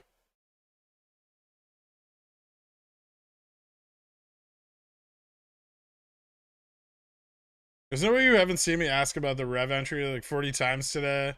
I answered you the first time you asked. Then I ignored the previous, like the next like 12.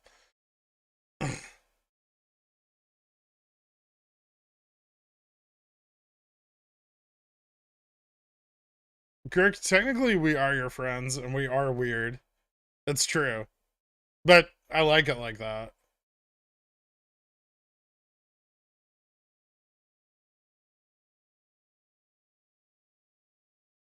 Instead of children, they have gambling addictions and alimony payments. Exactly. Why would you, yeah, why would you want to be friends with an NPC?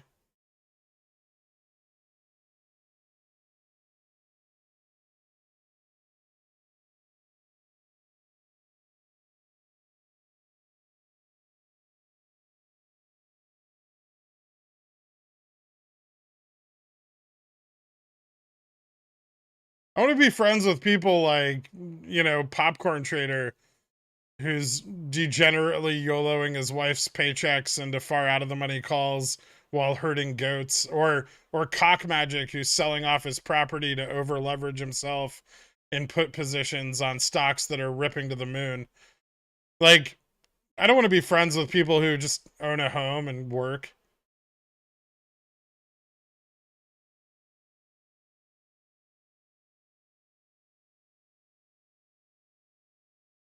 These callouts.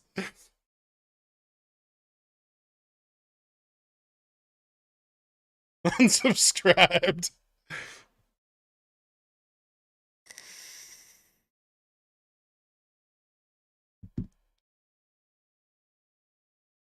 It's fine, Popcorn Trader. Everyone makes mistakes. Looks like Bipolar Bear went off his meds again. It happens.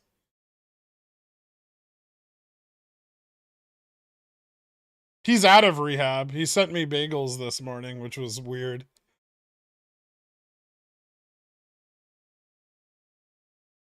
I didn't even know you could send someone bagels.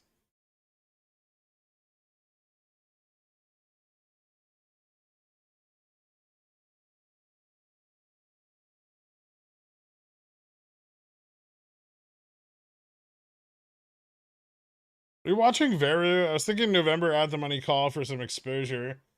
I'm not, but it'll probably run again when they have like an announcement of some sort.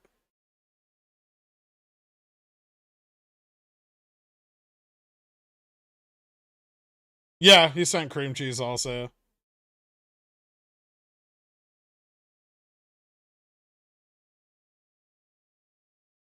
I don't know what his game is, but he's up to something.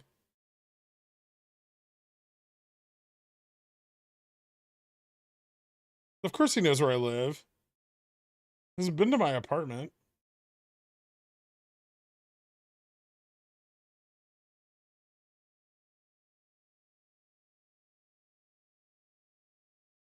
Were they good? I mean, they're pretty good bagels. They're from Brooklyn. I haven't eaten any, but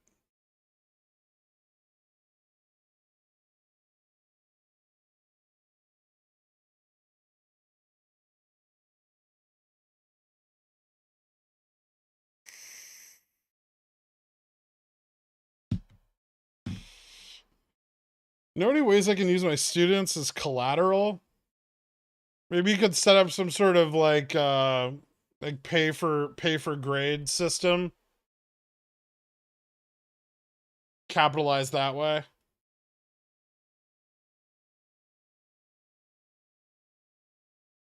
Yeah, 30 students in each class, so you can get like $10 for a B, $50 for an A, $5 for a C, right? No one fails, so you look like a great teacher. And then you know, net an average of like $20 a student per class, 8 periods a day.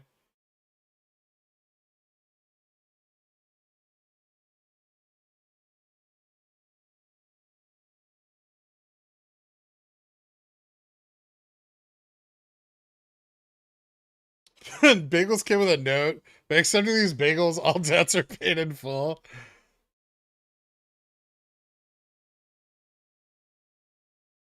It's just weird. You don't send another dude bagels in the morning. It's an odd gesture, right? Like who the fuck does that? And I've known the guy for like 15 years. Like it's just abnormal.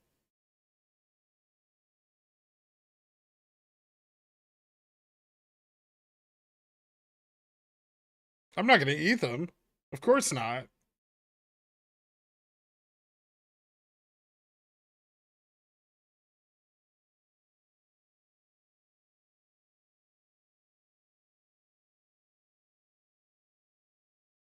Do you even like bagels that much? Eh. Occasionally I do, but pretty rare. I really don't eat breakfast very often. It's one of those steps he's making amends with fucking bagels?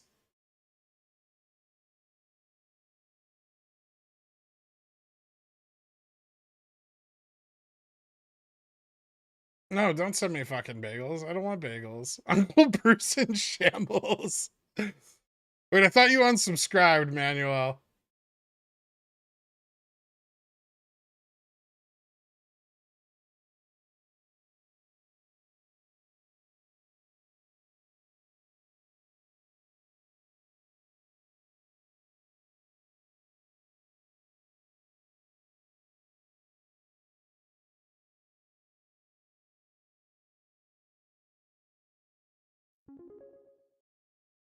Here you go. Get another bagel if it means that much to you. If you're hungry, the friends are here to help. But maybe stop gambling so irresponsibly in the market and start covering some bills. Scolding hug. Thank you so much, Pickle Morty. Now I can eat.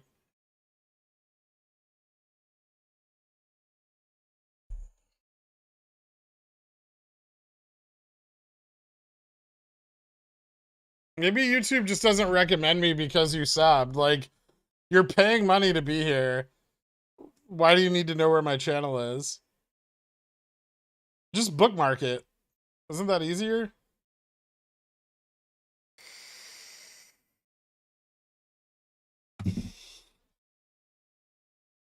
So this is what happens. People get mad at me and they report the stream and then YouTube shadow bans it. And then until that goes away, that just keeps on happening. First it was super stonk every day. Now it's probably BBBY bag holders.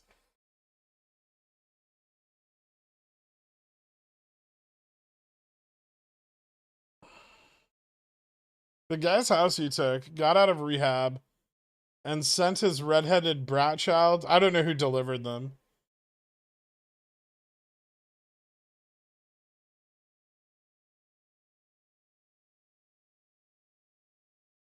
You should send him the bagels back with donut holes stuffed into them.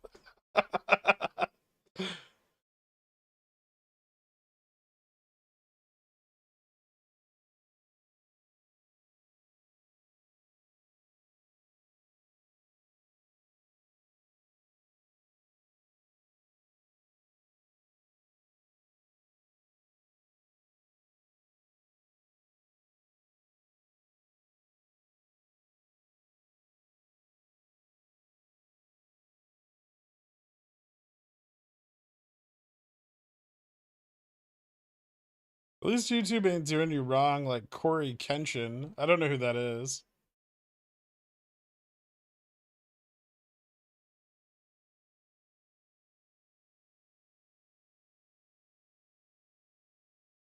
Can you talk about the SPY dropping, freeing up excess liquidity from passive funds, and how we might see less price action from FTDs this week, and its implications on a NOPEX?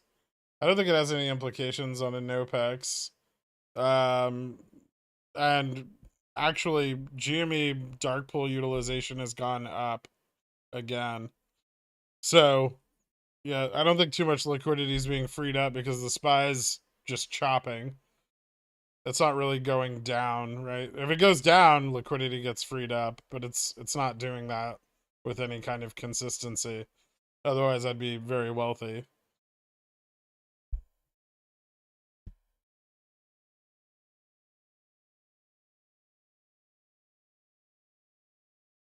Nice, Paul Schmidt. Congratulations, man. I don't think earnings are going to be very good. That's a weird thing to hang your hat on.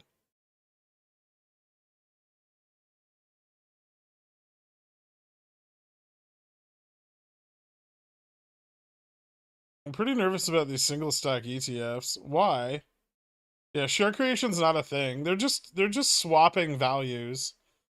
It doesn't do anything, right? I mean, there might be some hedging, but really the effect on the underlying is minimal or non-existent. They're like CFDs. Like, they have no effect on the price action. And they can't be used as a liquidity source. So they don't allow for, like, additional shorting or anything like that. Rev doing the weird liquid candles. I see that.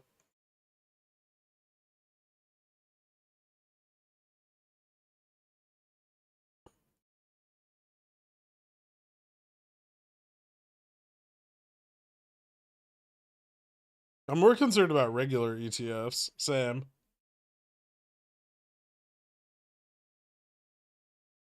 What's the point of short ETFs? If you've got a product that someone's willing to buy.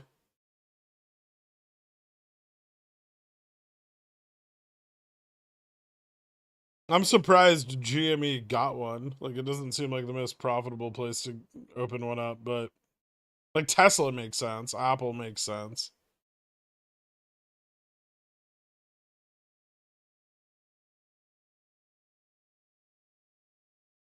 Is buying a straddle on GME a good way to capitalize on IV before earnings?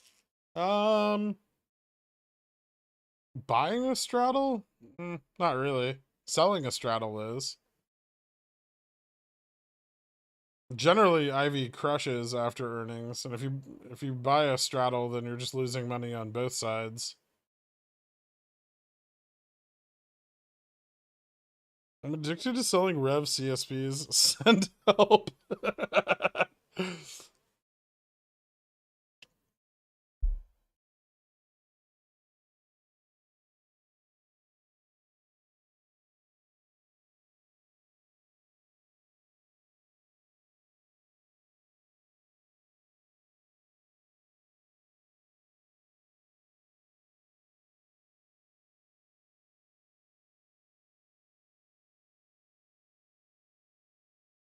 Express currently the worst performing stock in the historical basket. You know, honestly, it's not even that bad of a company. Like, the CEO over there is pretty solid. They're doing what they can with what they've got, which, you know, isn't much, but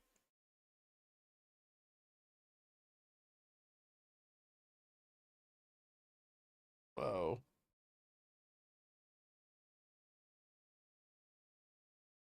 Zim had a dividend yield of 69% yesterday. Cool.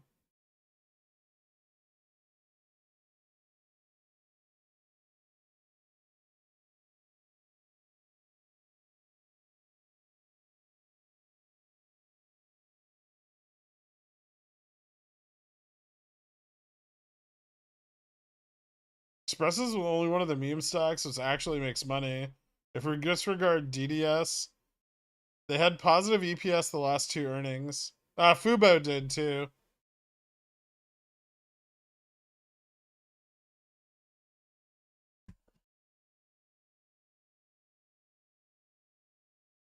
It's my firm belief that really rich folk don't do enough crazy shit with their money.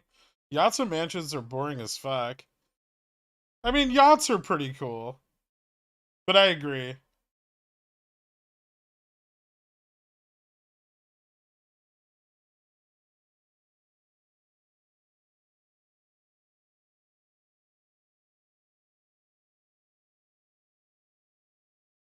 Single stock short ETFs equal, say you're underwater short in that one stock and need retail help without saying you were underwater short in that one stock. How? I mean, anybody who's short GME can open their own fucking swaps. They don't need the ETF to do it for them.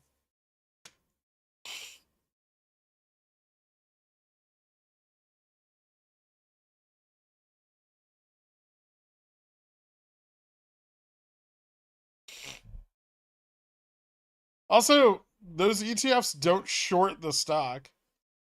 They don't short the stock and they don't relieve short positions. They do none of that. I told you they're not, they can't be used as a source of liquidity. Are we becoming value investors? Never. Half of us own Revlon, the other half of us own BBBY. We all own GME. None of those businesses are presenting significant value over the next 3 years. Maybe GME the most, but 2 of them are on the verge of bankruptcy. Oh, thank God. One of them's got a 7-quarter burn rate.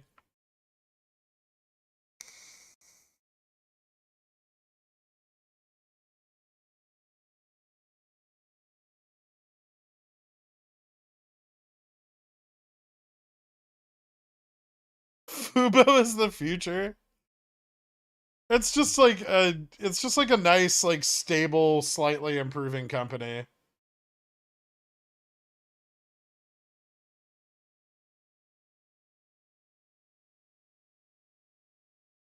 We're not wrong, just very, very early. Or extremely late.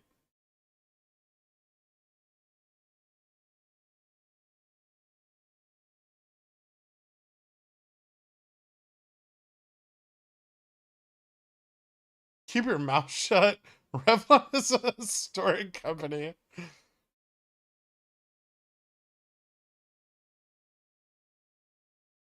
Miss anything? Anything spicy with FTDs? Tomorrow, Friday, and Tuesday of next week all look pretty decent for ETF FTDs.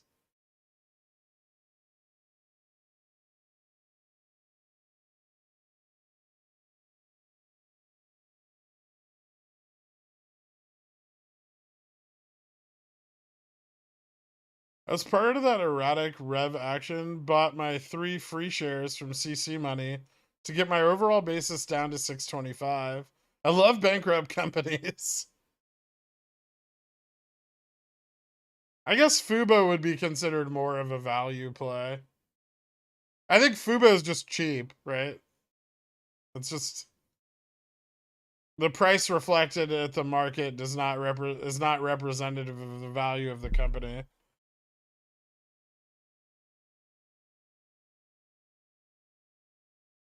Hi, it's been fun. See you next year for the next round of who's going bankrupt for OPEX. What stock's the ETF FTDs for?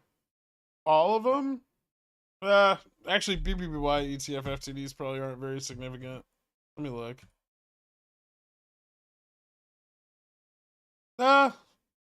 BBBY has some decent ones next Tuesday. Wait, not next Tuesday. Yeah, next Tuesday. But after that, nothing really.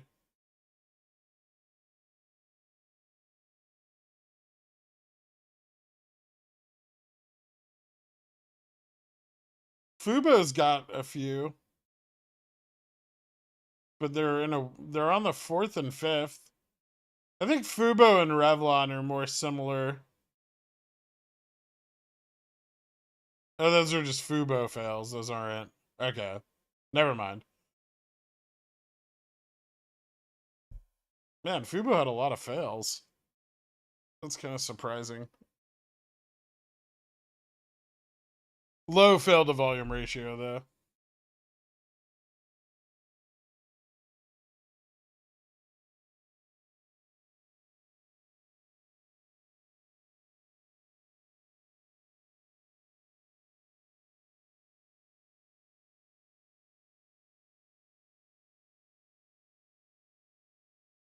Percent chance of us mooning an entire percent on the SPY before end of day.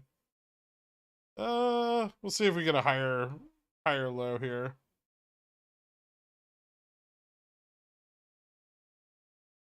All right, I'm gonna buy back these Bobby shares. 1 second.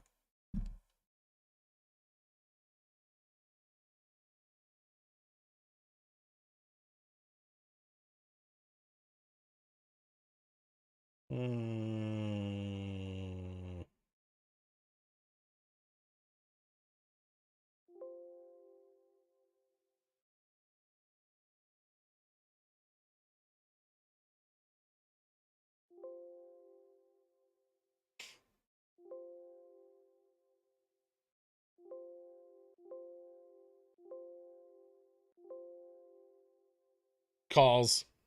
Bobby calls.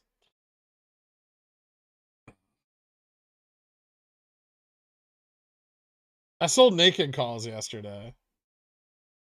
Like a big fat chunk of naked calls for the crushings of the volatility. And it's, well, the implied volatilities.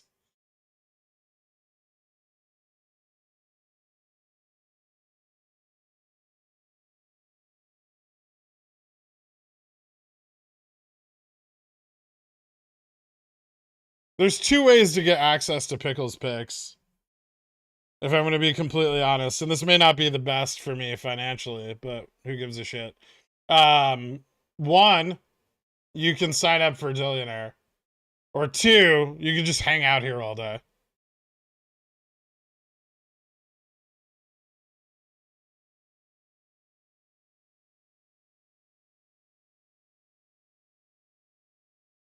No, I didn't buy back into Bobby. I bought back the naked calls I sold last night. They realized fantastic profits. I'm sorry if you bought them. But also, thank you.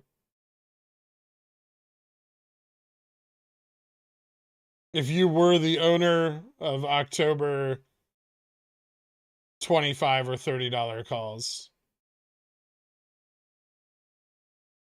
Sorry, bro.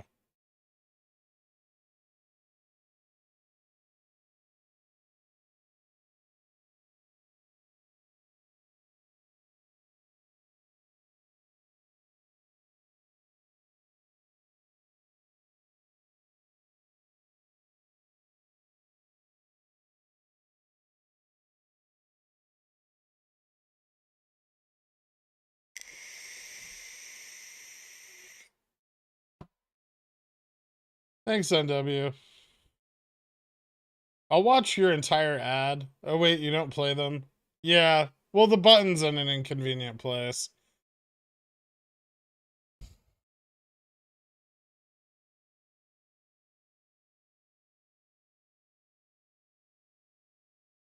Thanks, Big Mountain.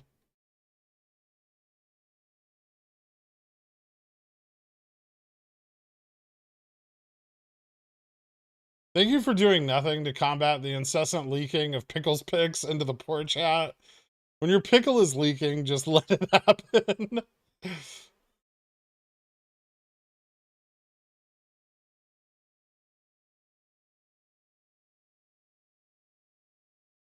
California just asked EV owners not to charge their cars. You can't just make this stuff up. In fact, you could.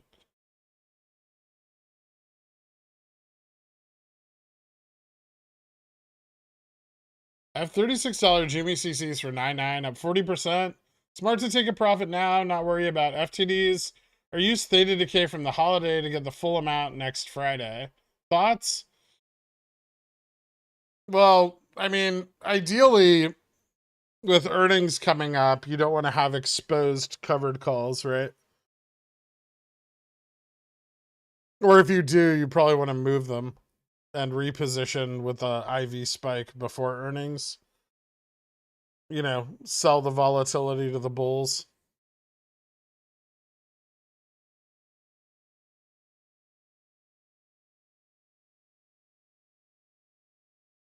SoCal resident can confirm the news.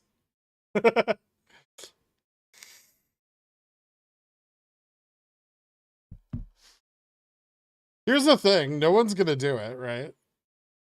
Like, sometimes I wonder what kind of society people think we're living in when the state's like, hey man, like, don't turn your air conditioner on today. Are there any people actually out there like turning their air conditioner off? I don't give a fuck. It's either on or we have a brownout.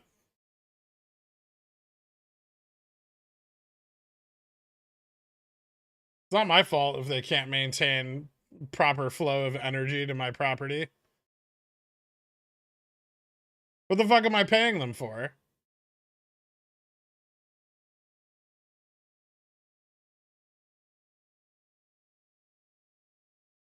Just melts up and down all day. Yeah. It's an interesting stock. It's kind of a liquid though, and really weird volatility pricing.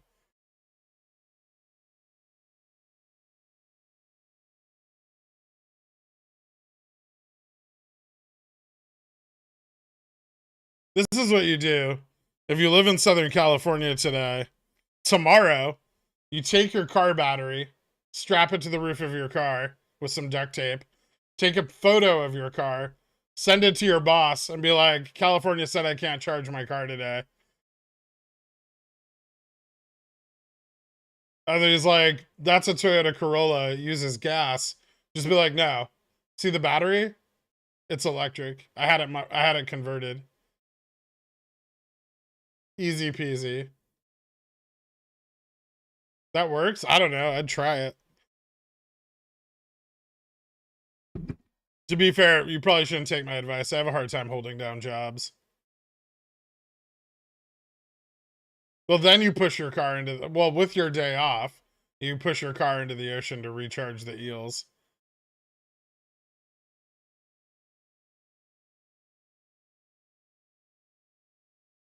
It identifies as electric.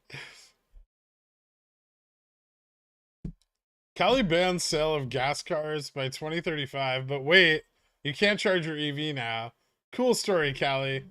Moves to Texas. But then you have to live in Texas.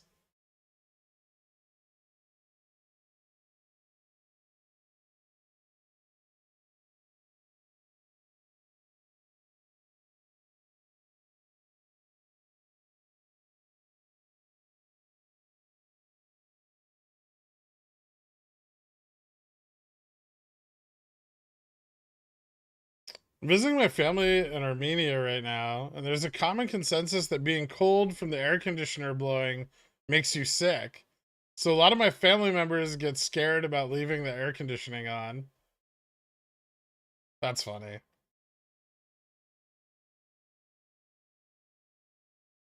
Texas power grid's like 5 times worse. Yeah.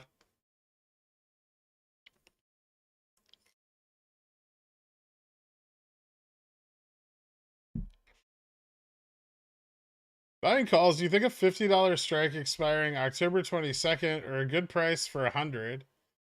Buying calls on what? Keith B.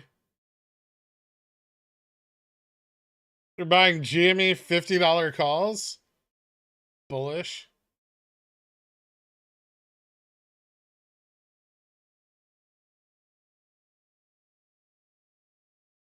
Fear of the air conditioner is very common in a lot of cultures. Why? Do they not understand heat transfer?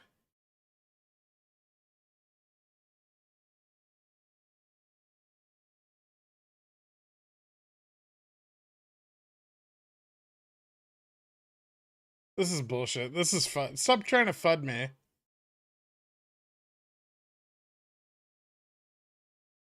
It does not make you sick. That's not what a cold is. A cold is a virus.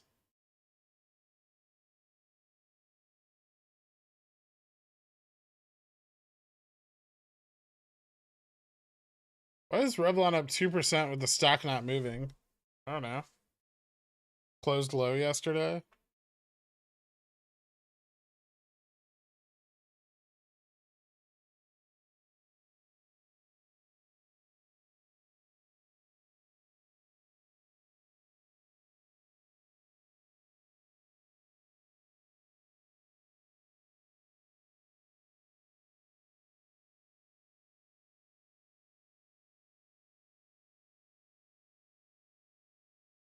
Maybe like Legionnaire's disease? Well, if you're not sucking the drainage tube on your air conditioner, that won't be a problem.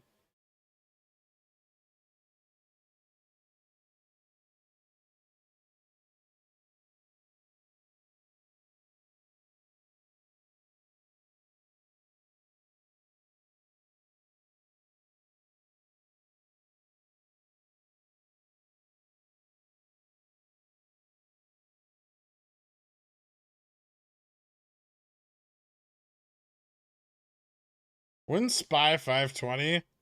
2026. Bipolar Bear. I'll see you there.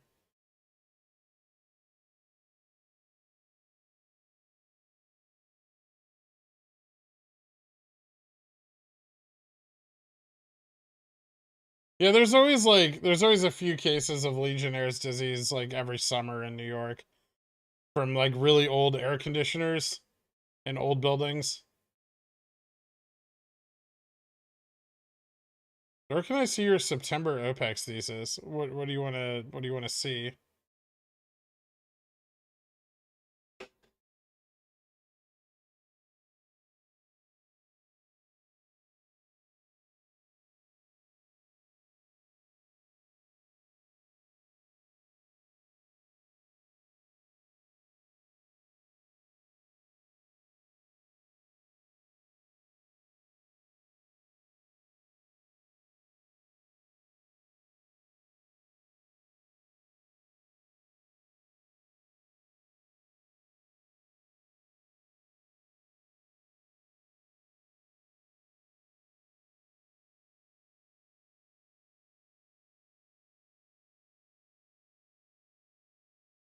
Why am I writing a DD for every single fucking OPEX? Like, I feel like every time OPEX comes up, people are like, hey man, where's the DD that I can read about this?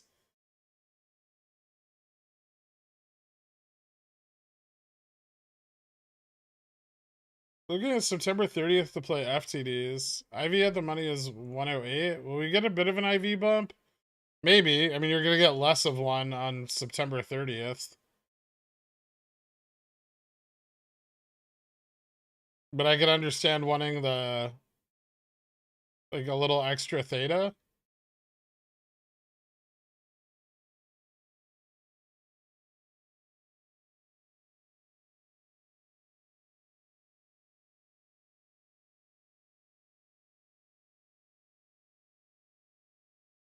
Bobby has some ETF FTDs on 9.6. It's not a ton if you consider how much ETF liquidity Bobby has, but it's some. It's an amount. I don't know how much price action it'll provide.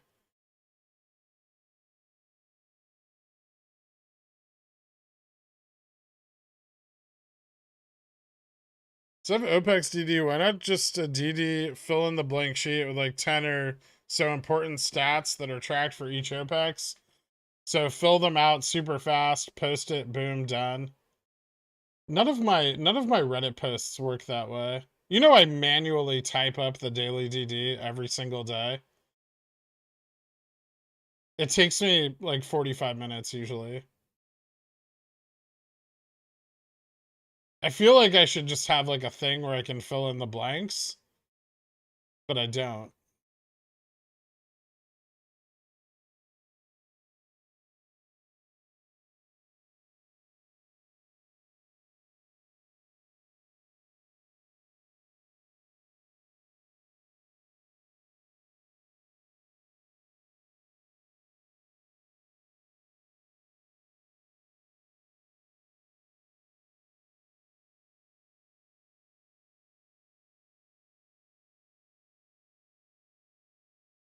Bob automated his now. Are you talking about Yelya's Gamma model?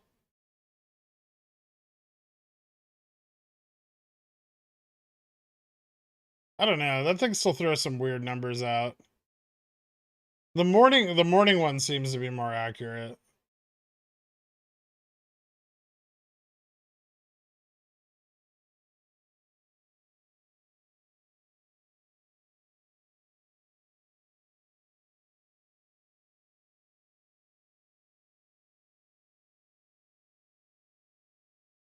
Looking at Shift Search, 498 contracts of $50 puts on Jimmy today. They look sold. Okay.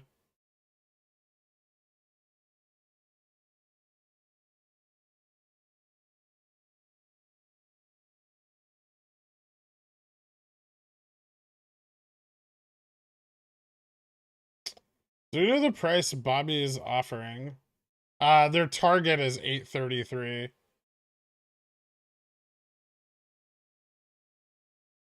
They may do better, they may do worse.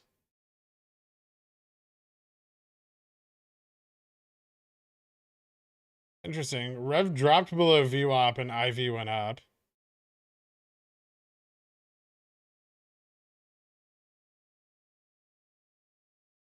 I think Jimmy spikes in the next 69 days.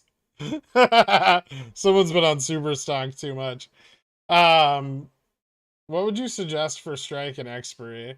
I mean, I wouldn't go very much above Gamma Max, which is relatively between like 40 and 45, maybe in the coming weeks. It may rise as people buy more calls, but right now it's at 40.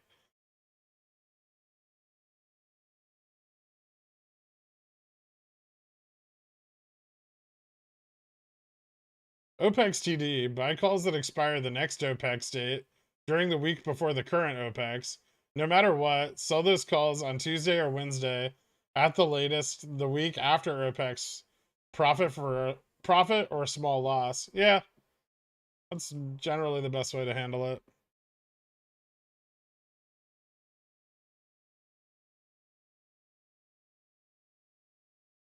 That feels like it's about to squeeze with the sell wall at 660. Let's sell wall at 660. 65,000? Holy shit. Where did all those shares come from? That's exciting. Also, who the fuck just bought 13,500 shares? Was that the other sell wall?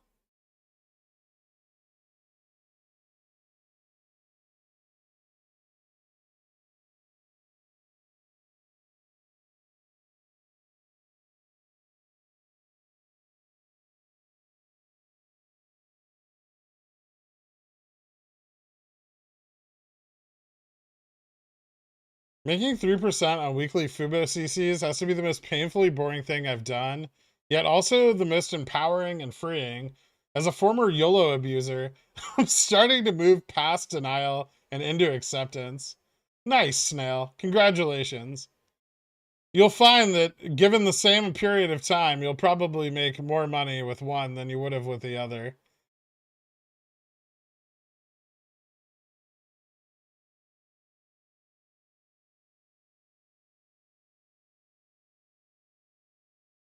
I just became a zillionaire and didn't get a song or anything. It didn't even show up. Where is it, Lee? Why don't I have a notification? Thank you so much, Lee. I appreciate it, man. I see you. I see you there with your name. Yeah, you just DM me over on the Discord, and I'll send you the instructions. All you have to do is link your Discord and YouTube accounts, and it sets you up automatically. But if you want to reach out or you're having any difficulty, let me know. Thanks, Mike Zero. You do too.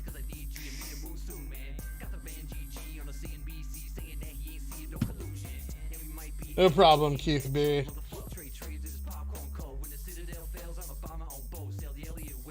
I also didn't get a song when I subbed to Billionaires. That's bullshit. Alright, Chicken Tender Daddy? And you know it. B Taco Man, thank you so much, dude. Same deal for you. Hit me up on the Discord or link your accounts. Either way, you can say hi if you want. I appreciate it, man. Yo.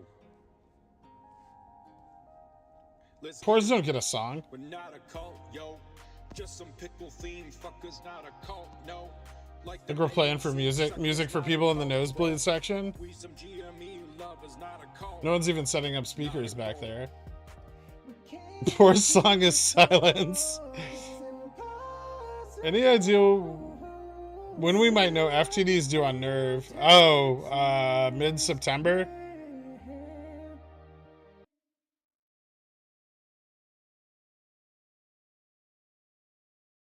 And probably after it starts running from the current period. So hopefully options unlock sometime between now and T plus like 35. T plus 2 plus 35. It's still trading multiples of its float every day, so.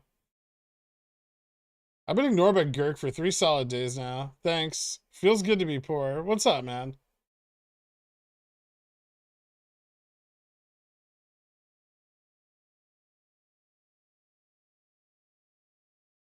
I didn't get a song when I became a pigeon whale. I don't think we had one. I did coo at you. You've gotten songs since then. You've also gotten Guybrush for MOASS multiple times. I don't want to hear about it. No trades happening on Rev, or any trades happening on Rev are being internalized.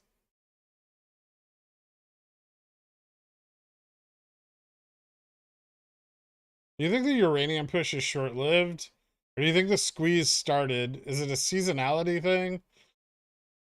I don't know if the squeeze has started, but demand's getting better. I still think it's like a 2-year window at a minimum. Personalized coup greater than pigeon whale song. Exactly. What are you looking for to buy the rest of your Amazon puts? A spy bounce?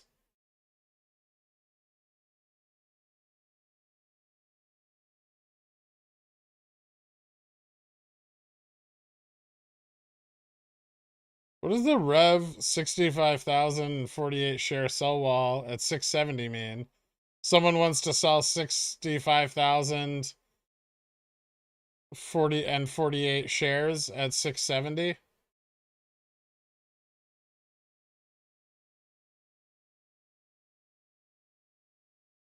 Do you think Leonardo DiCaprio only dates girls under the age of 30 because he hated 9/11 so much that he can't date women who remember it? Maybe? That's some weird logic, but alright.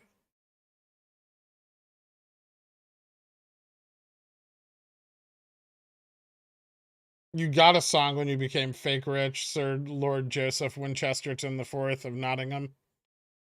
OBE.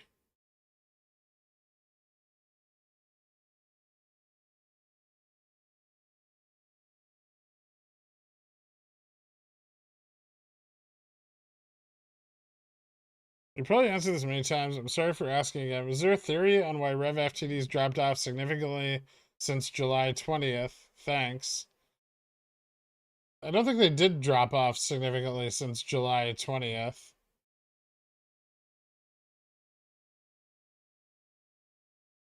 Was it the 20th?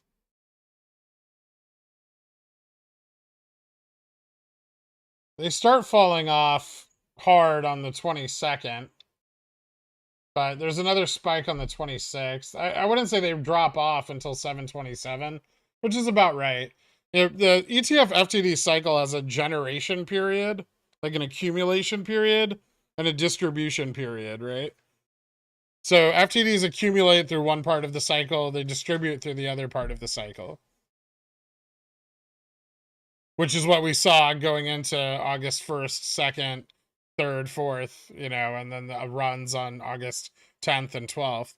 And then they'll accumulate again in the next period.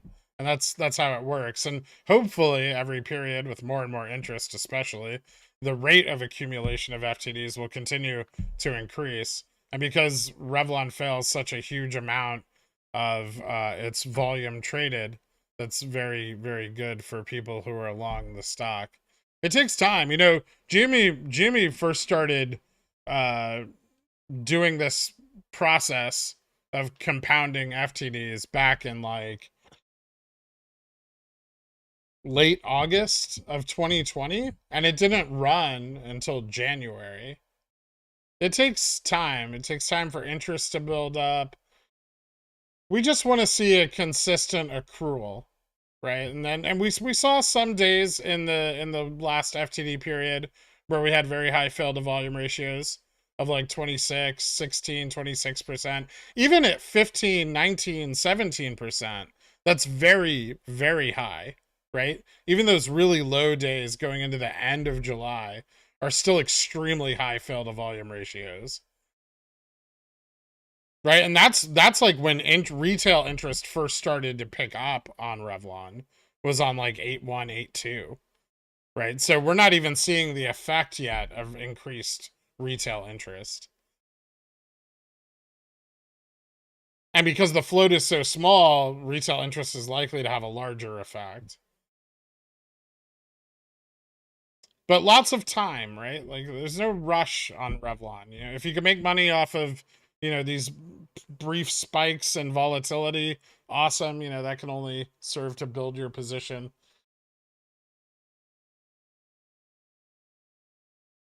Can you go over Jimmy ETF FTDs again and how much upside movement is possible? I did earlier already. You know what? I'll just write it down. Here, hold on. Let me see if I can. I'll just like make a clip of it or something. Oh, come on. Really? You piece of shit.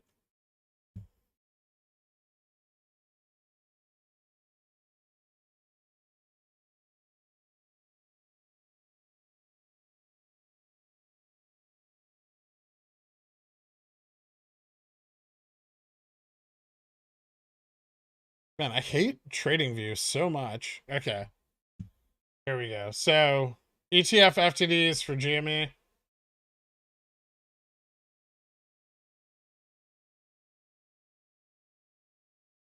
For July OPEX period.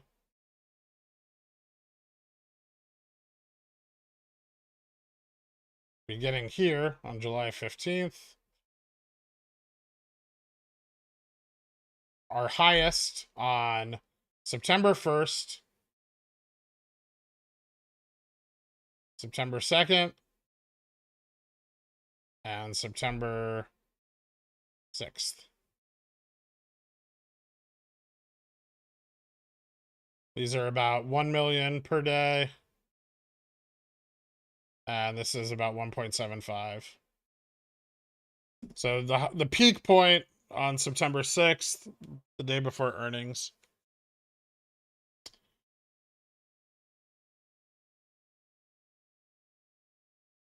Price expectations, I would say anywhere between 10 to 15%. And with the current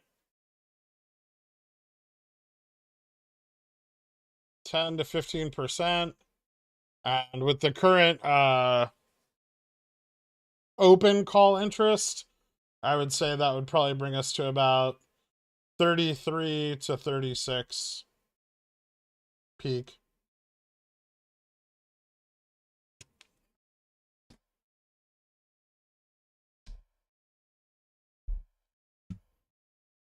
Which would look something like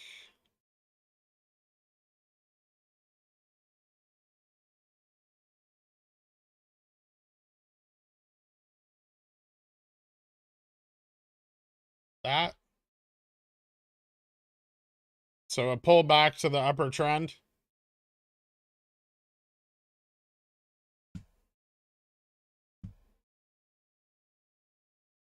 And then I'll clip that. And people can stop asking me about it every 5 minutes.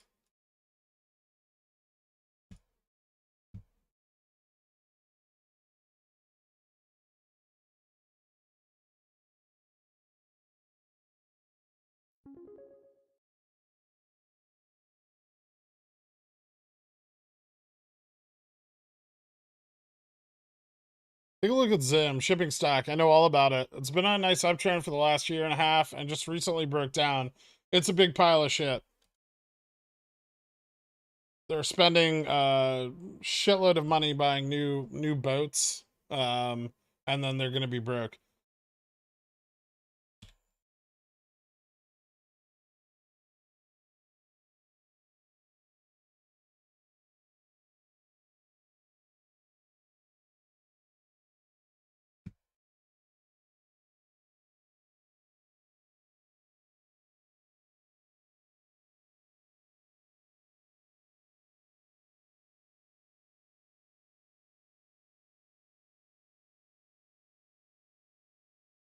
Boom.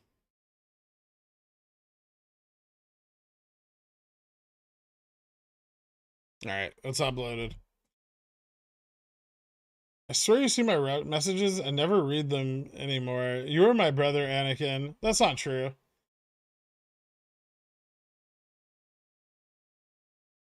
I have 65,000. Sell wall gone. Price just pushing up. Cool. Yeah, it's doing a nice little move.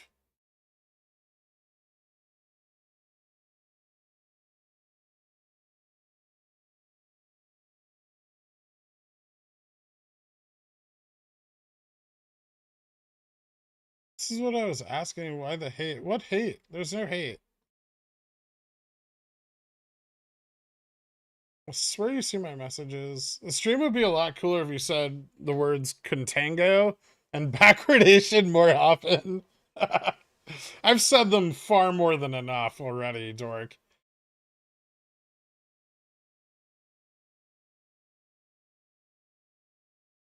They're not boats, they're ships, and still bankrupt, yep. Yeah. Don't... Some of the best advice I can give about the market is stay the fuck away from mining companies and shipping companies.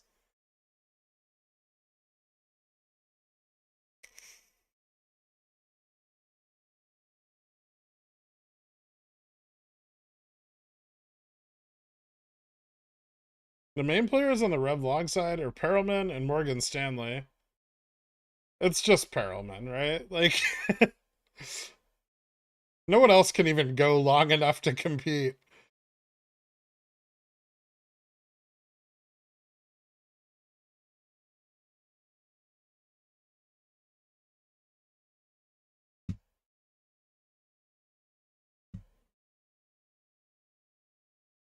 Does this look good for September OPEX? Yes.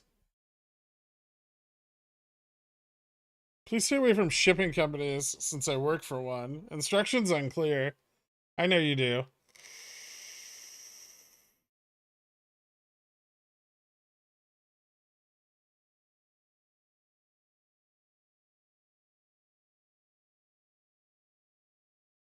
Although I don't know if I would define UPS or FedEx as like just shipping companies.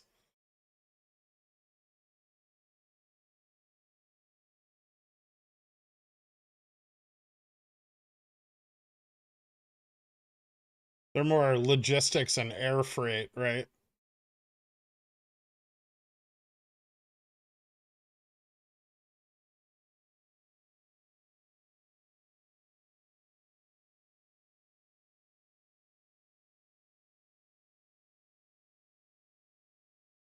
I shipped my pants the other day. Congratulations, big numbers. Just watch all your SOS videos. Dude, you're extremely talented and knowledgeable when it comes to these markets. As a new investor, those videos helped tremendously, and I wanted to say thank you. Really? I thought they kind of sucked, but I appreciate it.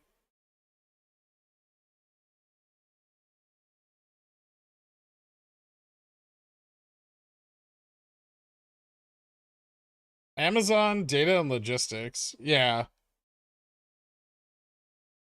Amazon is a logistics provider. It's quite an interesting...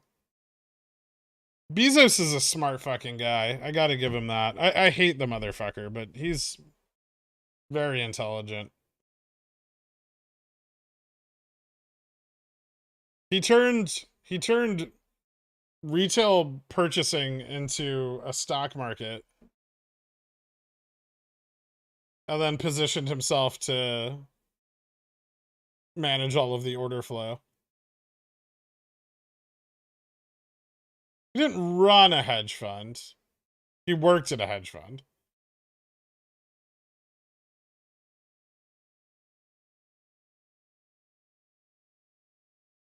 For sure, Free Will and Bob Shillen.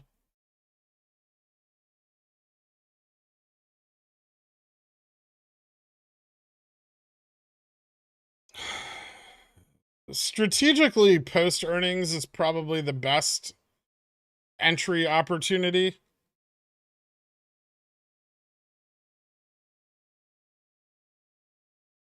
If Bezos is so smart, why is he bald?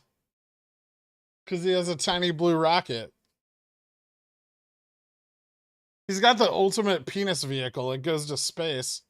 Like, you don't need to have hair at that point.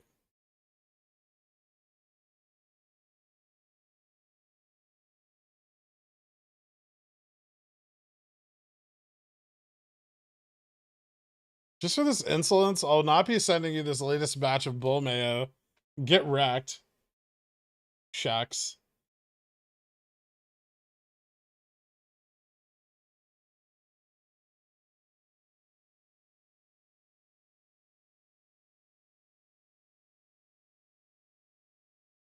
Needs to be bald to cool that monster CPU.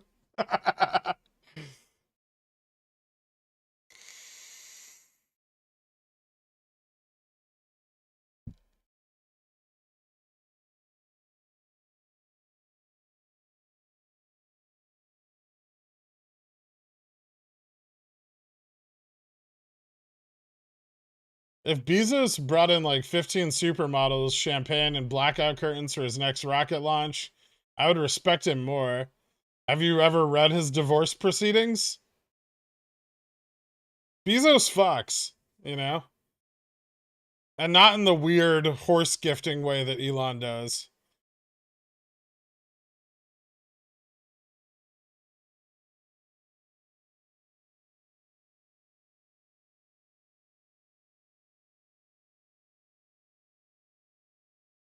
Spy tanks, Rev is resistant to market downs, and then Jimmy just falls with the market. Well, Rev doesn't have a lot of like market, like index exposure. Jimmy does, right?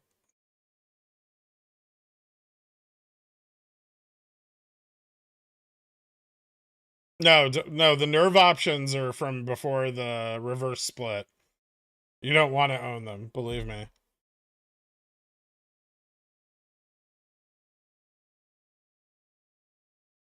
You said that, but you know you love my bull mayo. It's the best in the business. I was coming out of retirement for a special batch, but it won't happen. Don't worry, you're still a Dan in my mind.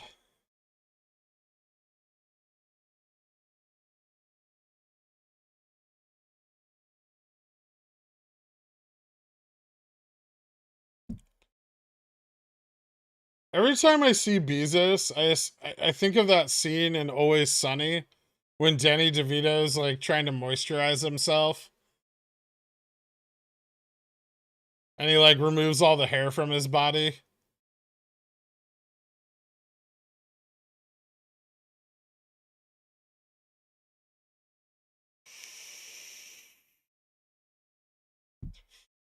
Oh yeah, hand sanitizer. That's right. $8 on Rev this week would be Chef's Kiss. Maybe next week.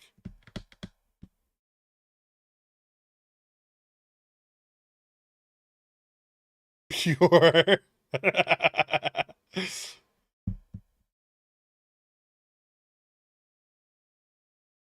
Bezos would be funny if he wasn't evil. Yeah. He's given a lot of people shitty jobs, so could be worse. He could be like Mark Zuckerberg and have very few employees and do nothing but harm, right?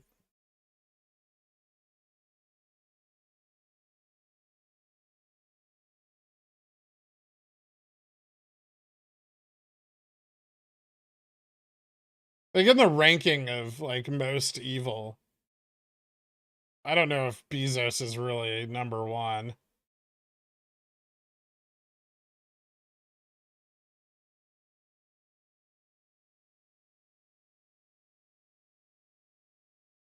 Why again do you think SPY retraces upwards at the end of the week in this trash economy we live in? Puts close. Subway Cup.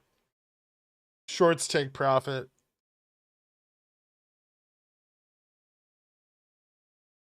Do you think that Trash has been a Dan for a short enough period that we could cure him? Or is it irreversible at this point? Trash has been a Dan since they were born.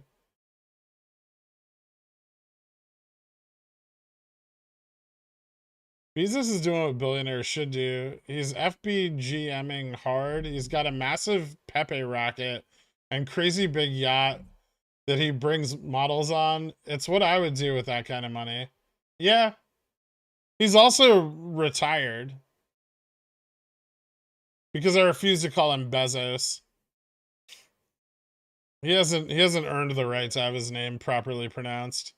Are those September 16, 30 calls just to capture the upcoming ETF price action? Yes. Are you waiting until the last moment to position for OPEX? Always.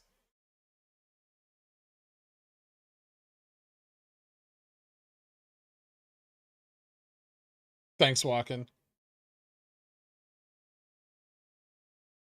Trash is very, very busy with dumpster work right now. What time's Cenas? 3:10?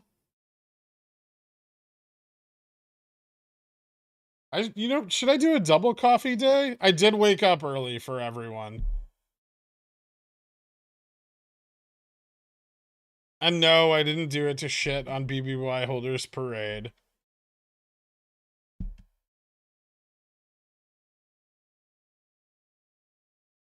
Double coffee day?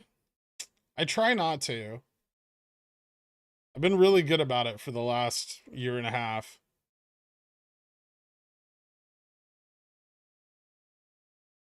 You guys keep me just interested enough not to fall asleep.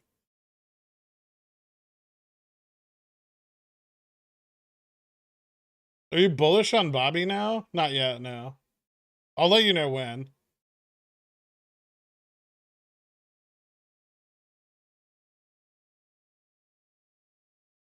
Coffee. Thank you, Gilgamesh, King of Dans.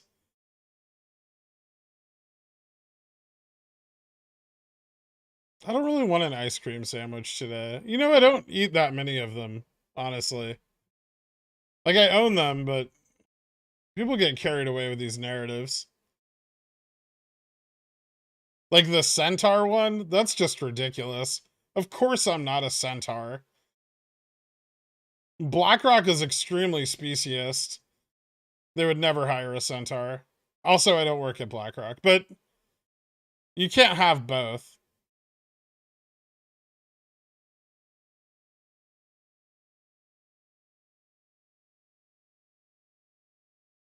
Makes me so proud as a retired Dan to see it. Go, my loves. Do your work and boo freak you.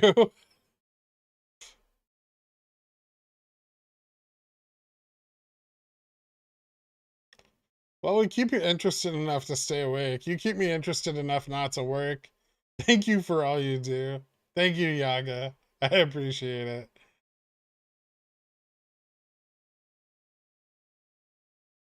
Centaurs don't wear gaming chairs.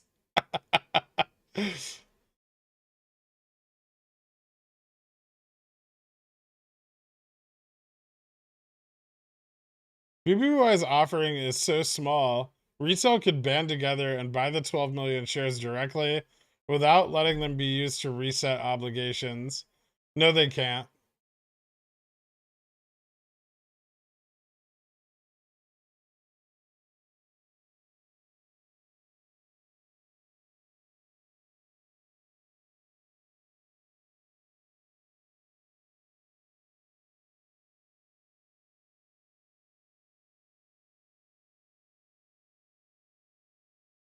I had an ice cream breakfast sandwich for breakfast today at 3:30 a.m. Ran out of coffee. Had to go open Starbucks. Chocolate flying saucer with chocolate sprinkles. What's a chocolate flying saucer? Is that like a donut?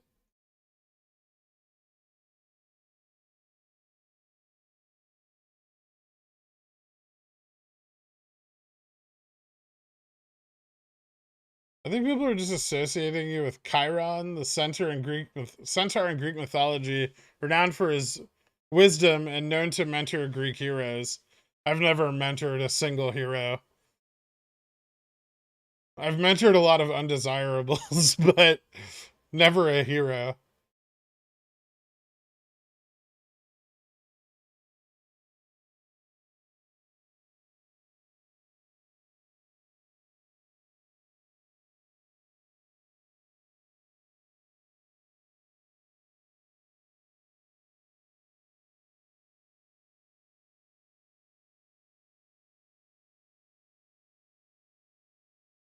How do you load up on Jimmy calls to get exposure for both ETF, FTDs, and OPEX? You can't, you don't, it's not both. They're separate. They're separated. Because the price improvement's usually not continuous, right? Like, you have a dip, and then you have ETF, FTDs, and then you have another dip, and then you have OPEX.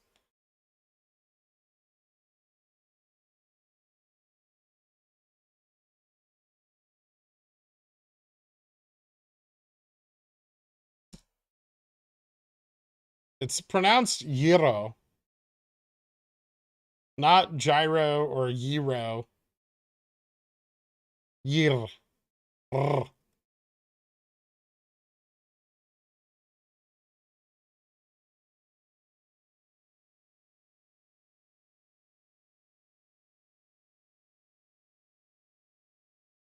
It's not fucking Persian, it's Greek. Assholes. How do I explain to my wife I have a credit card bill for New York City bagel delivery without it being weird? Just don't. Tell her they're for your lover.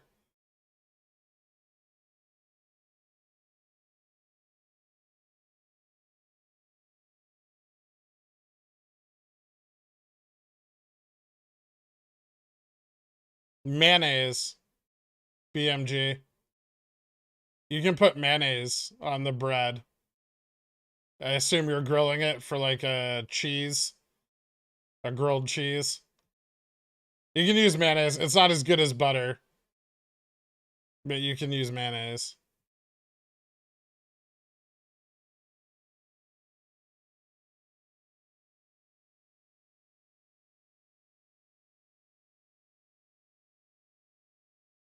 I found an entire copy of Options of the Strategic Investment behind a bus stop dumpster yesterday. Wish I could read. Anyone want it?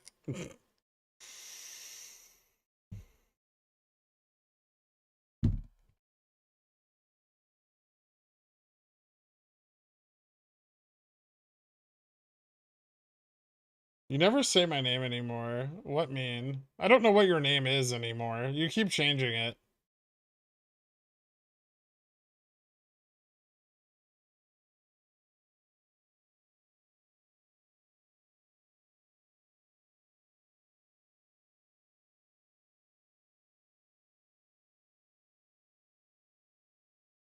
Watching you every day wearing only my boxers has been exhilarating. Can you feel it too? I can. I can see you through the camera. Gross.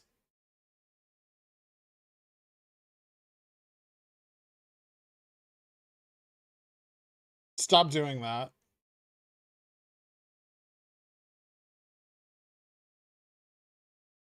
That guy better be careful. The freight charges really add up with that book.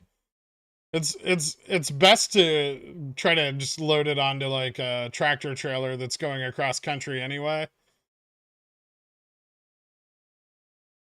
Secure a berth for it, you know.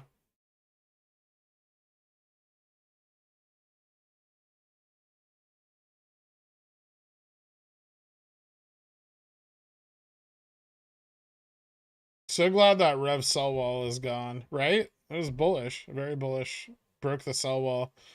Unfortunately, the sell wall also broke the bullish momentum.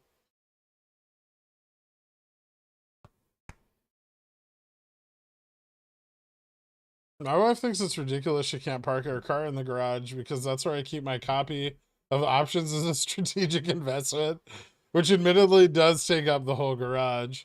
That's a very small garage.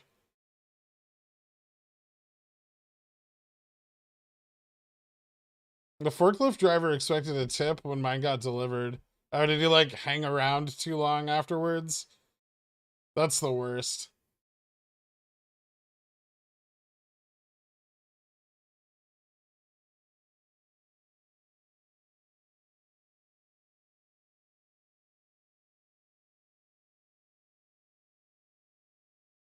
My copy of technical analysis of the financial markets arrived today. I can't wait to rush home and find a place to leave it out in the open so people think I can read. Admit it, you just bought it to convince Tinder dates that you're like a stock trader. You're like, oh yeah, I dabble in the markets. How many of you do that? Be honest. How many of you have started telling people that you're like, you speculate in the equity markets? I know it's more than one.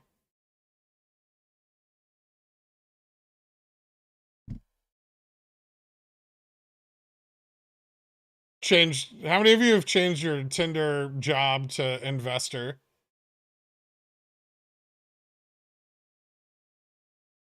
I will admit that I have.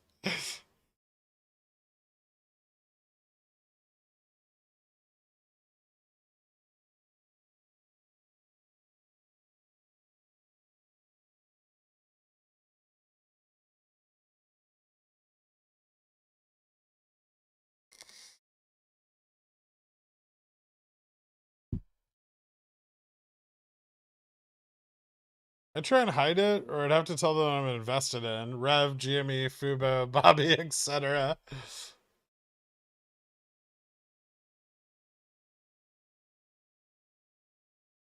Absolutely not. If I admitted to my side chicks that I play the market, they would want to see my portfolio, and that would quickly end things. Fair enough. As a member of the Royal Pigeon Society's Anthropologic Pores Research Division, I want to congratulate our researchers on submission of their scientific paper on pores and their variegated behaviors to nature. Thank you for your endeavors. Awesome. I didn't realize we were doing studies on the pores. Perfect. Now they have a purpose.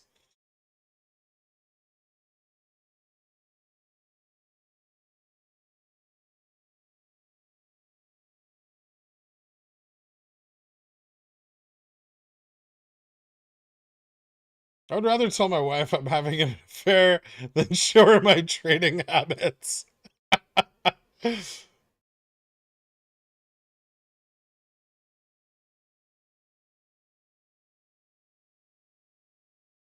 I've stated that I have a fin-dom relationship with derivatives.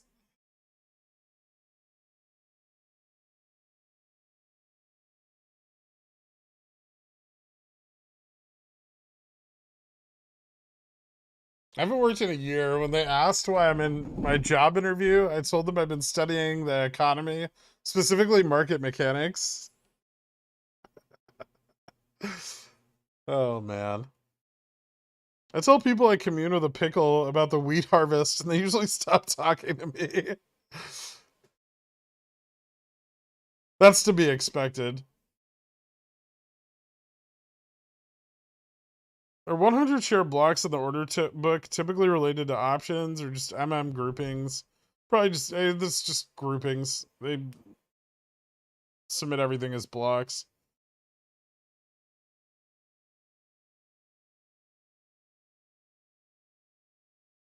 Sometimes with like IEX orders, although I haven't seen it in a long time, but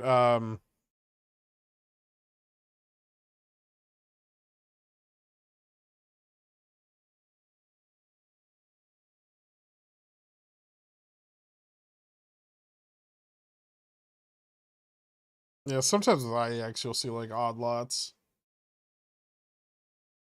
I don't see any. Yeah, there's a few.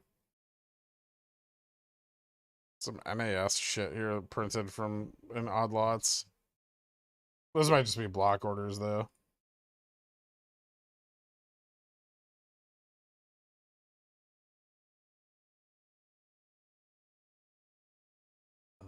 Guilty. I'm part of a large group of successful investors. I'm like the cereal in the nutritious, delicious breakfast.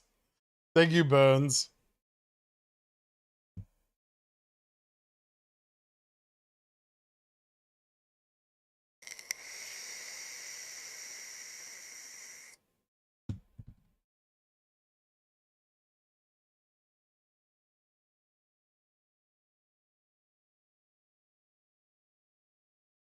OPEC revised oil surplus to less than half due to underproduction by members. That's a big deal, right? Yep.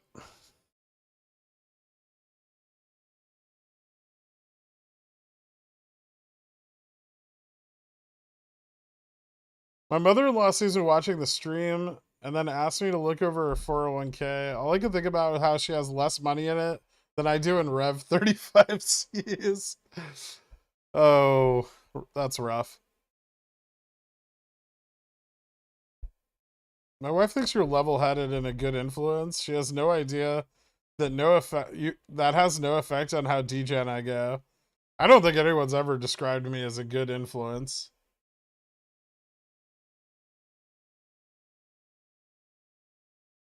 Funny thing is, most of those who've actually listened and have been here for 6 months could probably all easily get a floor trader job in New York City. No, not a trading job, but maybe like junior analyst.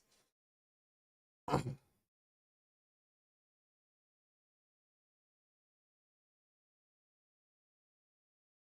showed my girlfriend the Dillionaire testimonials video, and she broke up with me after seeing what I watch 8 hours a day. You're better off now. You have more time to trade.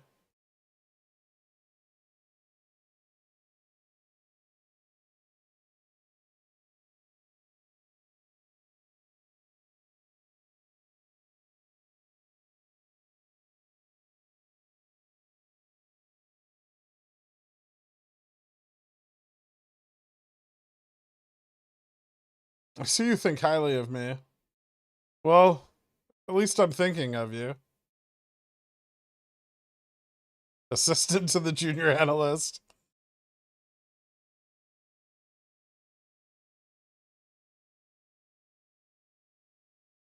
All right, I'm gonna go make that coffee. I'll be back. This looks like a boring half hour. So I'll be back in like 5 minutes, probably. If you had Jimmy shares in a 401k that allows selling CCs, if the cost average is 42, would it be smart to sell at a loss and move to an IRA to sell covered calls? It wouldn't be smart to sell at a loss. You could probably transfer your 401k to someone who allows you to sell covered calls in it. That might be an option or something to explore. Thanks, Jose. All right, I'll be right back, guys. Also, like the stream so people stop DMing me about it.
I'm back.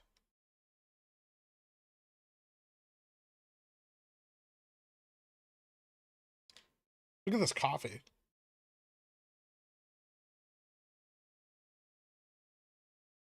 It's gonna spill if I do that. It's so good.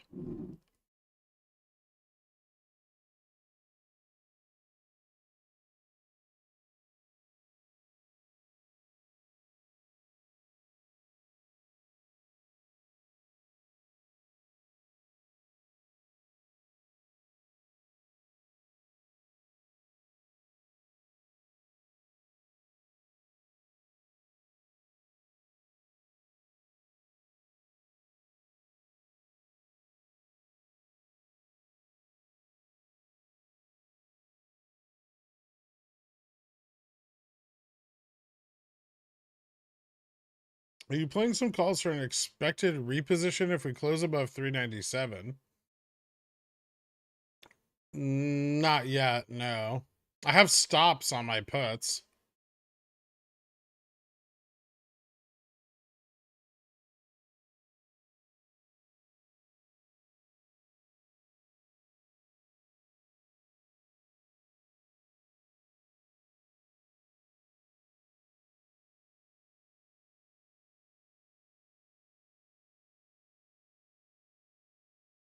How high do you think Jimmy IV can go into earnings? 250? Too optimistic? Yeah, way.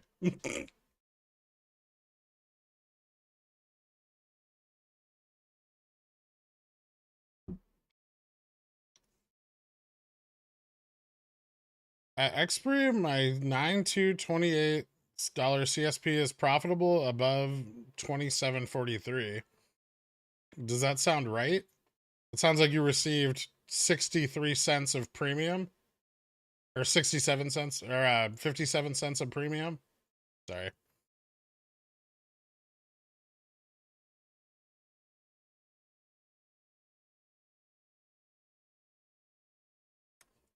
At what point does Rev reach the point of no return? Above $10, I think the entire float's in the money. Which is tricky, but they've handled it twice already now.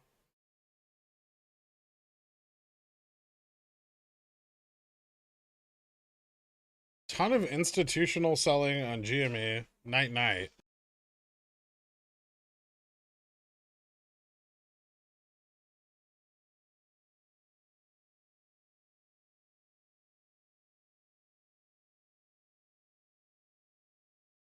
No institutions own GameStop, so I don't know how they would sell it without buying it first.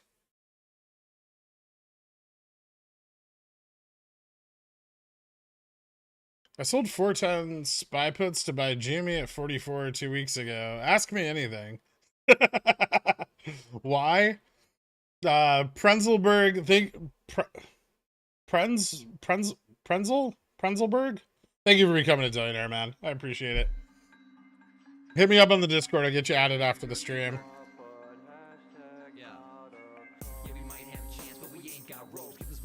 You say some bullish things about Revlon and then buy the free float. I'm not going to buy the free float.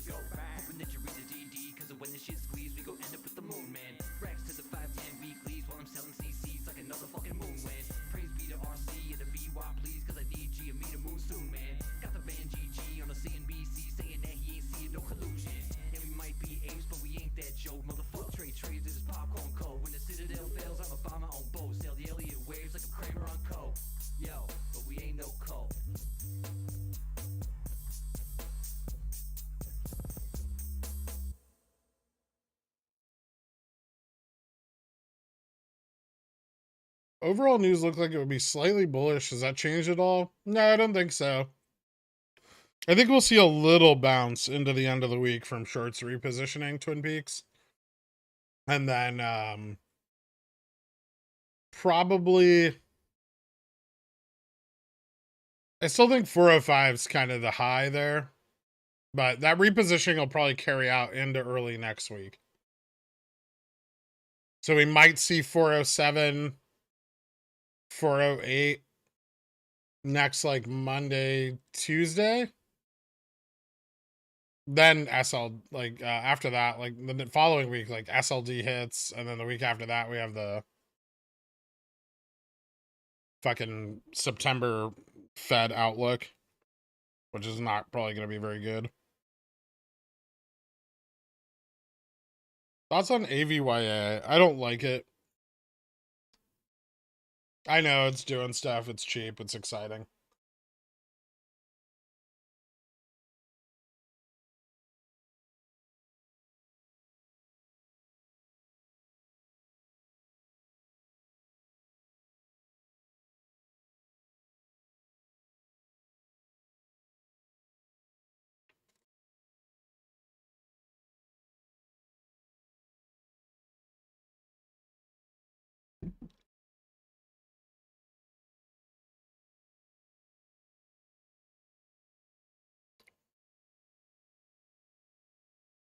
You mean closing above 10, which we've never managed to do? Yeah, that would be extremely bullish.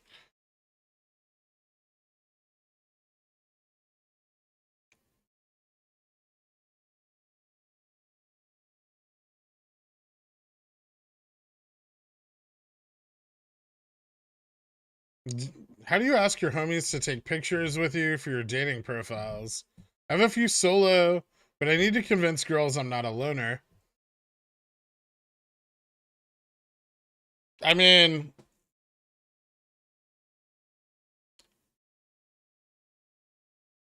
are you trying to get your friends laid? I don't understand why you'd want to just take a picture of yourself in a social setting. Because I feel like you might just convince them you're gay, which is fine if you are.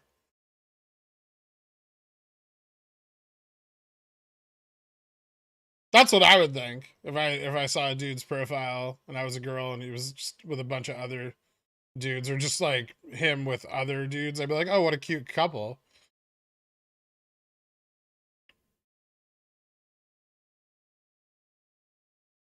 Just catfish them using Girk's photo.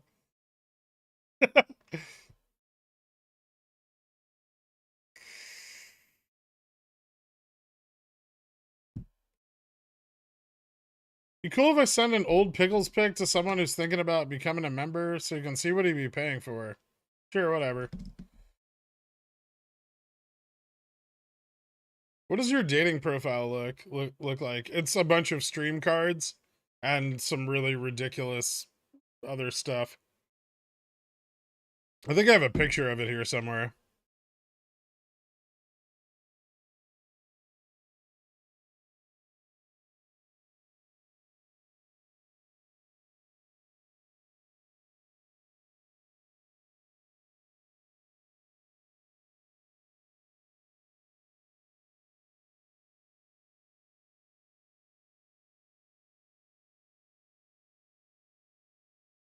If I don't, I can get one very quickly.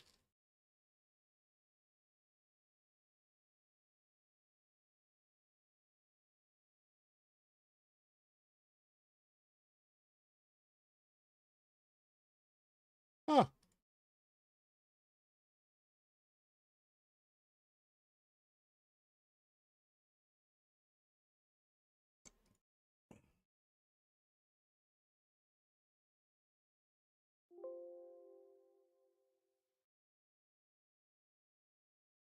I thought I had it on here somewhere. I guess not.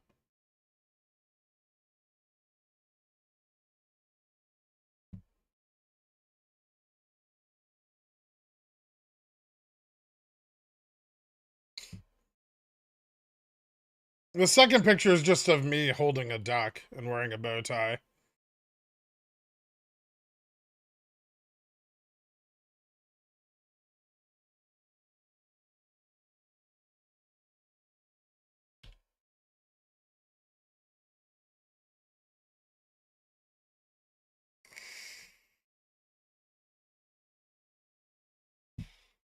Plot twist, Pickles Pics is just a bunch of photos of Girk's calves and wrists.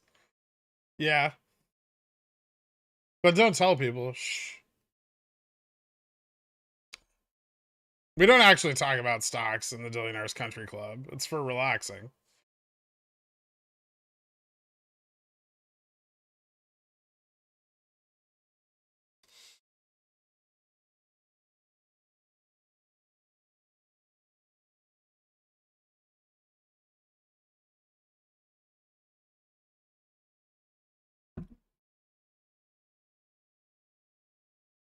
Yeah, but no one knows what's going on with Trash Dan.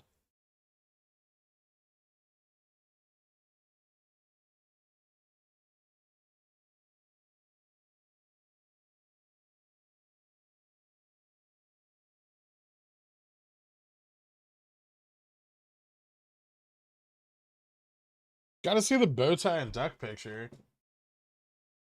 Let me see if I have it.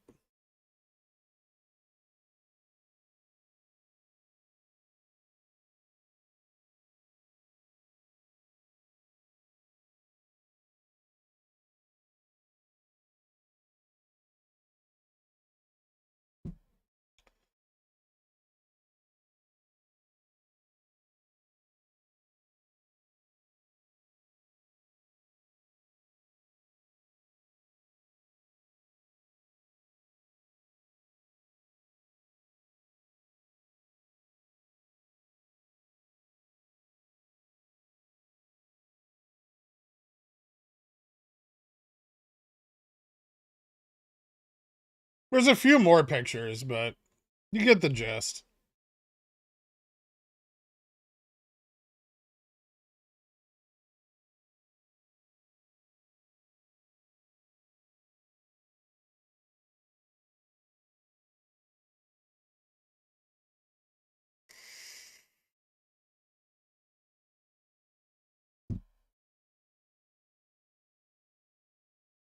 Pickle, it's my birthday. Happy fucking birthday, Mr. Gold. I've been watching you since day one of your stream. Thanks, man. Why? He used different names, so I probably don't know me. Thanks for all you do. Thanks, man. I appreciate it.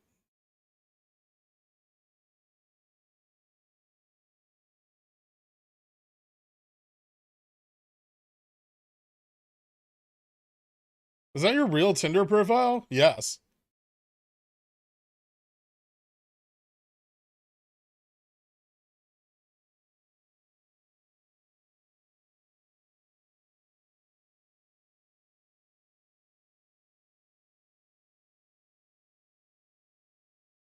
I have me and Trash listed as a polyamorous couple.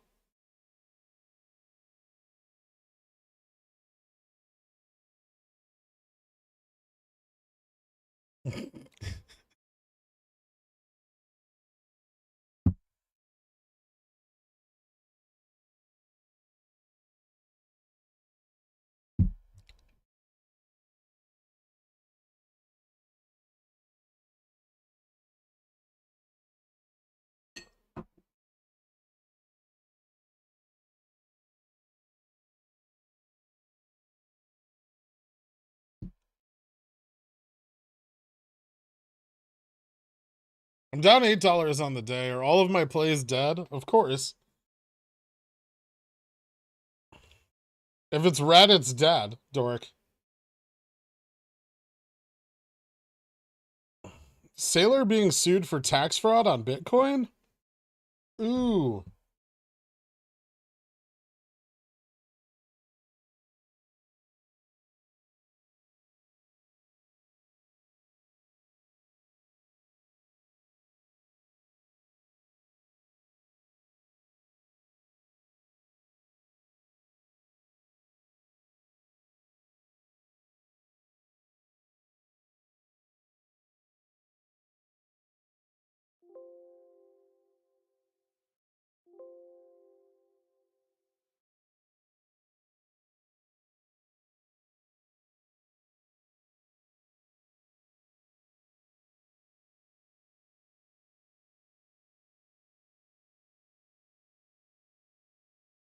So is that source credible?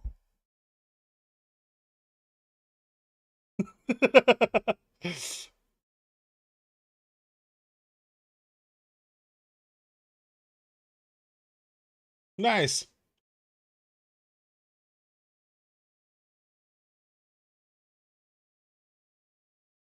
No, I just bought more EPAM puts. They're too hard to come by for me to just ditch them because the price went up a little bit.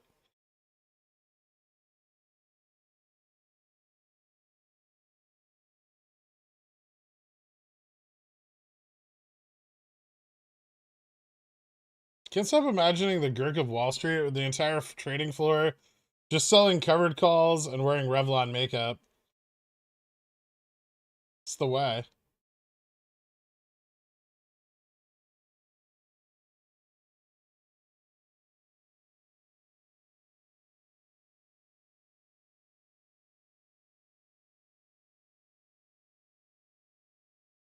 Fickle pickle tickler, whatever you want, you know? Just find one that makes you happy.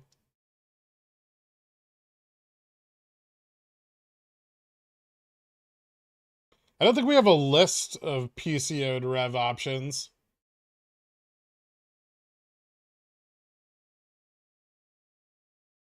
No, Carl's not my alt account.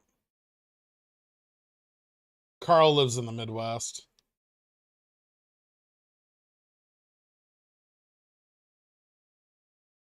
Please TA spy.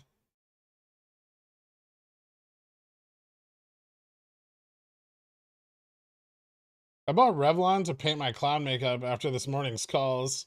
Perfect.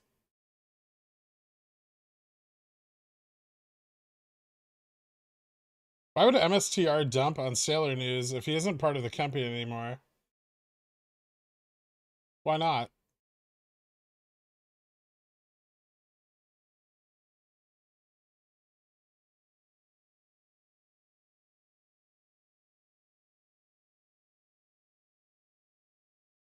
It looks like it's already dumped on his news, but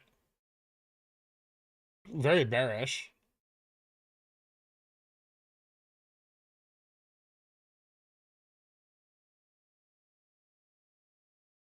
Do you know what the Midwest is? Yeah, everything west of here.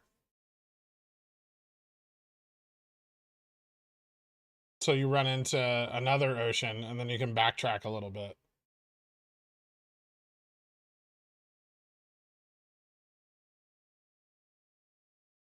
It's the place that planes fly over.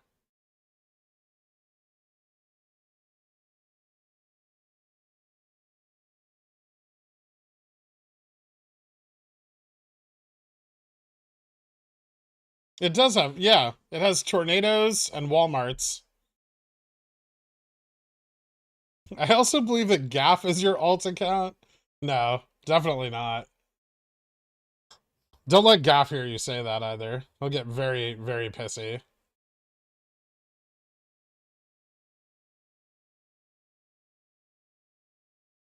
Queet.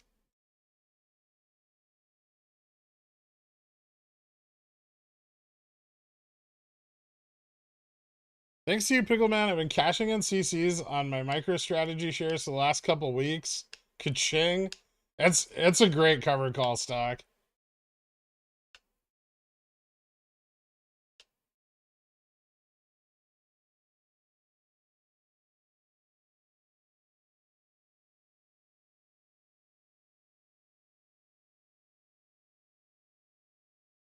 Ooh, BTU had a little bounce.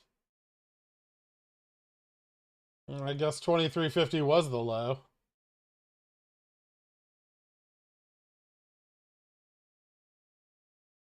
Son of a bitch. Wheat's up today.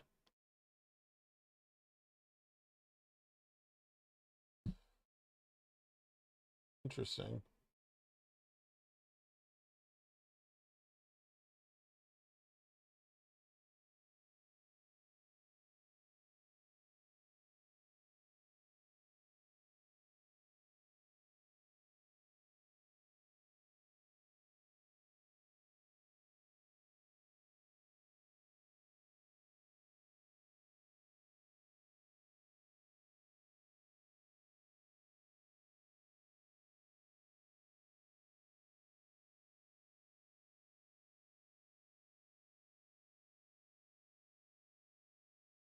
The Midwest forms a perfect turkey rooster formation. Could I ask when and where you learned about selling covered calls? I don't know, like in the first chapter of every options book on the planet? Brewski, welcome to Dillionaire. Thank you so much, man. I appreciate it. I hate for free things to go to waste. Thanks for what you do for the community. Thanks, Manuel. Still subscribed. Unsubscribed subscriber.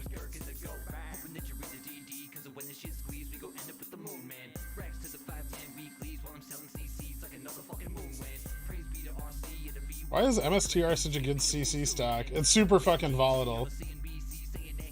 Heavily weighted to Bitcoin's price.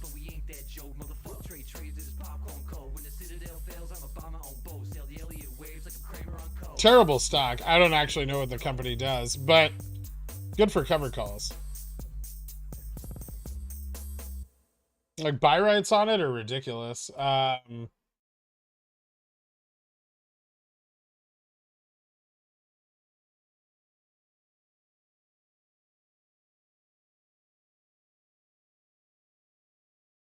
Yeah, 90. Jesus Christ. Let's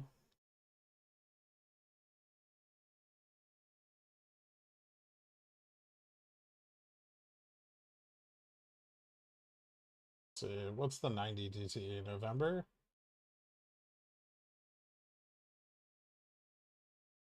$90 DTEs are like almost 20, well, 89 DTEs are 20% returns. 50% return on the January 24 leaps.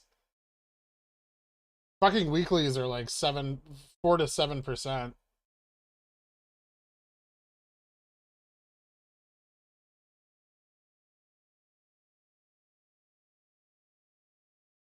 So in a week, you can make more off your investment than you could off a savings account for an entire year. 3 years. We doing milestone stuff? I guess so. Thanks, Odorous Colon. Apparently, say what? Thanks, Fevies and Hot Cup, Cold Cup. Hurtful Full Beef. Membership chat, same like Poor Ko-Fi? Yeah. Copy that. Was the first options book you read, and where did you first read it? I don't know. I think it was in like high school, probably.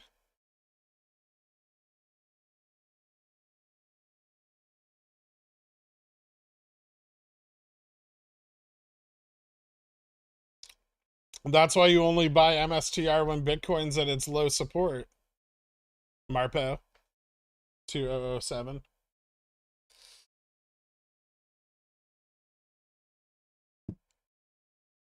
Getting in on this milestone FOMO. Thanks, Big Numbers and Starscream. You guys are gonna want those back when ETF FTDs happen and we run up $3.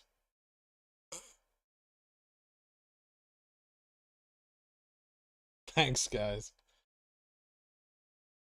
MMAT up 6.74%. Cool.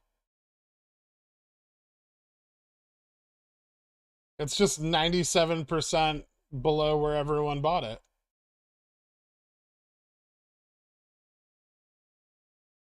MEGL halted on the upside. Huh. $3 is worth it. The Huts on GME CSPs, September 9th, strike of 26. A little risky with earnings. Maybe sell into earnings and then close after. But if you're okay with buying at that price, I guess. I'd wait for the IV bump, though. Bullish? Always. Why AMD only go down? So people can load up.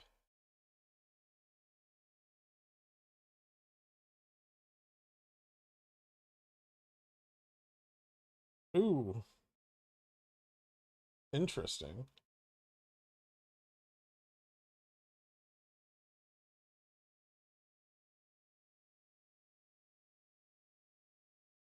Wasting milestone to ask for more SPY downside. That'd be cool. I don't know if we'll get it, but that'd be nice. Man, I really want to close my fucking puts right now.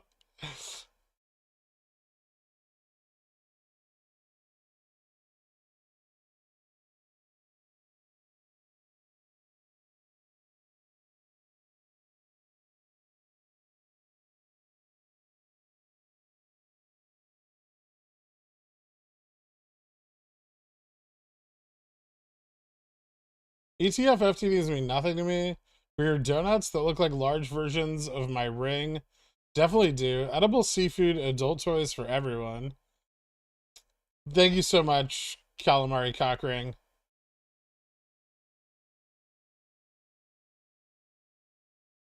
Is the SPY healthy? It's about as healthy as the economy. Healthier, actually.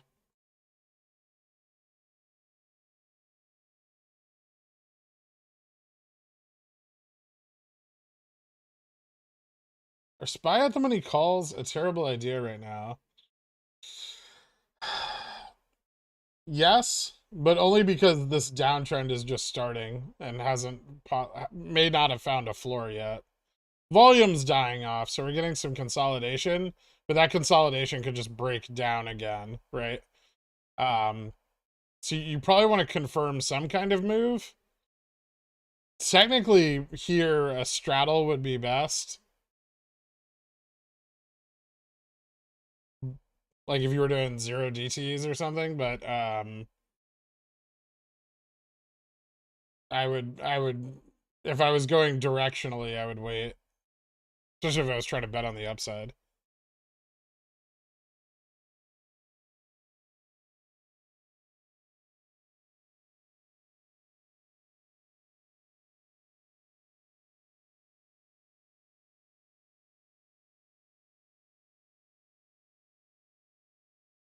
ATXG now up 3,000% today. Crazy what they are doing. Interesting.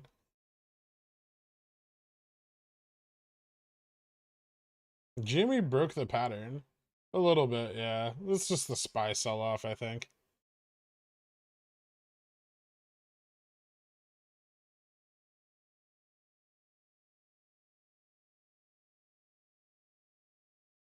If Upin coming tomorrow with FTDs, I don't know how many FTDs Revlon will have tomorrow. But yeah, it looks a little more bullish today.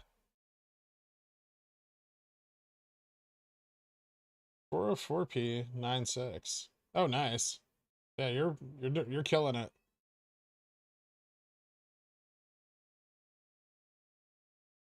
I should probably zoom in on this a little and see what this trend's looking like.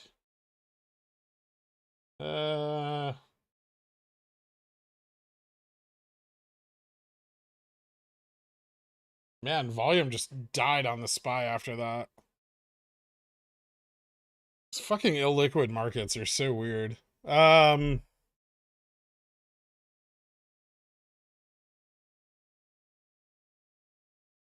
you give me some end of day SPY predictions? No, not right now. I just said this could break either way. I don't think we're gonna fall below 394, but this sell-off was kind of unexpected anyway.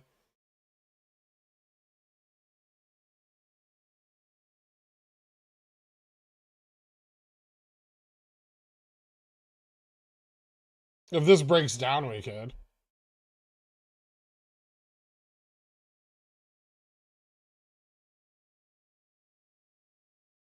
Yeah, Nerve's following a pattern of like forced settlement into shorting, and then forced settlement into shorting, forced settlement.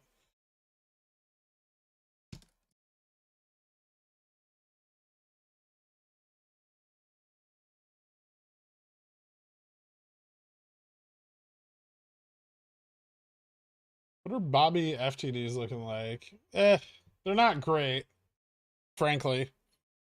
At least the initial FTDs from the failure period weren't super bullish. I would have wanted to see them far higher. 3.5 and 2% of a fail to volume ratio, which means that even on extremely high volume, it's not failing very much. Ooh.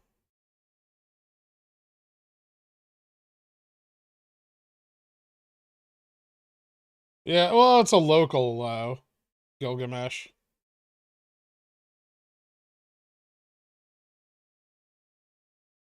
But there's a lot of put gamma at 395, so you know, if it slips, it's gonna probably move down into like the 390 to like 390 to 393 range.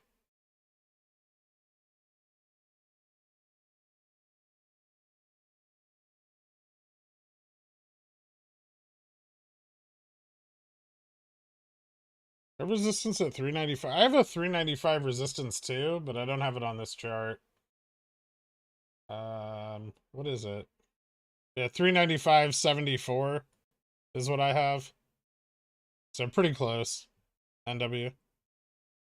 I'll mark it.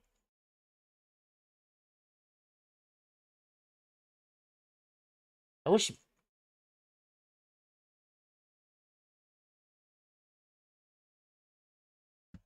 I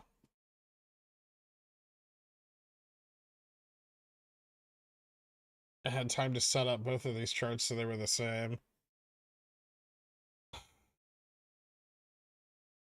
New billionaire. So holding my 0 DTE 390C makes me a genius. No. Why do you have a 0 DTE 390C? Probably some rev bullish words. We run tomorrow. Pi Phi gonna buy the rest of the float. No, none of those things are happening. Hot cup, cold cup. Thank you so much for becoming a billionaire. I appreciate it. I have $10 leaps, and the price action is confusing to me. It's okay. It's because it's the VIX. It measures volatility in the market, not the price of the market.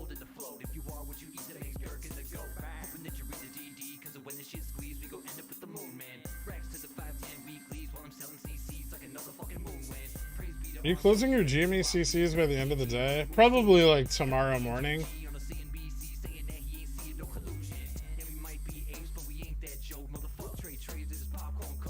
Price guess for GME before earnings. Maybe like 30, 32, 33. It could go higher, but it'll depend on how like options position. Like obviously we have to track peak potential price day by day. Like today it's like 32. Like that's probably the highest we would be able to go even on like a sustained run. But tomorrow that can be different, right? That can change every day. So you know, we just have to track it in like the morning when the OI updates and do the best with the data we have every day. Especially when you're trying to pin down like price targets on GME like that.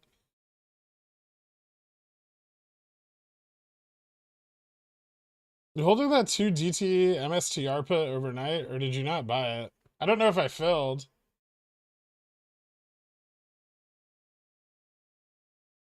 I put in a bid.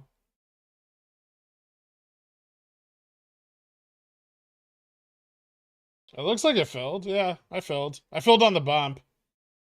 I filled at like 228. Ish. 228.35.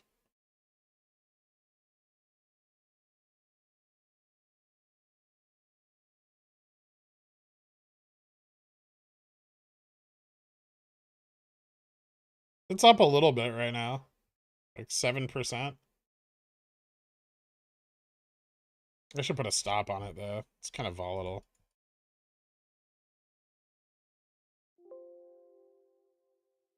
There we go.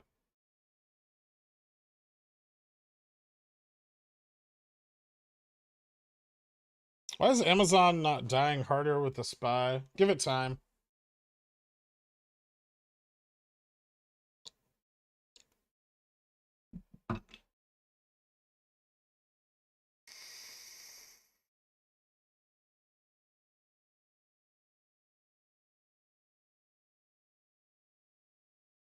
Thoughts on October? GME $25 CSPs. You okay with buying GME at 25 bucks? Minus premium? What's the premium? That's wrong. October 21, 25. To get them for like 22-ish. Not terrible.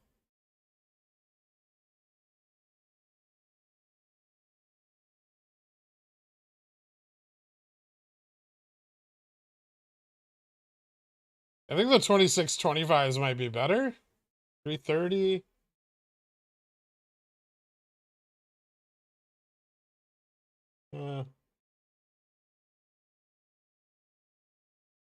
Just based on like the technicals, because Jimmy has support at 2650.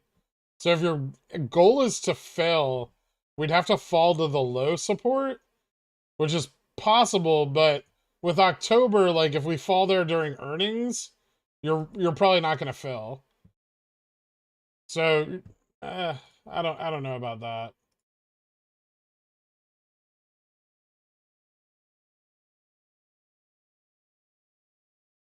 If your goal is to just sell like Ivy and Theta, then it's not so bad.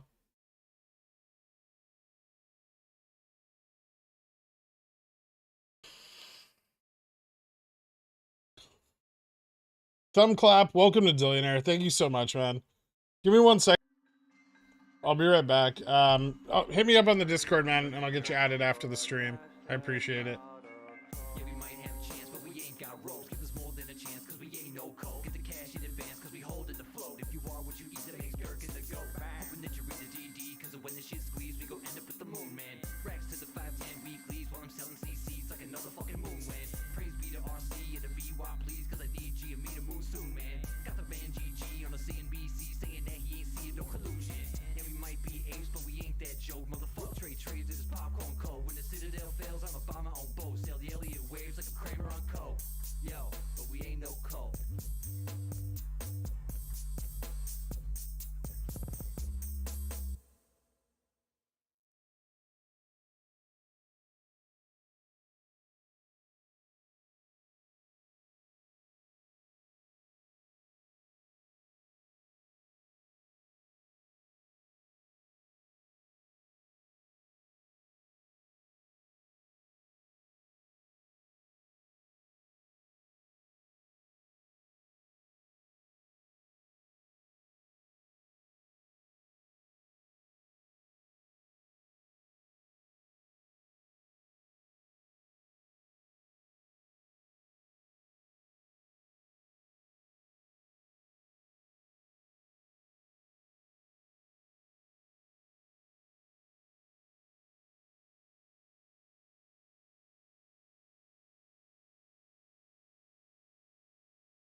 Yep, I see. Yeah, I don't think ISDA Phase 6 change is going to change anything. They've known about it for more than a year, man.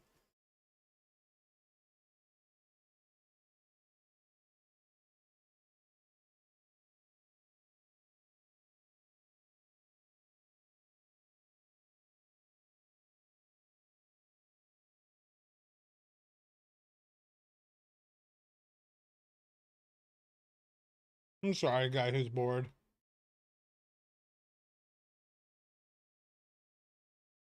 It's always poop when that happens.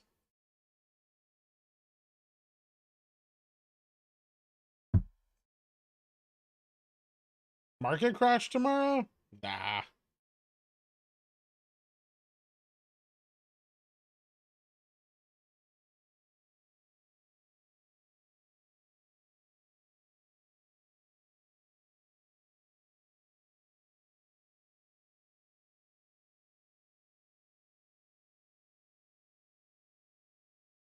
Yeah, they've had plenty of time to prepare for whatever eventualities.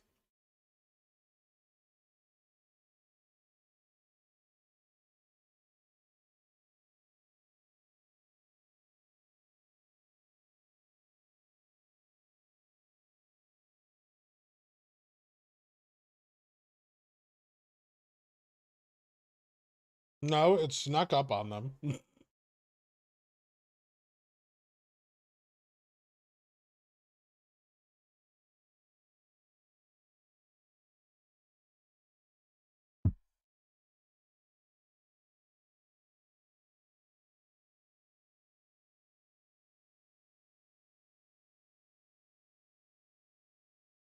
What would happen if everyone goes full degen and exercises their 35C on Rev? Well, Revlon might break $12.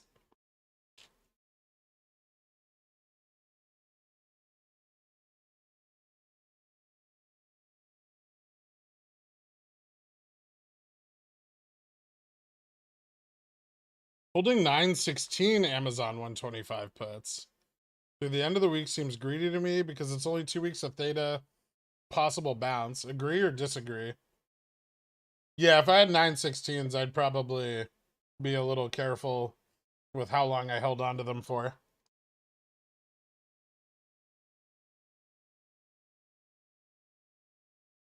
What's Amazon at right now?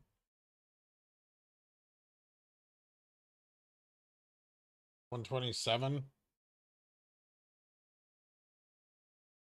Hmm. Are you up?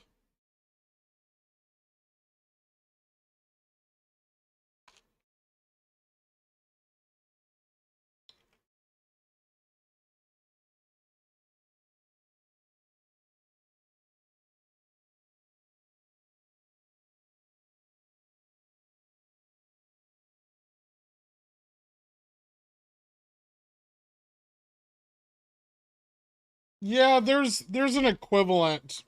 You could sell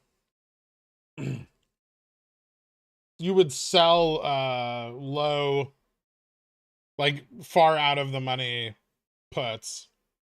That would be the like inverse sort of from buying the long calls would be selling like the $1 puts.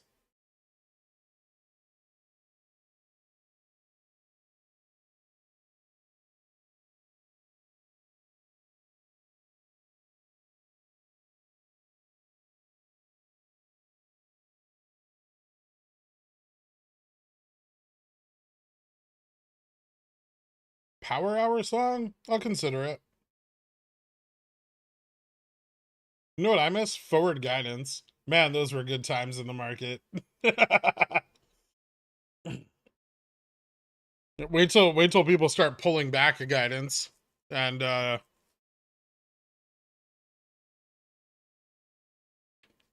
reducing forward expectations. That's Q3, Q4 for this year. Probably more in Q4, but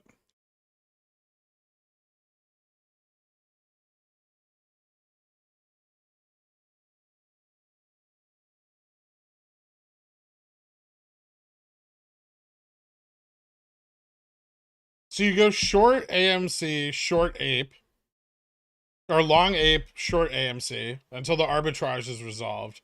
And then you short both.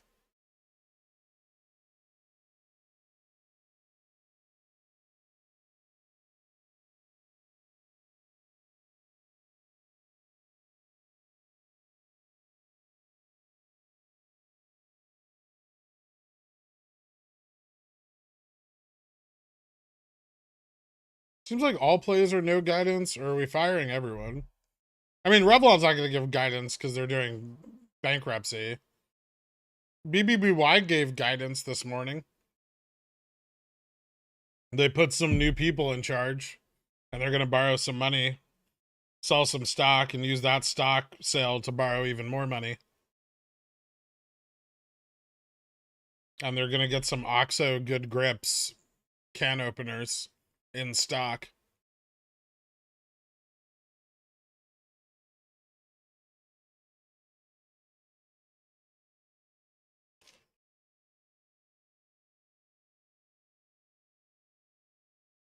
And the turkey roasters.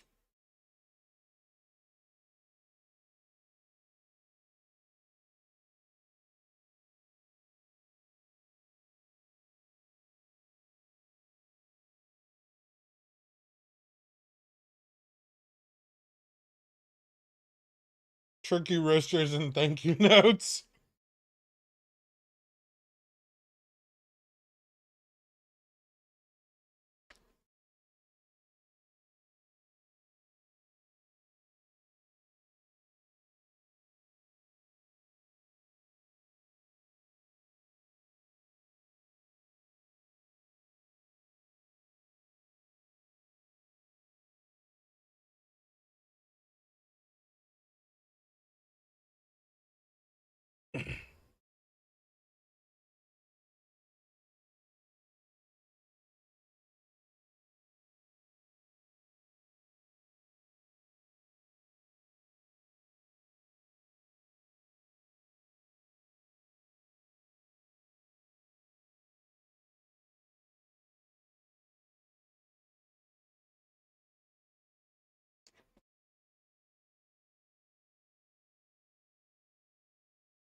If I'm ever the CEO of a publicly traded corporation, I'm going to talk so much shit.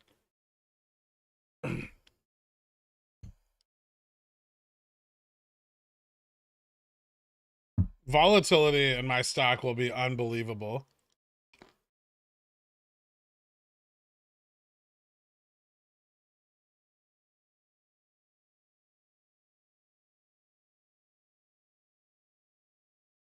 You still holding on to Nerve? No, I got stopped out like 3% loss, I think. Fortunately, I got stopped out at the top of its big downslide.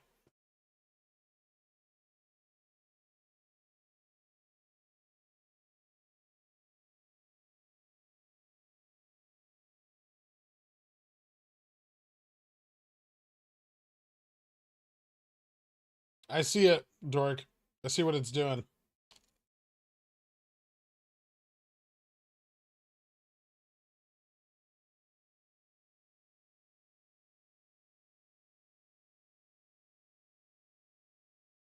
Would you stream your day-to-day as a CEO? I would watch. Yeah.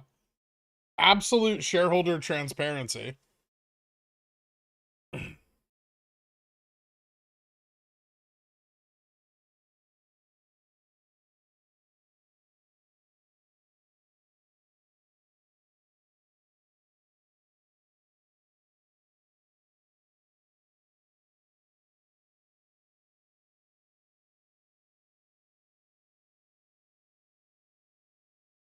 Carl, why is it every time your wife gets paid, Ravonica goes up?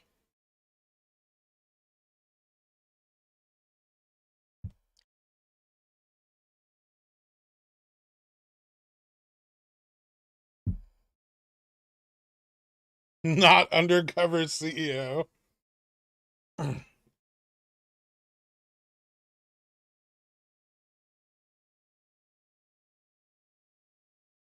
35C, believe it or not, unchanged. That's not true. It's up 15 cents.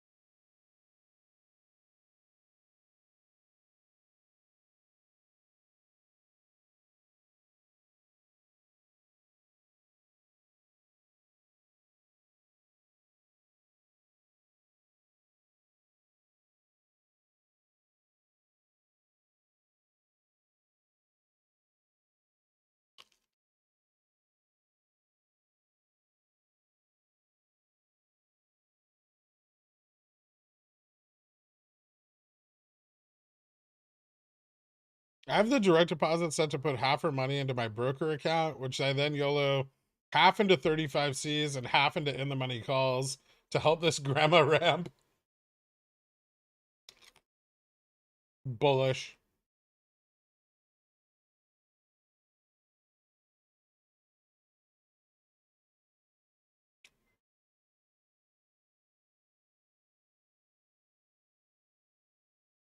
Have you talked about the Rex anti-GME ETF at all? Yeah, a bunch. There's so they're swap-based ETFs. Like the only effect they're going to have on the underlying stock is hedging, and even then, it's going to be minimal. They're very small, right? Like their net assets are like tiny, and they're not a liquidity source, so they're not going to help with shorting in any way. They're just not going to do much. They're like CFDs. They don't really have any effect.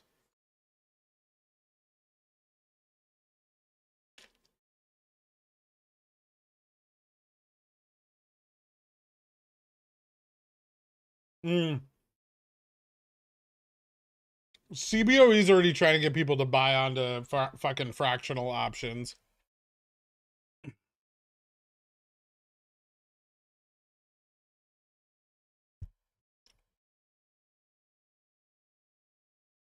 If you want to steal retail's money, though, that's definitely how you do it.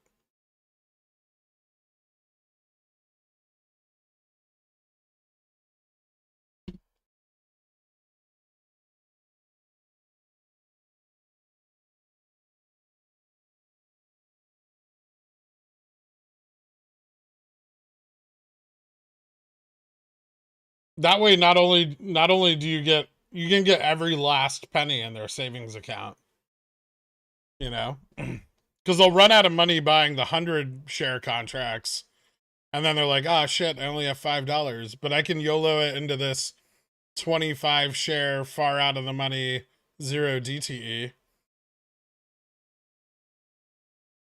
Asking for a 30-second short version of cycle timing for the next 2 to 3 weeks. Wondering if today is a smart entry date to sell CSPs and buy calls if I should wait for next week. So over the next 3 days after today, we have ETF FTDs. So 9/1 through 9/6. Then earnings on the 7th.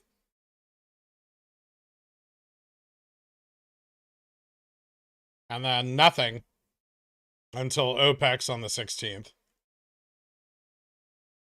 16th, T+2.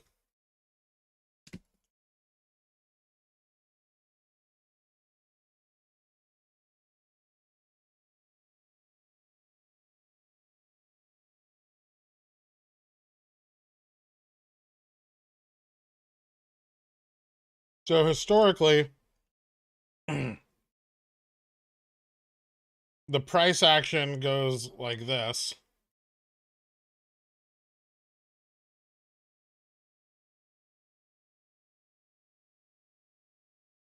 This is the same exact setup as March, by the way.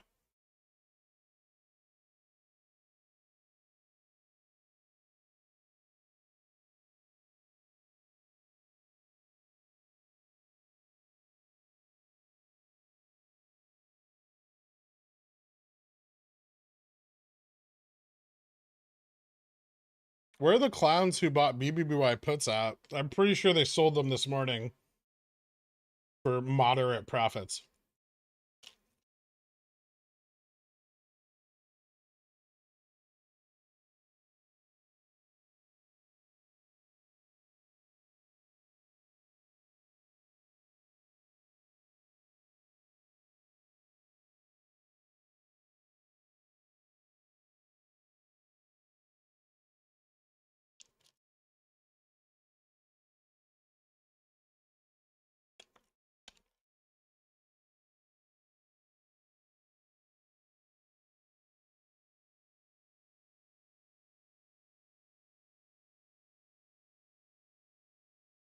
On a serious note, and a follow-up to your question, where are the clowns who bought BBBY $20 calls for this Friday app?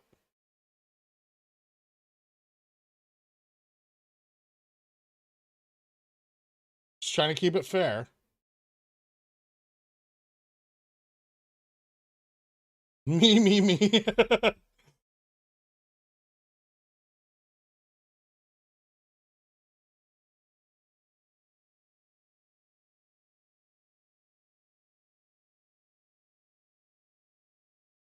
What could still happen?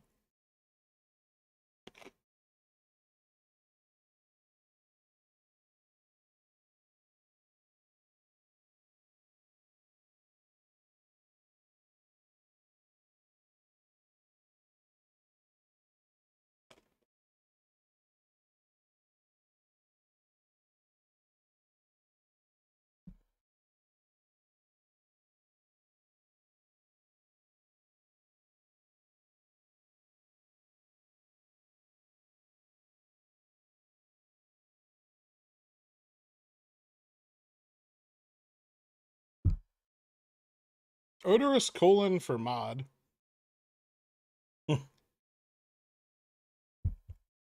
Interesting thought. Market MOASS? No. But $1 move up.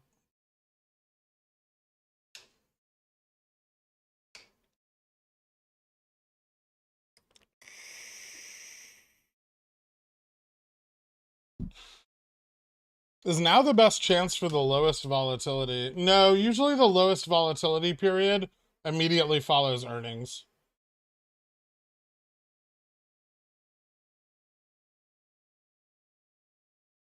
But it doesn't last long. So this is the longest sustained period of low IV, right? Here, where we are now. And then this period of low IV is very short.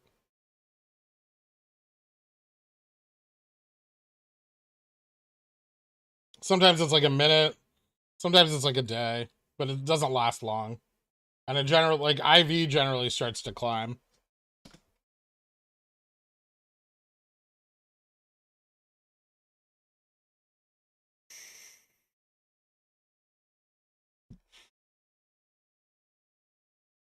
I think it's funny that your 6.5 puts and my 7.5 calls are both green. Oh, on Revlon? Yeah, I don't know why they're green. Still, I just theta decay, but I'm okay with it.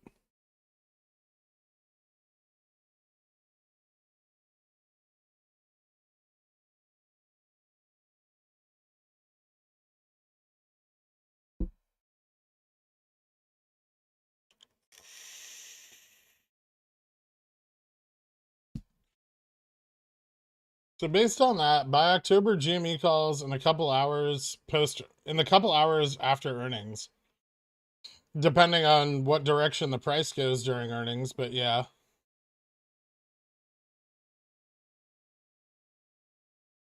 So sell CC before earnings, buy back to close, use profit to buy low IV OPEX positions.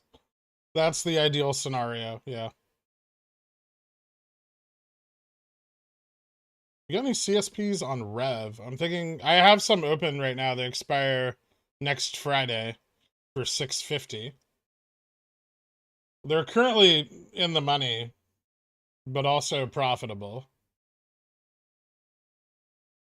But I think I sold them when we were trading at like 7 something, or no, 6 something. So I sold them pretty deep in the money, which is one of the reasons they're up. That and theta. Ooh. Hello, Revlon.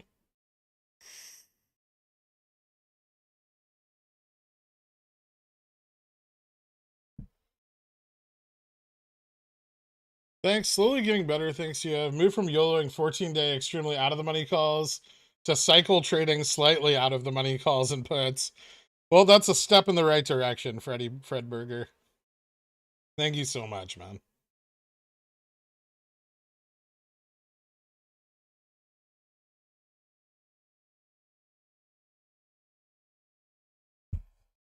Rev is getting a little worked up right now.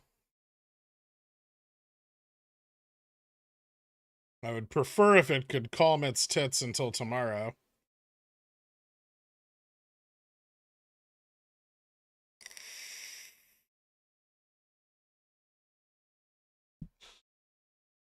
End of day on the 6th? Maybe?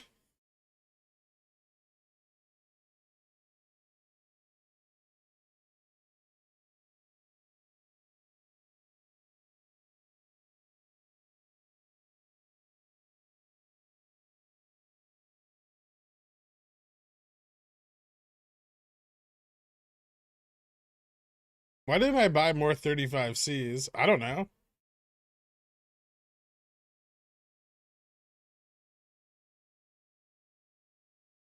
I only have like 150 calls on Rev right now, so no, I probably wouldn't take my shirt off.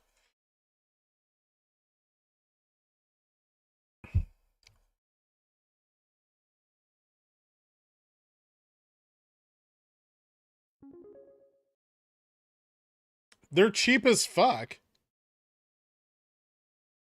Sorry I haven't been keeping up much. Wasn't OPEC cycle good for November? I thought it was November, Feb, May, August. It's February, May, August, November. Don't write it like that. It's terrible.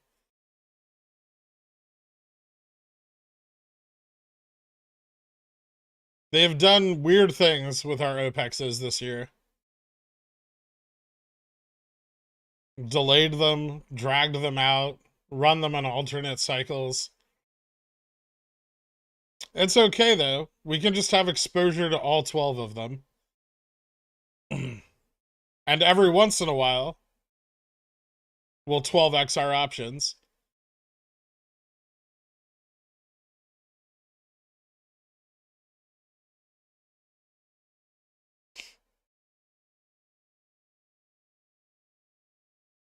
What's tomorrow? September 1st?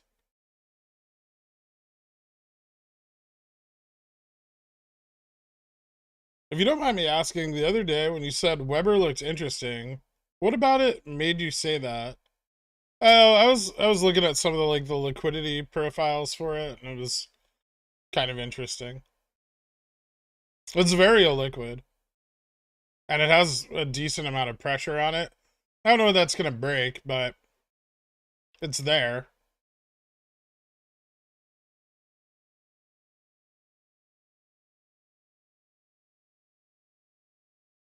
And that's the end of the run. That was exciting though, wasn't it? Whew. Got me sweaty. Sorry for writing it like that. With Feb, August, November, May. Look, goddamn. It's just right F, man. Congrats on BBBY and being correct. It's bittersweet, Sitting Bull. I made a bunch of money being correct, but I'm sad that people lost money because they didn't want to fucking listen.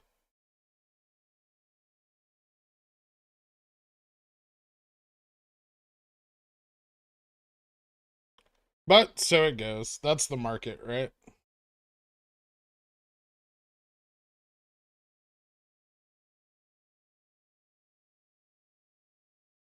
Haven't sold, haven't lost anything yet. That's not quite how unrealized gains work, but sure.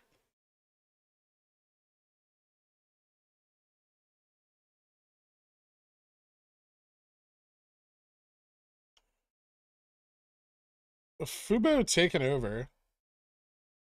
Is it? I didn't think it was doing that well today. Ooh. $3.60. Fuck.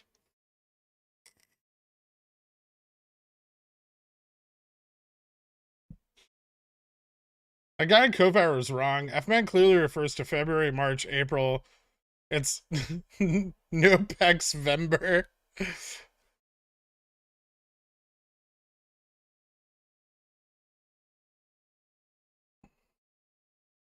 What signal are you waiting for to increase your Jan 35 position? I don't know how many more Jan 35s I'm gonna buy. Maybe like 50 more.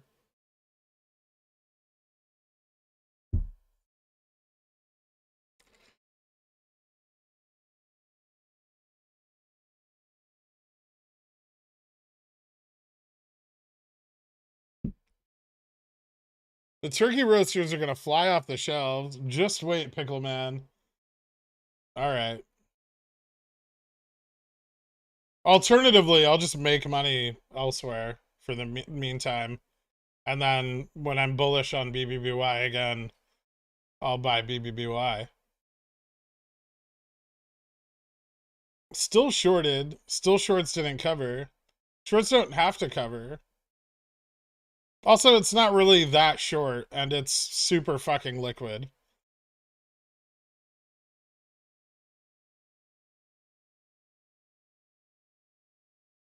I wonder what you think drove the price up.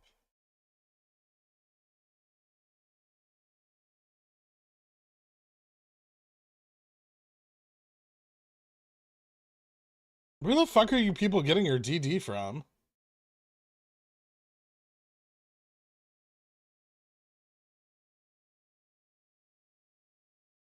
4chan?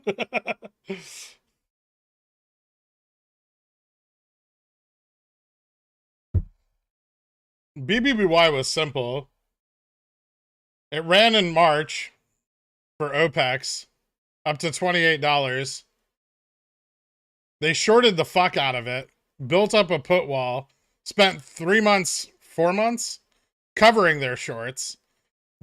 Then they started selling off their put wall. The market maker hedge flipped and it ran up. Then everyone sold.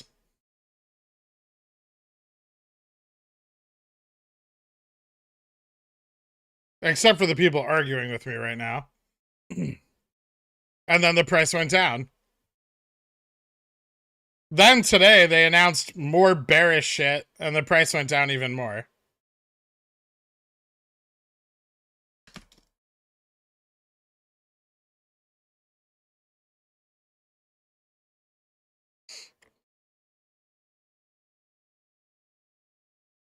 The board doesn't own any fucking shares. Fucking Atomic and Ugo have more shares than the entire board put together.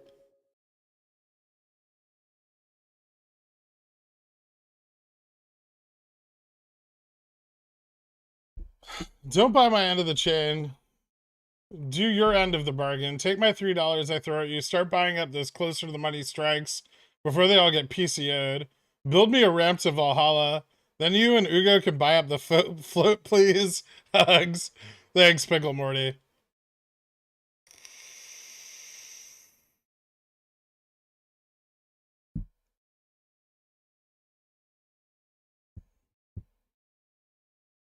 They had more shares than the board.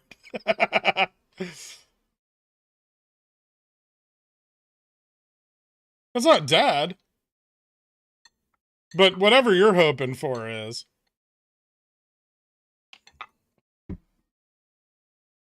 You guys ever take a tiny cup and put it inside a big cup and then drink from it? It's like drinking out of the mouth of Alien. Like or like an eel. You know, they have like the two jaws.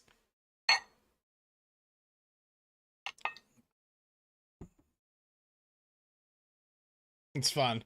Try it. Don't worry about it. Just try it.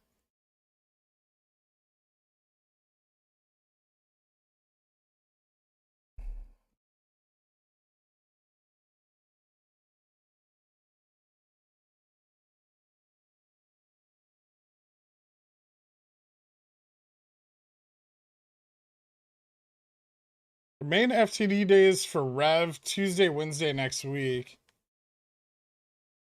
I don't know. I'll have to check that.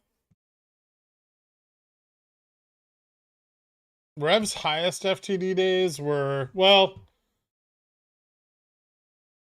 let me say I'm curious as to what will happen.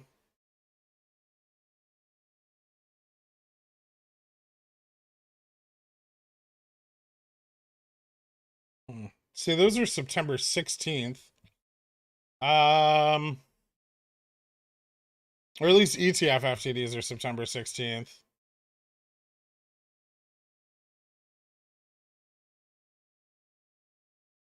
FTDs from that period, September 7th. September 7th and 8th. And then September 16th could be interesting too.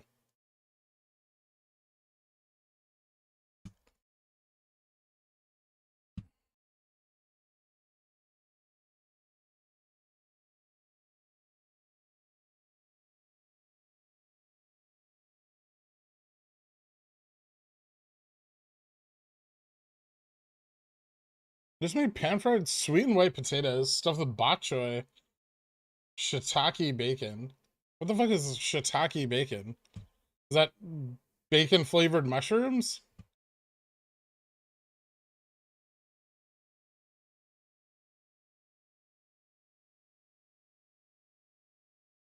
I am great fun at parties.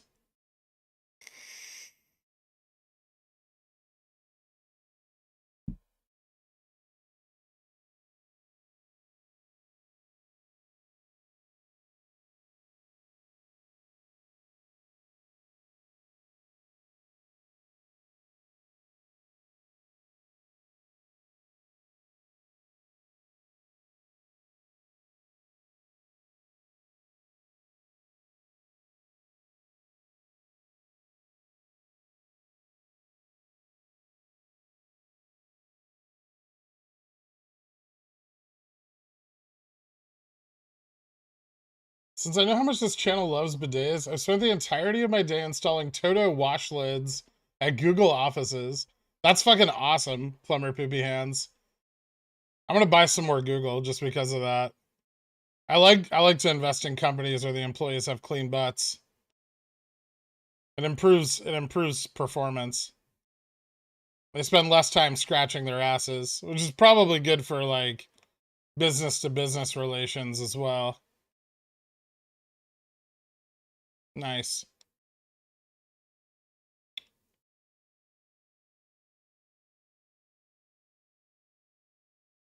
Why do ETF FTDs get covered slowly and grinding up with less IV change, while OPEX gets covered usually violently and with an IV spike? Well, during the period that they're covering ETF FTDs, they do not want IV to spike. Yeah, that's mostly it. Also, it's more drawn out, whereas OPEX covering's a cash settlement. The ETF's just buying. They don't give a shit. They're just putting in big fat orders for the shares they need.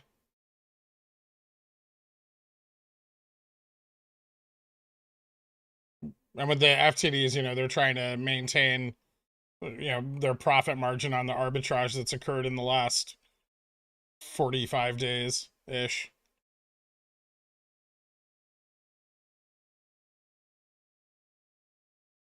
SPY? No. Would you think it was going to go up? I love how the SPY's just been chopping all day, and everyone's like acting like they're on a roller coaster. It just keeps going up and down $1, and everyone's like, ah, SPY MOASS, ah, SPY dead. No, SPY just nothing. Boring as shit. Look at this. Kind of down.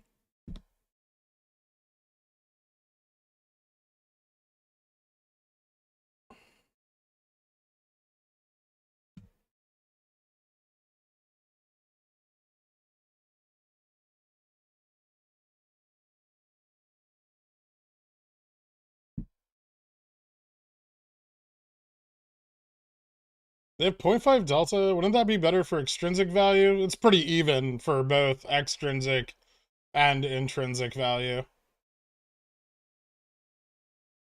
They have higher delta because they're farther dated. And the market maker's pricing in like kind of an unreal amount of delta in the far out of the money January leaps. 25% those SPY calls on the 365 bounce. Thanks for nothing. This was all me. JK, I love you. Thank you so much, NW. I appreciate it, man. Congrats.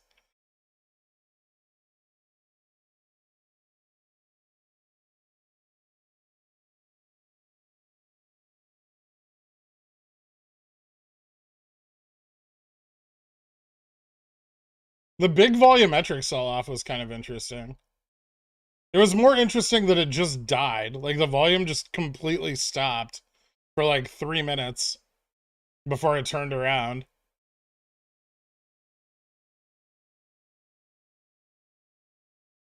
Like, everybody at once was just like, I don't want to fuck with the most liquid ETF in the market right now.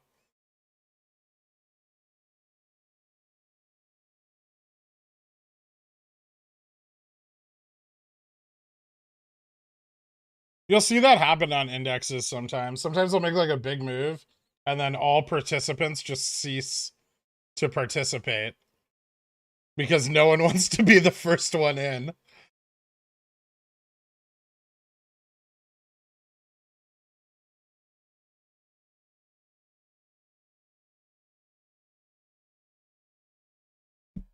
What's up, Lucky Luciano? SPY up or down the rest of the week? Tomorrow maybe more chop. Friday probably some upside as we get some profit taking from the shorts. That could start tomorrow, but it may not, or at least not until the end of the day.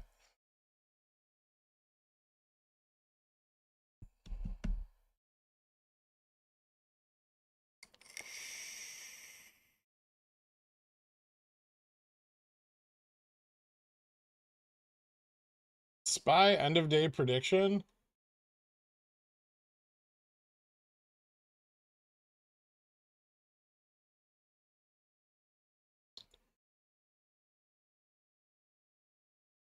Mm.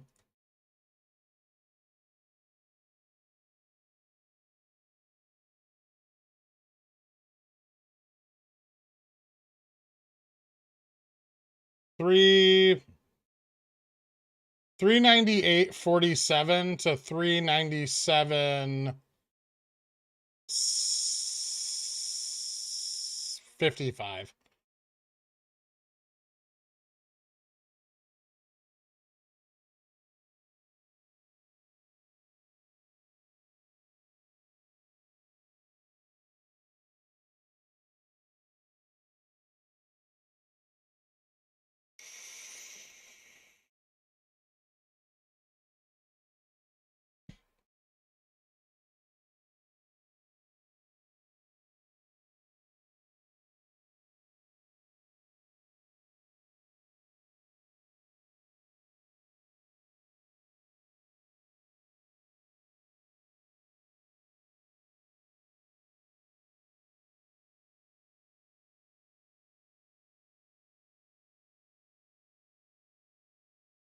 So VWAP? Pretty close, yeah. The upside of VWAP, right?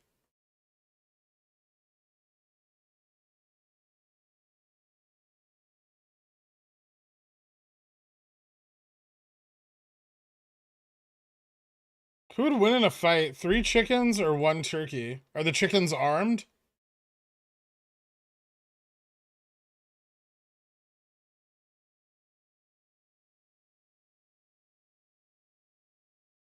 What 365 bounce?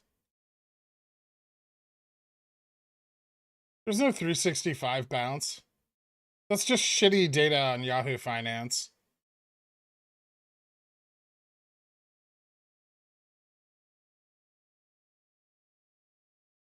$395. Maybe a little, yeah. I mean, we're seeing some repositioning into like October calls or puts now, but not a lot yet. So there's still more to go.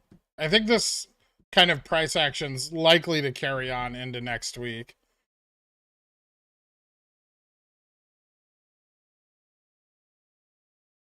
When do you see a little GME relief? It's been hammered down pretty bad.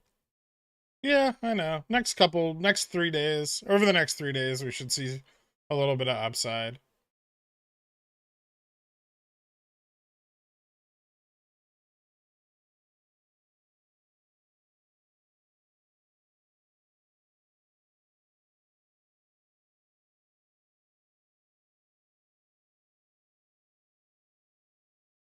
On what catalyst will Rev beyond 35? Oh, dude, I don't know if Rev's going beyond $35. That's a fucking stretch. It can move up to 15 on its FTDs, provided they give sufficient time to build up and on outstanding obligations. But 35 would require something huge, like restructuring of their debt or something like that.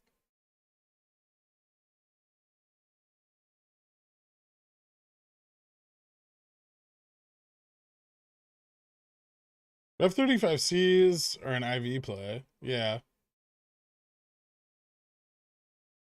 They're shockingly high delta, but they are an IV play. They do have intrinsic value. They're like 0.3 delta. What are they at right now? It fluctuates, but it's really high. 0.48 delta. Oh wait, those are puts. 0.30 delta, sorry.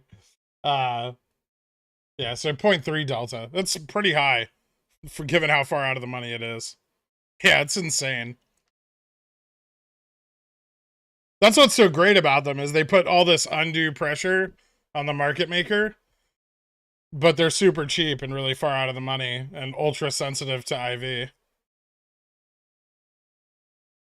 It's one of my favorite calls that I've ever bought.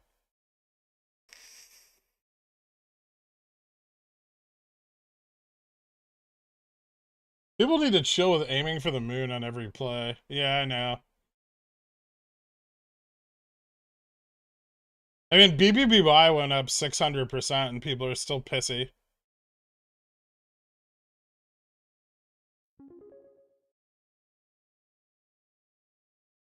Any chance you can do a quick rundown on Rebecca's price action for the next few weeks?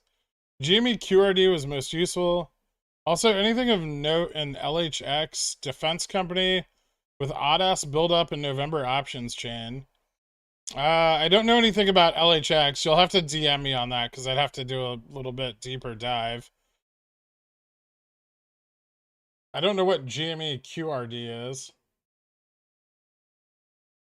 You're abbreviating things, but I don't know the definition of your abbreviation.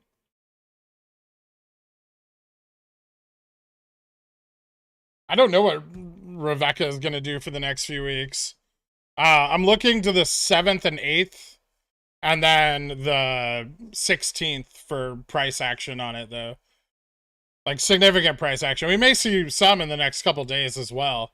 I have no idea what kind of obligations it's carrying, right? Because it shouldn't be in ETFs, and yet it's showing really high correlation with a lot of ETFs. So we'll just have to see. Like, I don't recommend taking short dated positions on Revlon. It's super risky.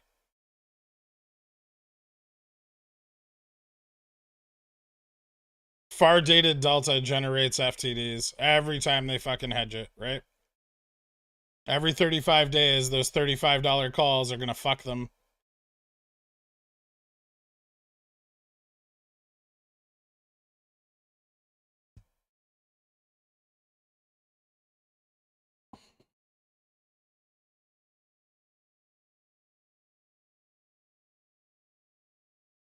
Do you think Fubo will see significant price improvement by the end of the year, $2 to $3?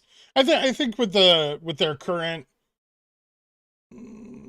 like the current plans that they're setting forth right now. Obviously there's some rollout time, but maybe like Q4, Q1,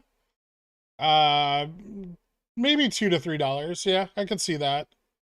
That'd be a bit beyond my expectations. I was aiming more for like 5 to 650 by mid next year, and then 8 to 10 by end of year. But I mean, obviously there'll be volatility in between.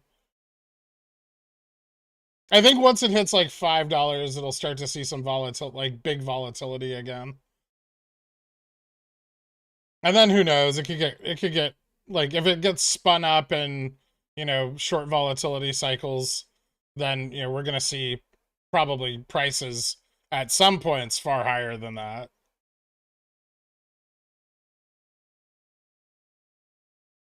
I think they're about to pick up a shitload of subscribers into like the next quarter,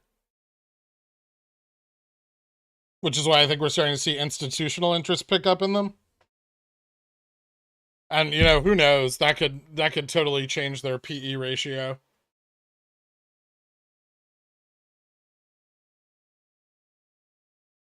Like if they pick up 500,000 subscribers in the next quarter, their PE ratio is gonna rocket.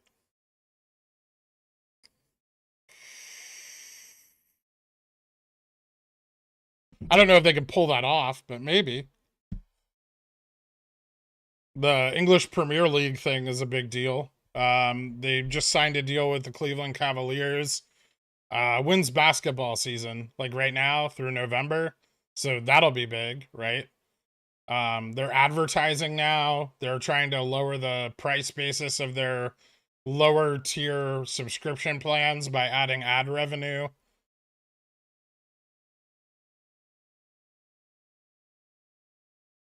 Oh shit.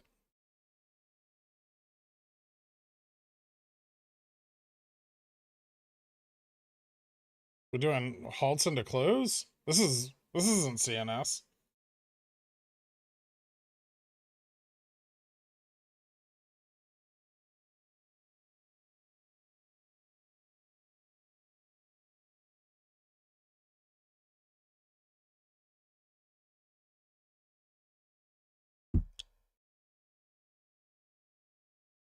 It's only traded 1 million volume today.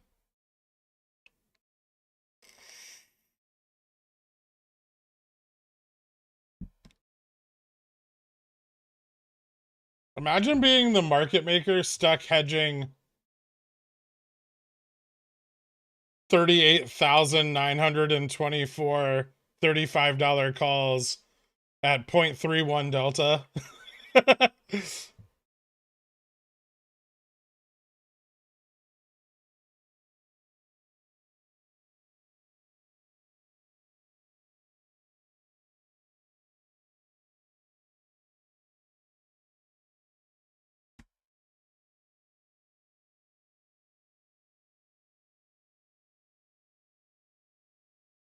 On a bankrupt makeup company.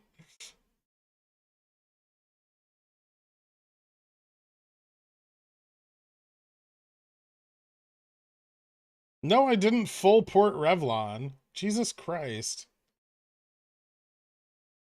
I do need the SPY to come up like another 50 cents though, so that my end of day prediction is correct.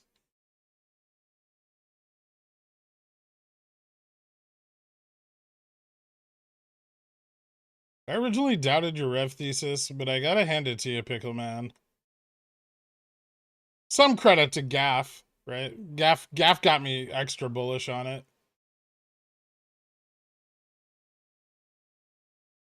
Mostly because Gaff was bullish on it. Which is terrible, I know.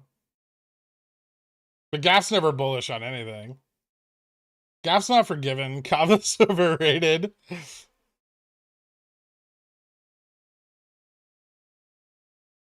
Is this just Ugo's buy-in?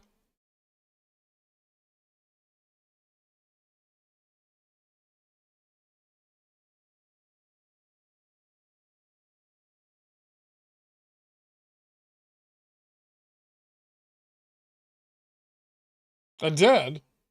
I did tell you to fuck off with Revlon at some point, Sir David P. And at the time, that was the right decision. Are there any other bankrupt companies he's bullish on? No. The Bitcoin. But that's not really a company. It's not bankrupt yet.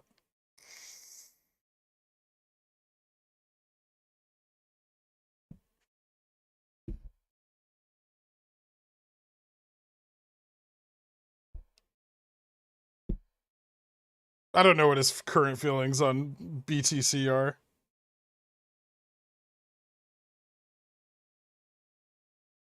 Ugo denies involvement in this run. Alright. What I want is Rev to gap up to $17 right now. I don't think that's going to happen with all the sell walls to the upside. What fucking exchange is FLTG? Is that our boys? Hold on.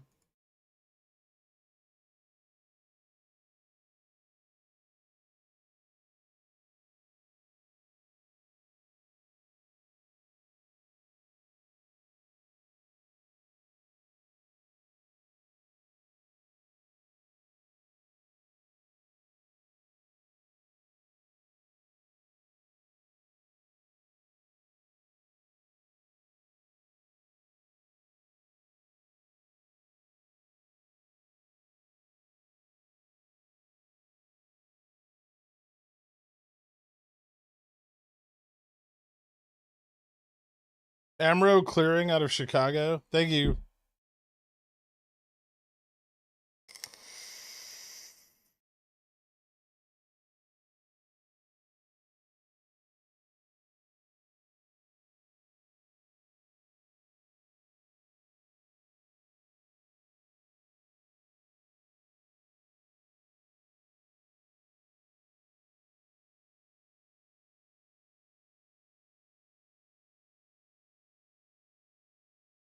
Ooh.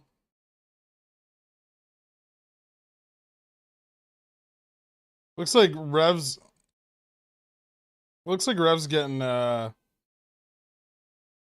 spicier sooner than you anticipated, Dork.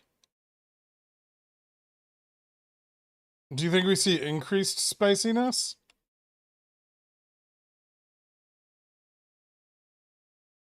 There's nothing better than when a stock exceeds expectations.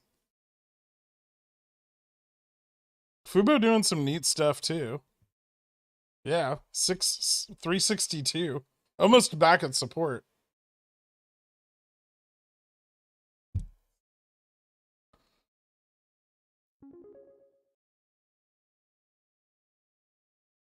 Emerald clearing out of Chicago sounds like a coin laundry shop. Chicago's always been notoriously corrupt. Hey man, I'm looking to do a private sale of a house and be the financier as well. Do you know of any good RE CPA attorneys that can answer those questions? DM me and Dick Sword if you know of any. Thanks, Garrick. So you're gonna hold the note? Like, are you in New York?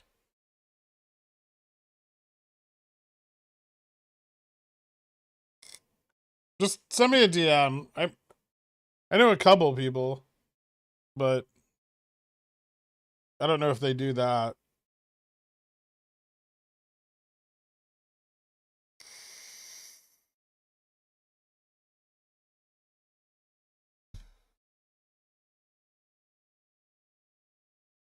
That was exciting, wasn't it? Whew. We got all turned up.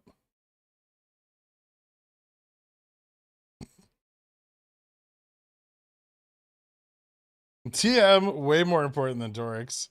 Secret lipstick penis. Nice. And we're back.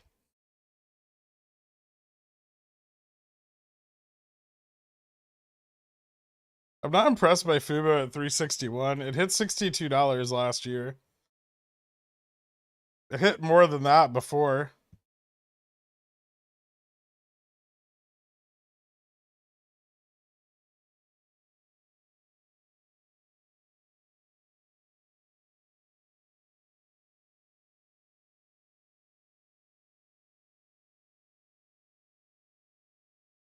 The all-time high for Fubo is 22,000.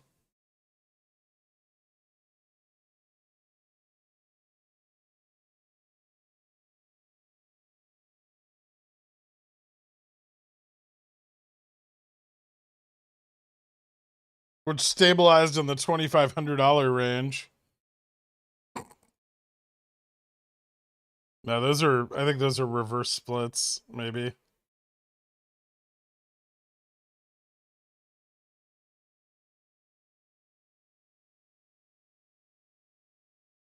Fubo 22K is definitely a fucking meme. You fucking degenerates. I will say though, on the shareholder day, Fubo got more volume than it's had since, well, ever, actually. This is its highest volume peak in the history of the stock on August 16th of this year.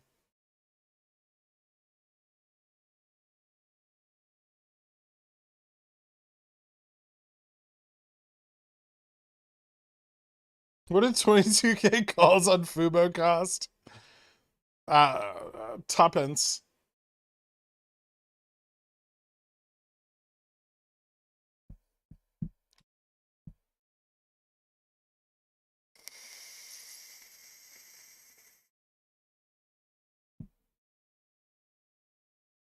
Do you think this cycle of ETF FTEs be violent like the last one? They tend to be kind of violent, like volatility wise, in the early mornings. After that, they kind of chill out into the end of the day.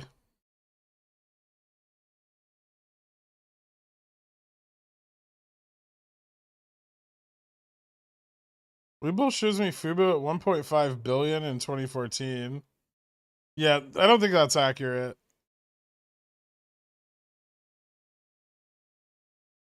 Possible to scalp these Chinese IPOs like ATXG? Well, they spend most of their time halted. I think they're using like insider shares to pump the price. It's just like a big embezzlement scheme for getting money out of, I think, getting money out from under the control of like the CCP. Holy shit, the spy's doing my thing. Come on, you can do it, spy.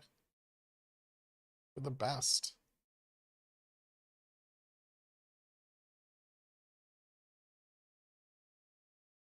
Remember when fat was the coolest word? Those were the days.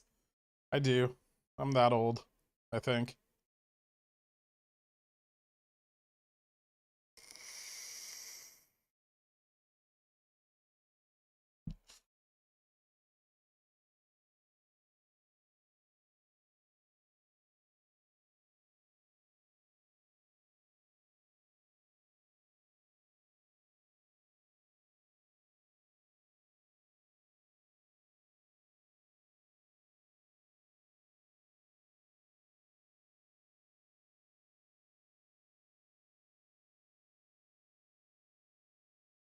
Remember when people had gamer handles with XXX? Yeah.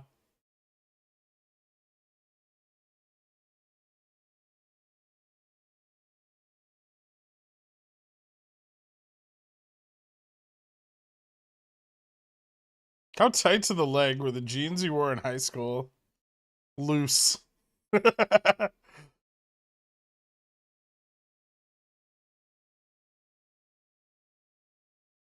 No, my school banned pogs like pretty much right away. There was like a pog black market for a while.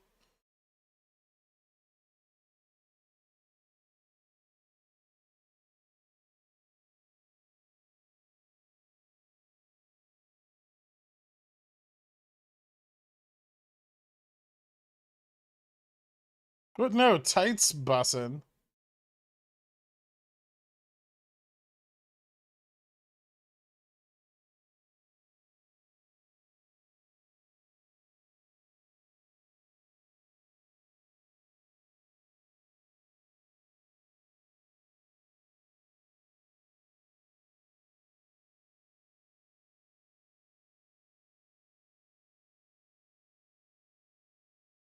I wasn't very old in high school, so I just latched onto whatever the social norms were and tried to mimic them, so I would get like not my ass kicked.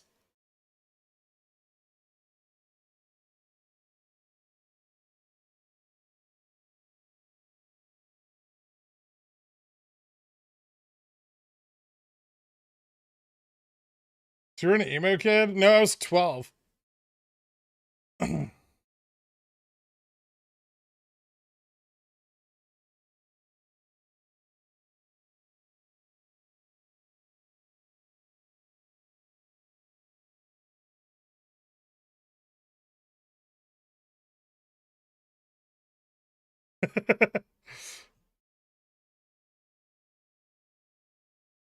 When did you get big though? I wasn't a senior when I was 12. I started my freshman year at 12, and then I skipped my sophomore year, and then I graduated when I was 16.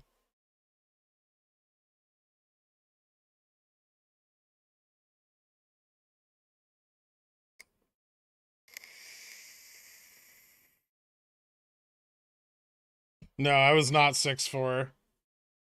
I'm still not 6'4". Someday.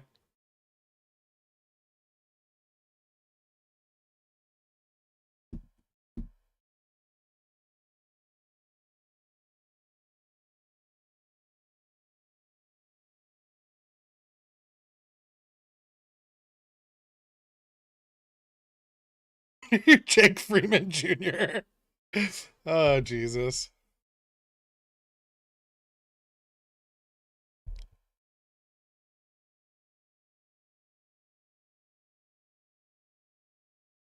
Was it because you were a centaur? I'm not a centaur.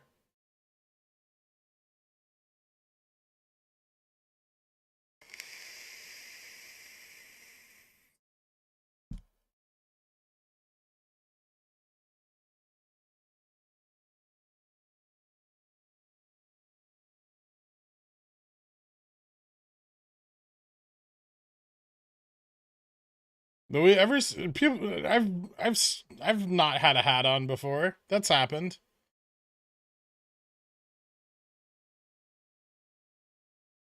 Hear me out. That's what a centaur would say. That's insanity. Anyway, the torso would be human anyway. So you're saying let me see the torso, but that part would be human.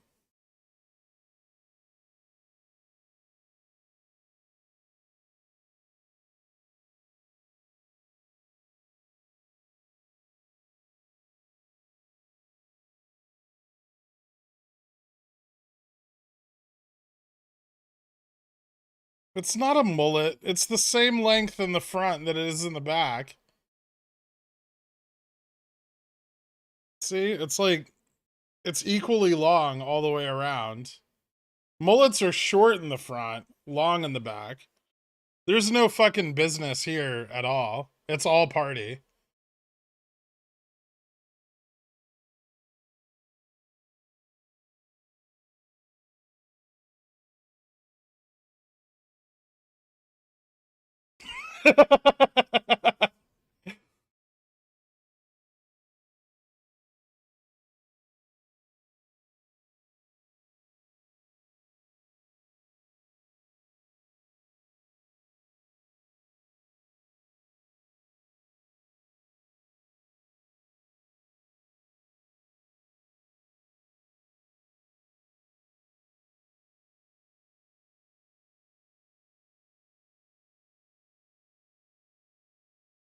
I did. My mom bought me a pair of Jenko jeans for my birthday. They were very expensive, believe it or not. And I wore them as much as I could for like 6 months. And then they caught on something and ripped, and I couldn't wear them anymore.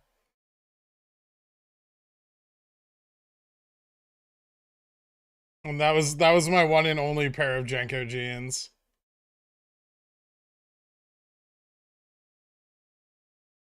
I have no idea. They were ridiculous. They looked fucking stupid.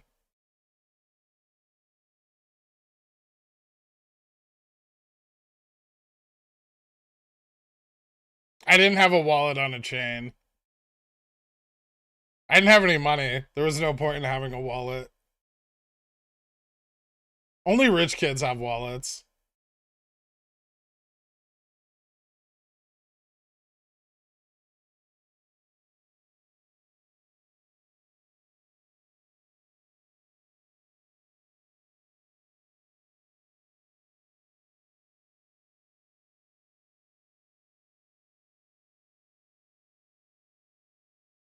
Oh, she did sew them up. I just wouldn't wear them. Because then it looked like it ripped straight from like the knee down the back of the leg. And after she sewed them up, it looked like a stocking. And I wasn't gonna do that.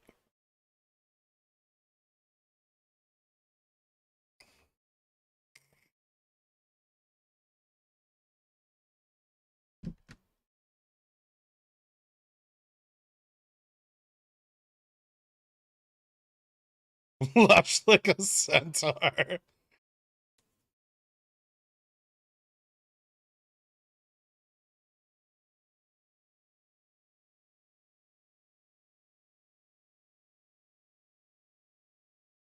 Fucking look at what the spy did to me. Liars. I'm buying, you know what? I'm buying calls on the ES right now. Fuck this. Futures are gonna rip.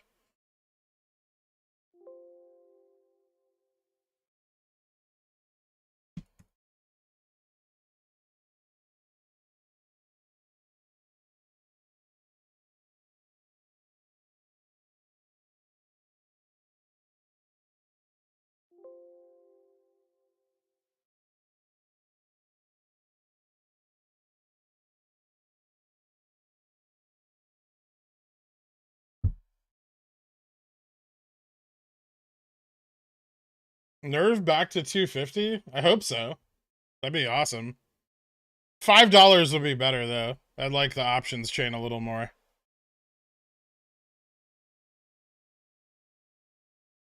So you have Jenko jeans. Have you looked at the housing data again? Yeah, it looks like dog shit. The housing market is fucked. It's gonna get worse though. Winter will do it. That'll really ramp up the fucking inventory.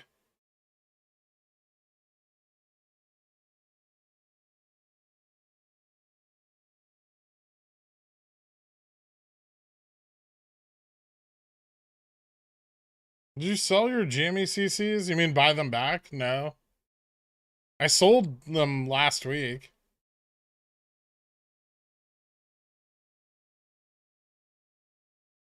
No, I didn't buy spy calls. I bought ES minis just now. Because I think this is going to bounce after close.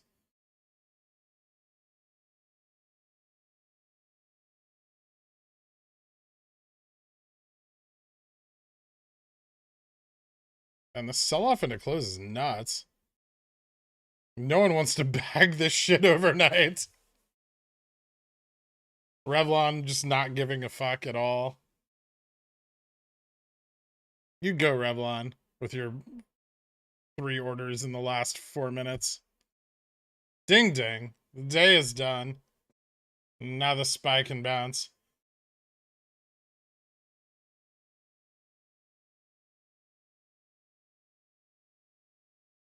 GG. That was some volume, huh? Alright. Let's walk through everything real quick. So, BBBY climbing up a little bit today. You know, I will say that VWAP does not indicate they have begun selling yet, unless they sold some in pre-market after the filing was registered. Holding steady below 10. Remember, lots of $10 leaps still, so lots of support in that range, although it's holding to the lower side of that range, so maybe fewer. I would imagine that, you know, I'll post the data over in the daily DD for all the closing option stuff, but yeah, it's not looking super hot. I'd be very interested to see what OI looks like tomorrow morning after today. I think that'll be very important for any future potential. We discussed BBBY, GME, all the basket stocks have ETF FTDs coming up tomorrow for the next 6 trading days after today. GME's highest points are going to be tomorrow and Friday, and then next Tuesday after the holiday. We should see some price improvement from them, maybe like the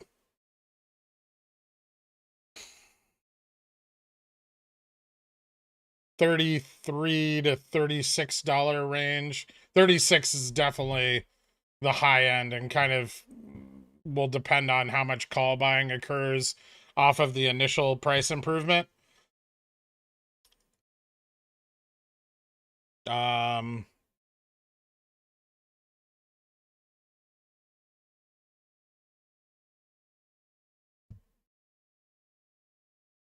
Revlon had a pretty good day today.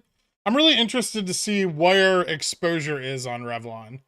You know, now that it's supposedly out of the ETFs and FTDs are supposed to be winding down, I really want to see where exposure falls.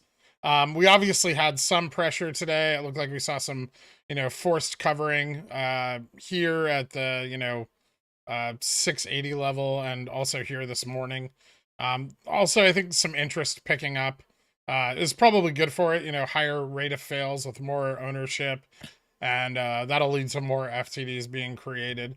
And remember, every time they hedge these leaps, which will be probably several times during their lifespan, that's going to generate more and more FTDs, which is probably one of the reasons we're seeing market makers price in so much delta initially in order to offset the amount that they have to hedge ultimately. Lastly, let's take a look at the SPY. So SPY moving down today from a test of 401. I think we're going to start to see some short side sell-offs into the end of this week. We're going to see some profit taking. A lot of these shorts are in from the drop at 42 or 421 or 4210 on the SPX. Those shorts will probably reposition into this coming week. They've already started to a little bit down here at this 395 test. So I think this is where we'll see our low end. And then the repositioning will probably bring prices up into early next week. And then down into the SLD the following week. And then the SLD is going to run concurrent with the Fed's announcement, which, we imagine will be hawkish. We don't know to what degree yet. 0.75 increase, 1.0 increase.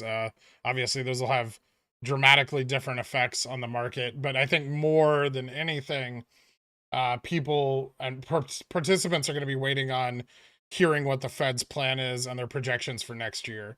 If we hit an aggressive rate this year, are they going to pull back into early next year?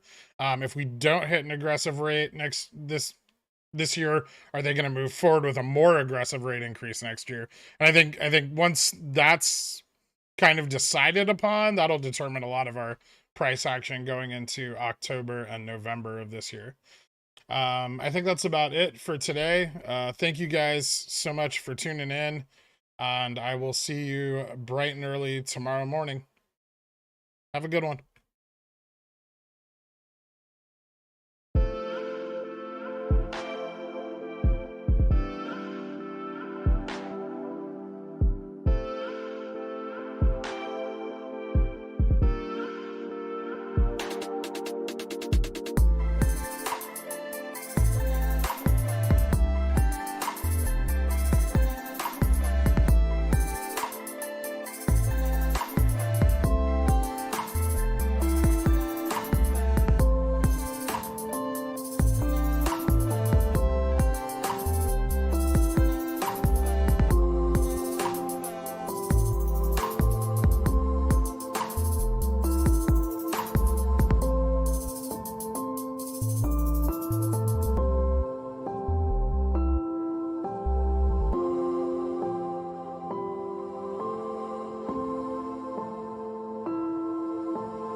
Kinney's Mayonnaise is a proud sponsor of Pickle Financial, so when you get a hankering for some creamy, delicious mayo after a long night of snorting, sweating, and pacing, grab some Kinney's.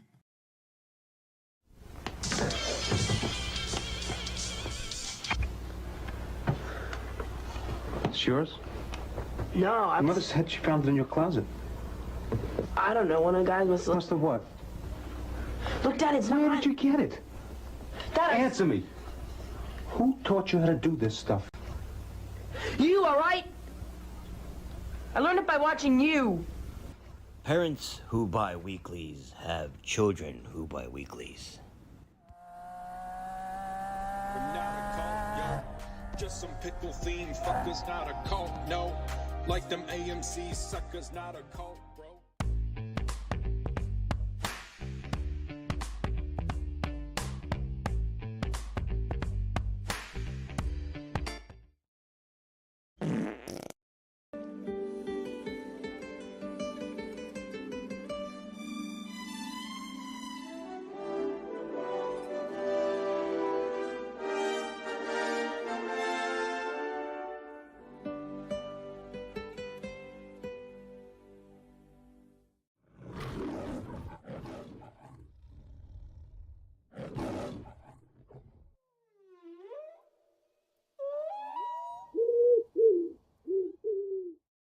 Rico!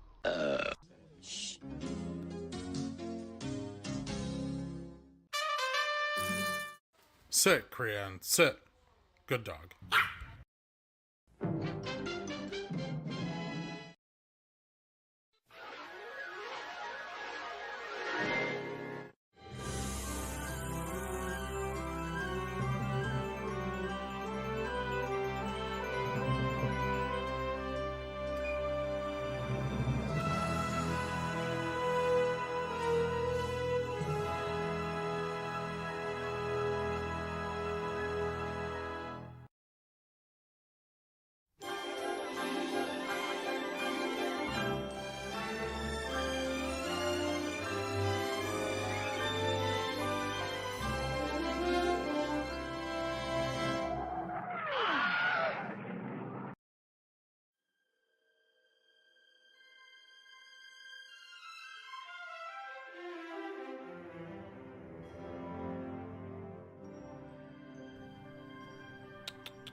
Hydrate! Hydrate!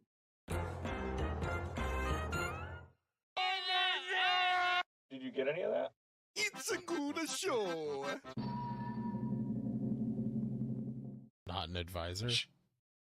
Frigulon.